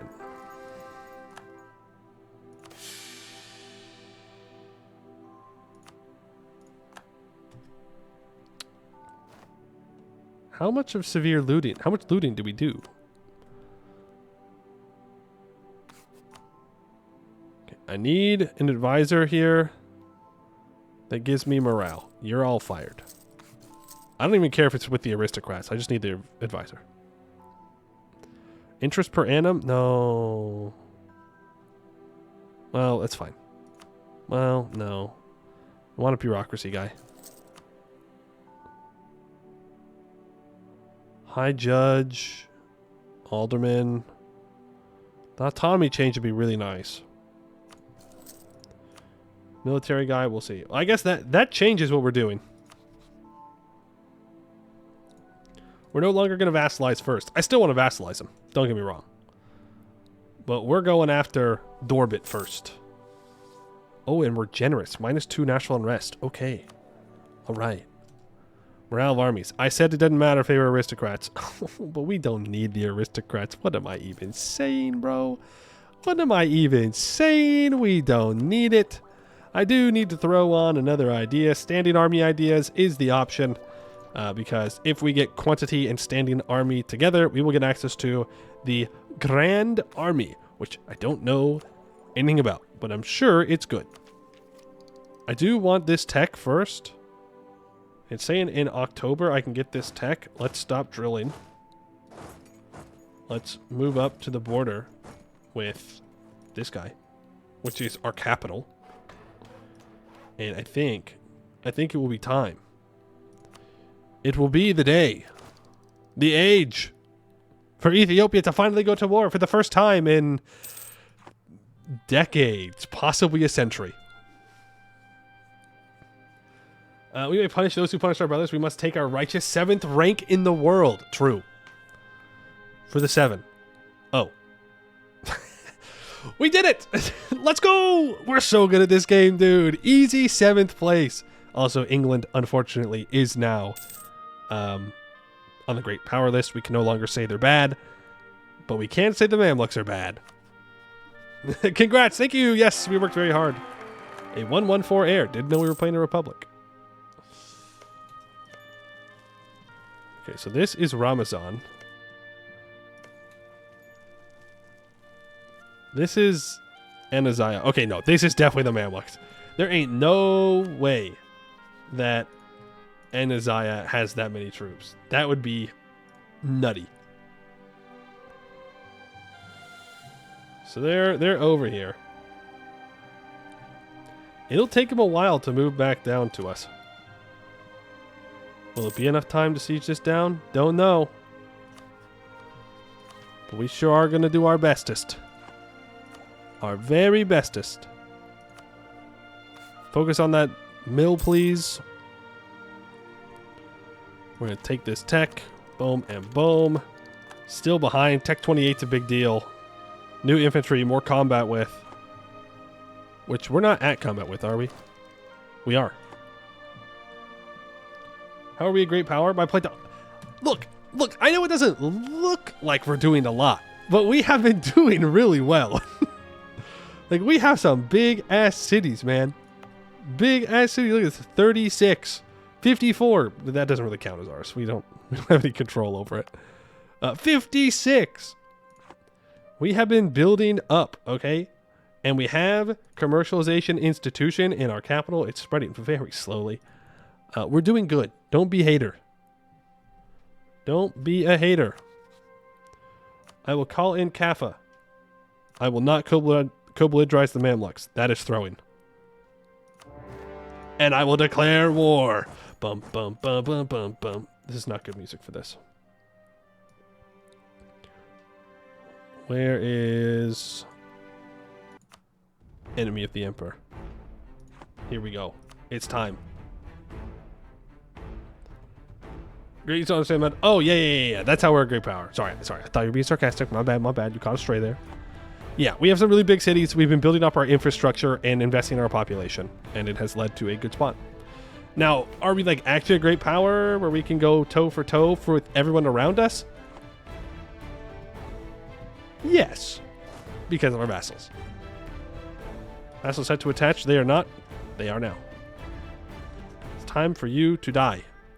0 shock pips. Looting policy. I'm going to go medium looting. I don't think I ever want to do severe again. You get a lot of money out of it, but you just kill too many pops. I'm sure for tribes it's fine. Oh, is that a stack wipe? Nope. Does he actually get to retreat away?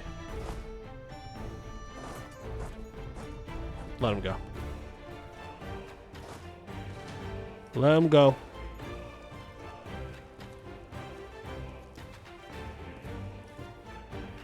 In before the Mamluks turn around immediately and come fight me. We know it's going to happen. We know it's going to happen. He's not going to focus on his attacking war. He's going to do his defensive war. He's going to turn around and he's going to come fight me. And we're going to win. We're going to win. We will win. Hopefully. Yay. Confidence fell off there a little bit.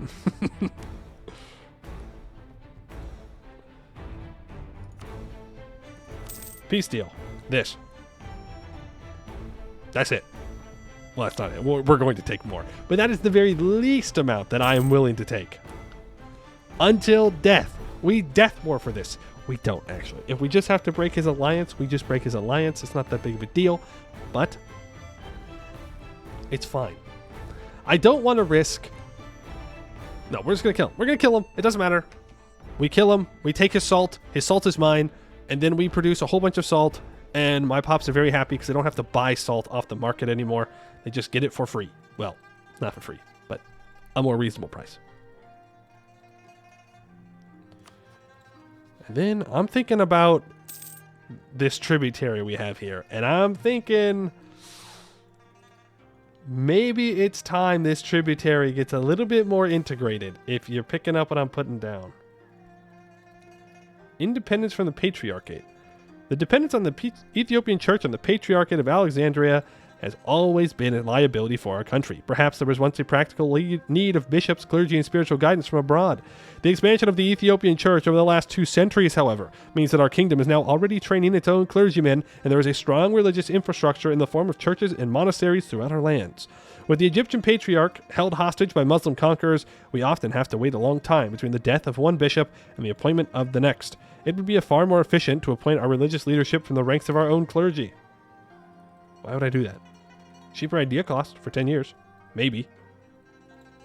I'll get the free stability. What? Oh, our equilibrium's just not there. Shout out to Kaffa for being on the siege with 2 horses. When he could have just put his infantry there. But you know what? I won't complain. If he's helping, he's helping.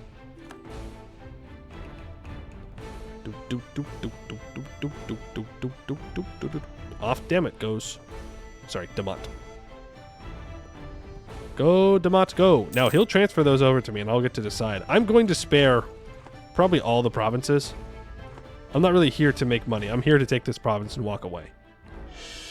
Your first playthrough MEIOU Taxes? No, it's not. I've at this point now, I'm almost done with my Italy campaign. I'm still playing it when I'm not streaming right now. But I'm kind of more just like testing things out and looking at stuff. And then a long time ago, I also played as Milan. Didn't do a full run. I played as Hungary for a little while. And I also didn't do a full campaign there. But this time period, like right now, is when I've had the most experience playing MEIOU Taxes. So I have like a somewhat general idea of what I'm doing. Kind of. Sort of. Like, I'm sure someone who religiously plays MEIOU Taxes is probably like, whoa, this guy's ass. What is he doing? But I also just got the Salt Province. So I'm also saying maybe they should put some respect on my name. Huge. It doesn't have roads here. Pfft. Imagine. Why do you have rank 2 irrigation? I mean, you do have a decent amount of... I hate that I can't look at... I can't scroll through them in someone else's country. He has 457 farmlands. This is going to be such a good thing to grab. It's going to be a lot of peasants to convert, though. 317,000 of them. Well worth it. There's going to be lots of food and... Oh, Kaffa died.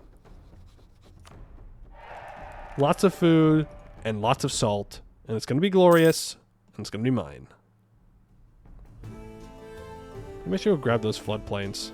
Damat's on it. Dude, if the Mamluks actually stay focused in the north, that's going to be crazy for us. I did just see this get unsieged, though. Which makes me think that maybe he won't. I guess we'll see.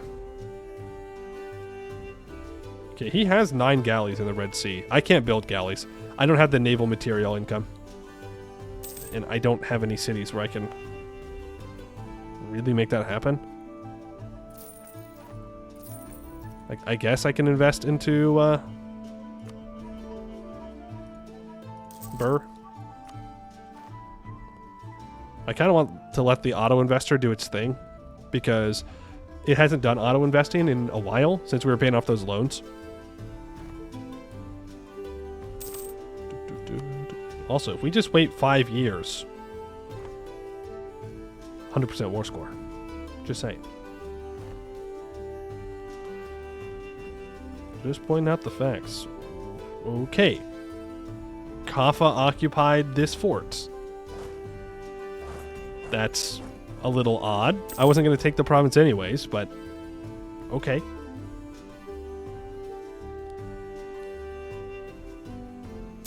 Are these students convinced me to try it for myself? I'm sorry, I did that too. Starting tag tips for a first timer. I've heard Naples is good. I've heard if you want to try out colonization stuff, Portugal's good. Milan is very good. You're very rich. It's Milan. You just have to be really careful with AE because it's even worse than in base game. Like, you just get tons of aggressive expansion. But you don't need to expand as Milan if you don't want to. That's probably what I would go for first.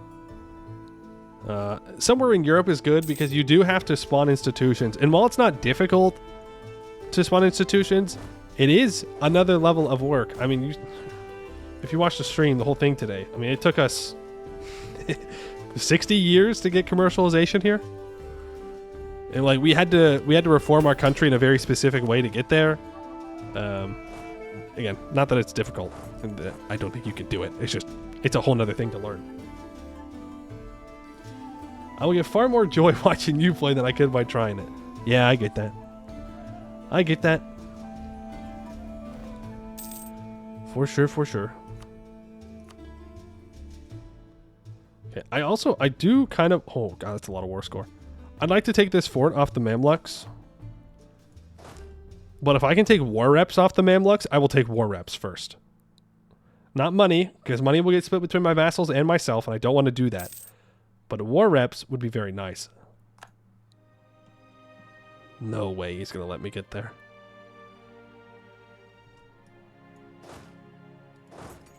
No. There's no way he lets me sack his capital. No way. He's going to come back, right? This is a prank. This is when he turns around and fights me. He's Tech 24. He might be too scared to fight us. That might be what it is. Captain Zacko, thank you for the 3 months. Appreciate it. POIUYMEIOU. See, that's a lot of letters, you know. It's very wordy. I'm not sure it would catch on, but I like it. I like it. The Fall of Sahaj. Okay, so do I want to loot Sahaj? It has level 4 irrigation, level 2 garrisons, level 2 amenities, and a fishing harbor. It's on the Nile. They have 412,000 peasants, 37,000 residents, 8,000 nobles. We went medium looting. I'm going to loot them. I want to see what happens. How much are we going to get from this?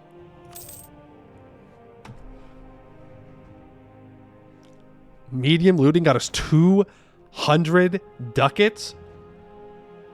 Well, you already know what we're spending it on. You already know.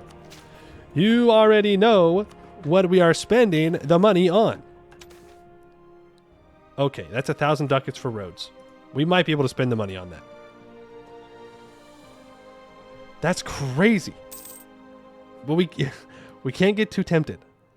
We cannot get too tempted by just looting everything. Oh, is he here? Yeah, he's here. Deborah Baran, the Mountain of Light. Ooh. Iyashu II has a vision in which he has been shown a shining mountain on which to build the new capital of Ethiopia. A church has already been constructed at the site, and now it is up to the state to realize the dream of our emperor. The time has come for a permanent capital. Is it time? Is it time for a permanent capital?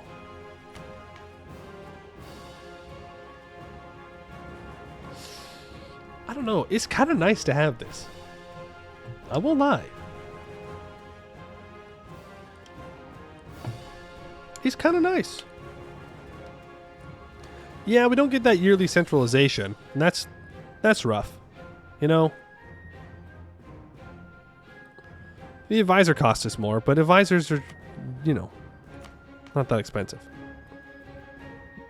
The stab increase interval minus 20% is super good. It is super. I think we keep it. Let's not break with tradition. I think we keep it. We can keep it the whole game. It's a good modifier. Yeah, it's better for reforming. True. Okay, so he is zooming south. Little nervous about that. He should have to get through Kuz, though. Yeah, if I could loot his capital, that is a ton of money. I mean, if... What was it? So Hajj, with 6 urban development, gave me 200 ducats. I mean... 34 urban development. How many people died, though? Ooh. Ooh. Not a good look. Not a good look. 63,000 peasants, 8,000 residents, and 1.9 thousand nobles. Also, we do have the full surrender.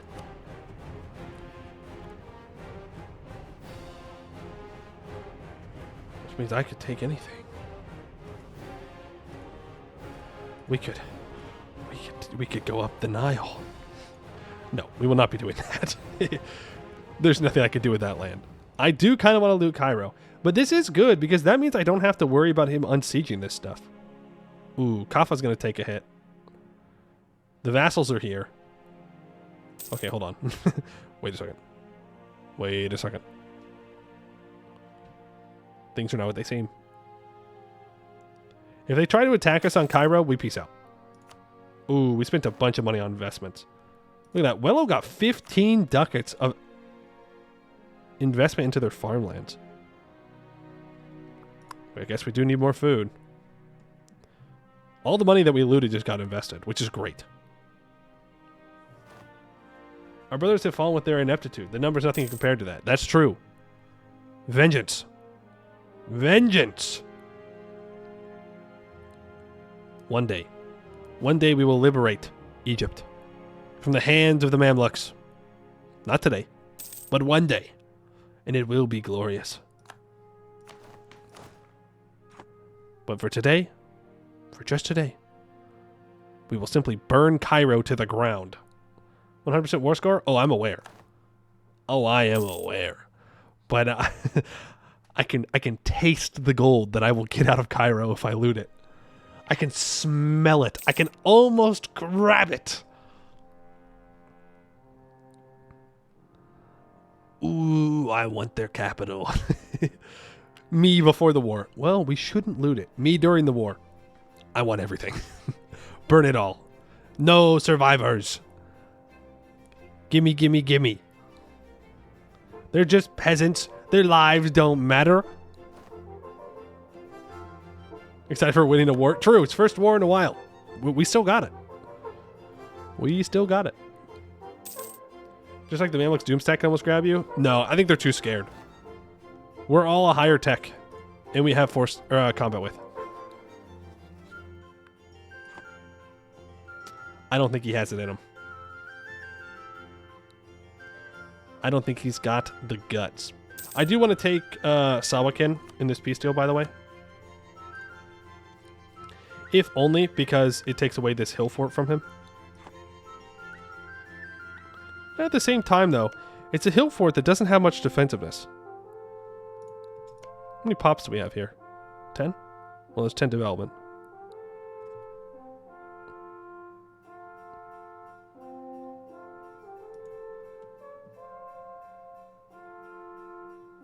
It's not like I can control it, right? I mean, we know that. We go special map modes, political, communication efficiency. Yeah, see, it's still nothing out here. Which means this fort would just be terrible for me. It'd be it would be a even worse fort for me than it is for him. So I don't actually think we take anything from the Mamluks, as much as I want to. And God, let me tell you, I want to take land from the Mamluks. Fall of Al-Kahira. Let's see. How many dead? And how much money? 492? Easy 500 ducats. Easiest 500 ducats of my life. How many died? 76,000 peasants. 58,000 residents. 4,000 notables. And I'm just saying, I'm seeing some lootable stuff right there. If we occupy this province, that gives us the roads, and then we peace out. Now Alexandria? You tempt me. You tempt me. I don't know if we want to siege down Alexandria. We are getting a call for peace. That war exhaustion going up real fast. And it's... it's tanking our morale of armies, too? And our fort defense? No, I think we just loot this one province and walk away. Loot them. It's 1,000 ducats. Can I separate peace out the Mamluks? No. He's too strong. Alright. 50 ducats. How much do I get? How many ducats do I get? 10. Huge. But, most importantly, I get my salt mine. And we also embarrass the Mamluks. We prove that we can, in fact, beat them. And bada bing, bada boom. We are so back. And I just saw that the Mamluks were fighting this guy's rebels. Alright. Good stuff. Good war. Very good war. The bureaucratic expansion is completed. We're up to 45. I'm a little worried to expand the bureaucracy beyond this. Looking at our corruption here, I think we need to lower that. Any possible reforms? Well, I will be able to do this reform soon, TM. I have to complete my idea group. So I'd rather just do one of our privileges here. In terms of office life tenure. Well, I have 30 bureaucratic influence. It lowers elite loyalty by 10 though.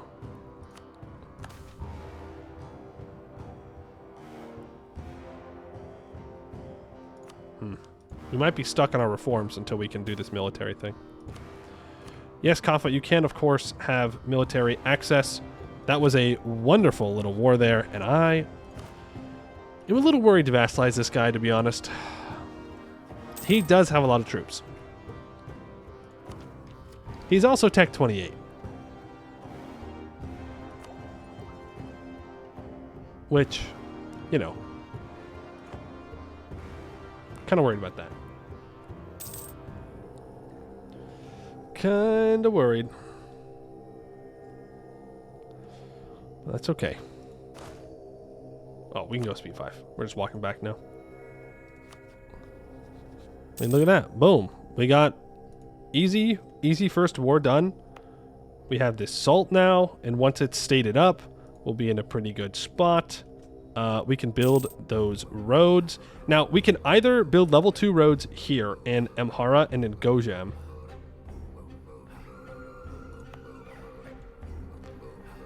And where do you get your communication from, by the way? 16, sorry. From Tana.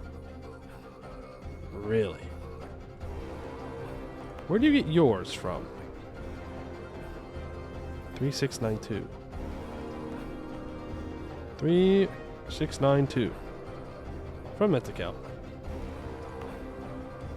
But really, it's faster to go through Tana. Oh, there's a navigable river. That's interesting.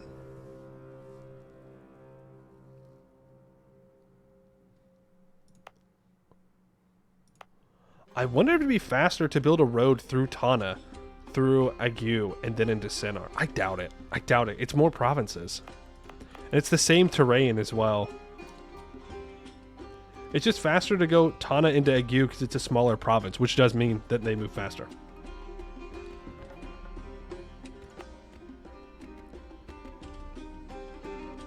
I don't know if we need to build a level 2 road in our capital. But through Gojam and Metacal would be kind of massive. How much would that cost? Let's do some cost analysis here, okay? Metacal, if we wanted to build roads here, it would cost 903 ducats. Okay. And if I wanted to send a road out to the north, how much would that cost me? They're going to be level 1s.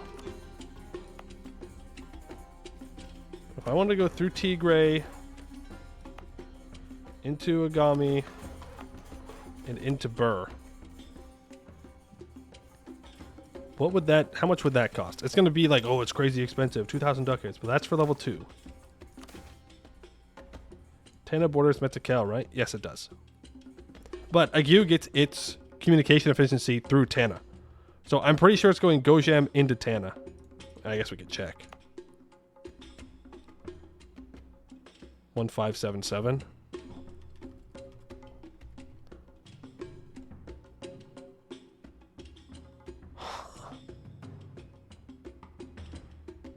Well, ain't that something? Because Begemder has a navigable river. Oh my god, Gojam was a distraction. It's actually better to put a road through Begember, through Tana, into Metacal. What? I've been bamboozled, tricked, lied to. 1569? But Metacal still gets it from Gojam.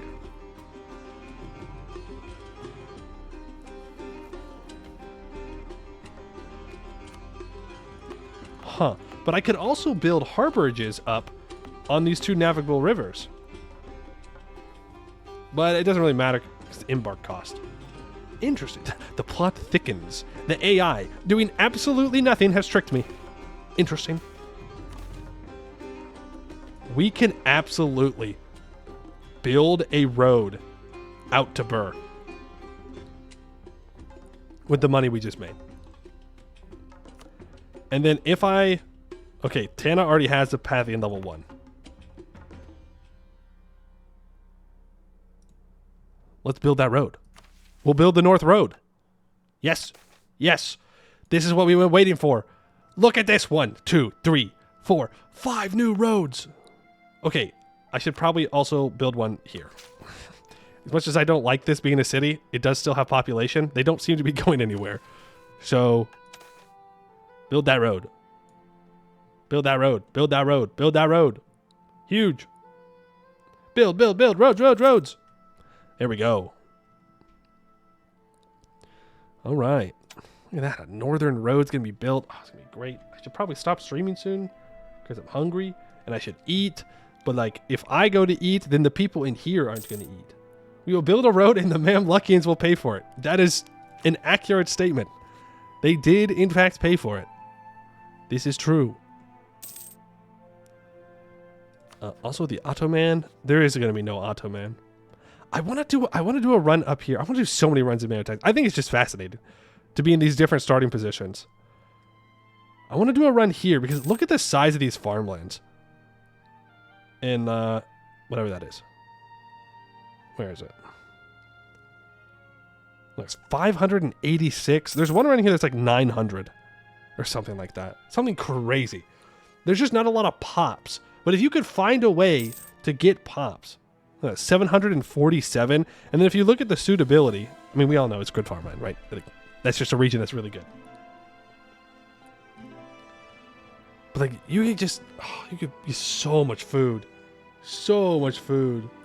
And a pretty reliable way to get pops. You just take them. You have a point. You have a point there. And then we have the Dnieper? The Dnieper? I don't know if you say the D or not. 542. Crimea is at 899. With 133% suitability for wheat, which gives 2.673 output. Can you steal and enslave pops? I don't think so. Not that I know of. 405 farmlands here. 696 farmlands here. 91% suitability. There's also like soil suitability. So the soil quality here is 100%. Which I think just makes it grow even better. And then if you compare it to like ours, we have a lot of farmlands, but it's only a soil quality of 60.1%. Which I think means that they get more out of their crops. Like they get more food per crop made, essentially. I think it's how that works. Which is crazy. It'd be fun. It'd be fun. Our technology... Oh, that's a Diplotech. Yeah, we'll take the Diplotech. I was going to say, I thought our Miltech was as expensive, and I was like, that's crazy. We need to get through standing army ideas. I do want to catch up on Miltech, though. New infantry is pretty tempting. But we probably aren't going to be going to war again for a while. I mean, maybe we could just go keep beating up the Mamluks for money. But I don't want to just go and loot all of their provinces, because then we just kill pops. But I don't know. The D modifies the N, but if you don't speak Slavic, just ignore the D as far as I know. Okay, the Dnieper. What the hell is going on? Is this even EU4? Yes, it's EU4, and we just built a giant road. Well, we're in the process. Let's grab that movement speed. Disowned relative has gone away. This is MEIOU Taxes, and like I'm like kind of wrapping up here. So go watch the VOD. It's EU4, but very in depth. Let's disown an unpopular relative before we go. We have built the roads. The northern road is being constructed. It will be great, grand, and glorious. It will hopefully allow us to have some autonomy drop up here in this region, and maybe we can actually get Burr to start growing and being productive. I need to build an amenities in Burr at some point if I do want it to industrialize and like urbanize. Golden Highway? It is, yeah. I mean, it is essentially a golden highway. But that's it for today. Nice, chill, little, almost 8-hour stream. You know how it is. When you get going, when you're in the zone, you're in the zone. And today, we were in the road building zone. Some of them live from this mods dev teams were high on Tinto Barcelona. I know. It was a good sign when I saw that. Very good sign. Have a good night. You guys have a wonderful night, too. We can check and see if there's anybody live right now. See if there's anyone out there playing some Europa Universalis 4. I'll be back tomorrow. Also, exclamation point VODs. If you want to check the VODs, if you're confused about what MEIOU Taxes is, I do a kind of scuffed, but good enough time explaining it in the first VOD of this, which was yesterday's stream. That VOD's already out. You can watch it. This VOD will be put up tonight, and then you can watch this one if you prefer watching it on YouTube. Also, exclamation point Discord if you want to join the Discord channel, which is good because sometimes I give updates if I'm streaming or not.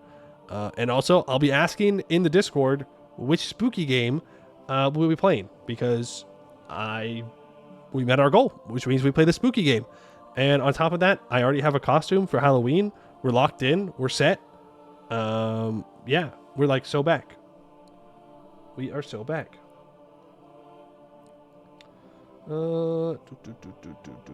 Let's see here. I'm not seeing any Ambinarians. No Ambinarians. So, I think we'll just wrap it up there for today. Yeah? Sound good? All right. Thanks for the stream. No, you didn't catch most of it. Microtech VODs haven't played much MEIOU Taxes. You should. I'm really enjoying MEIOU Taxes. I am.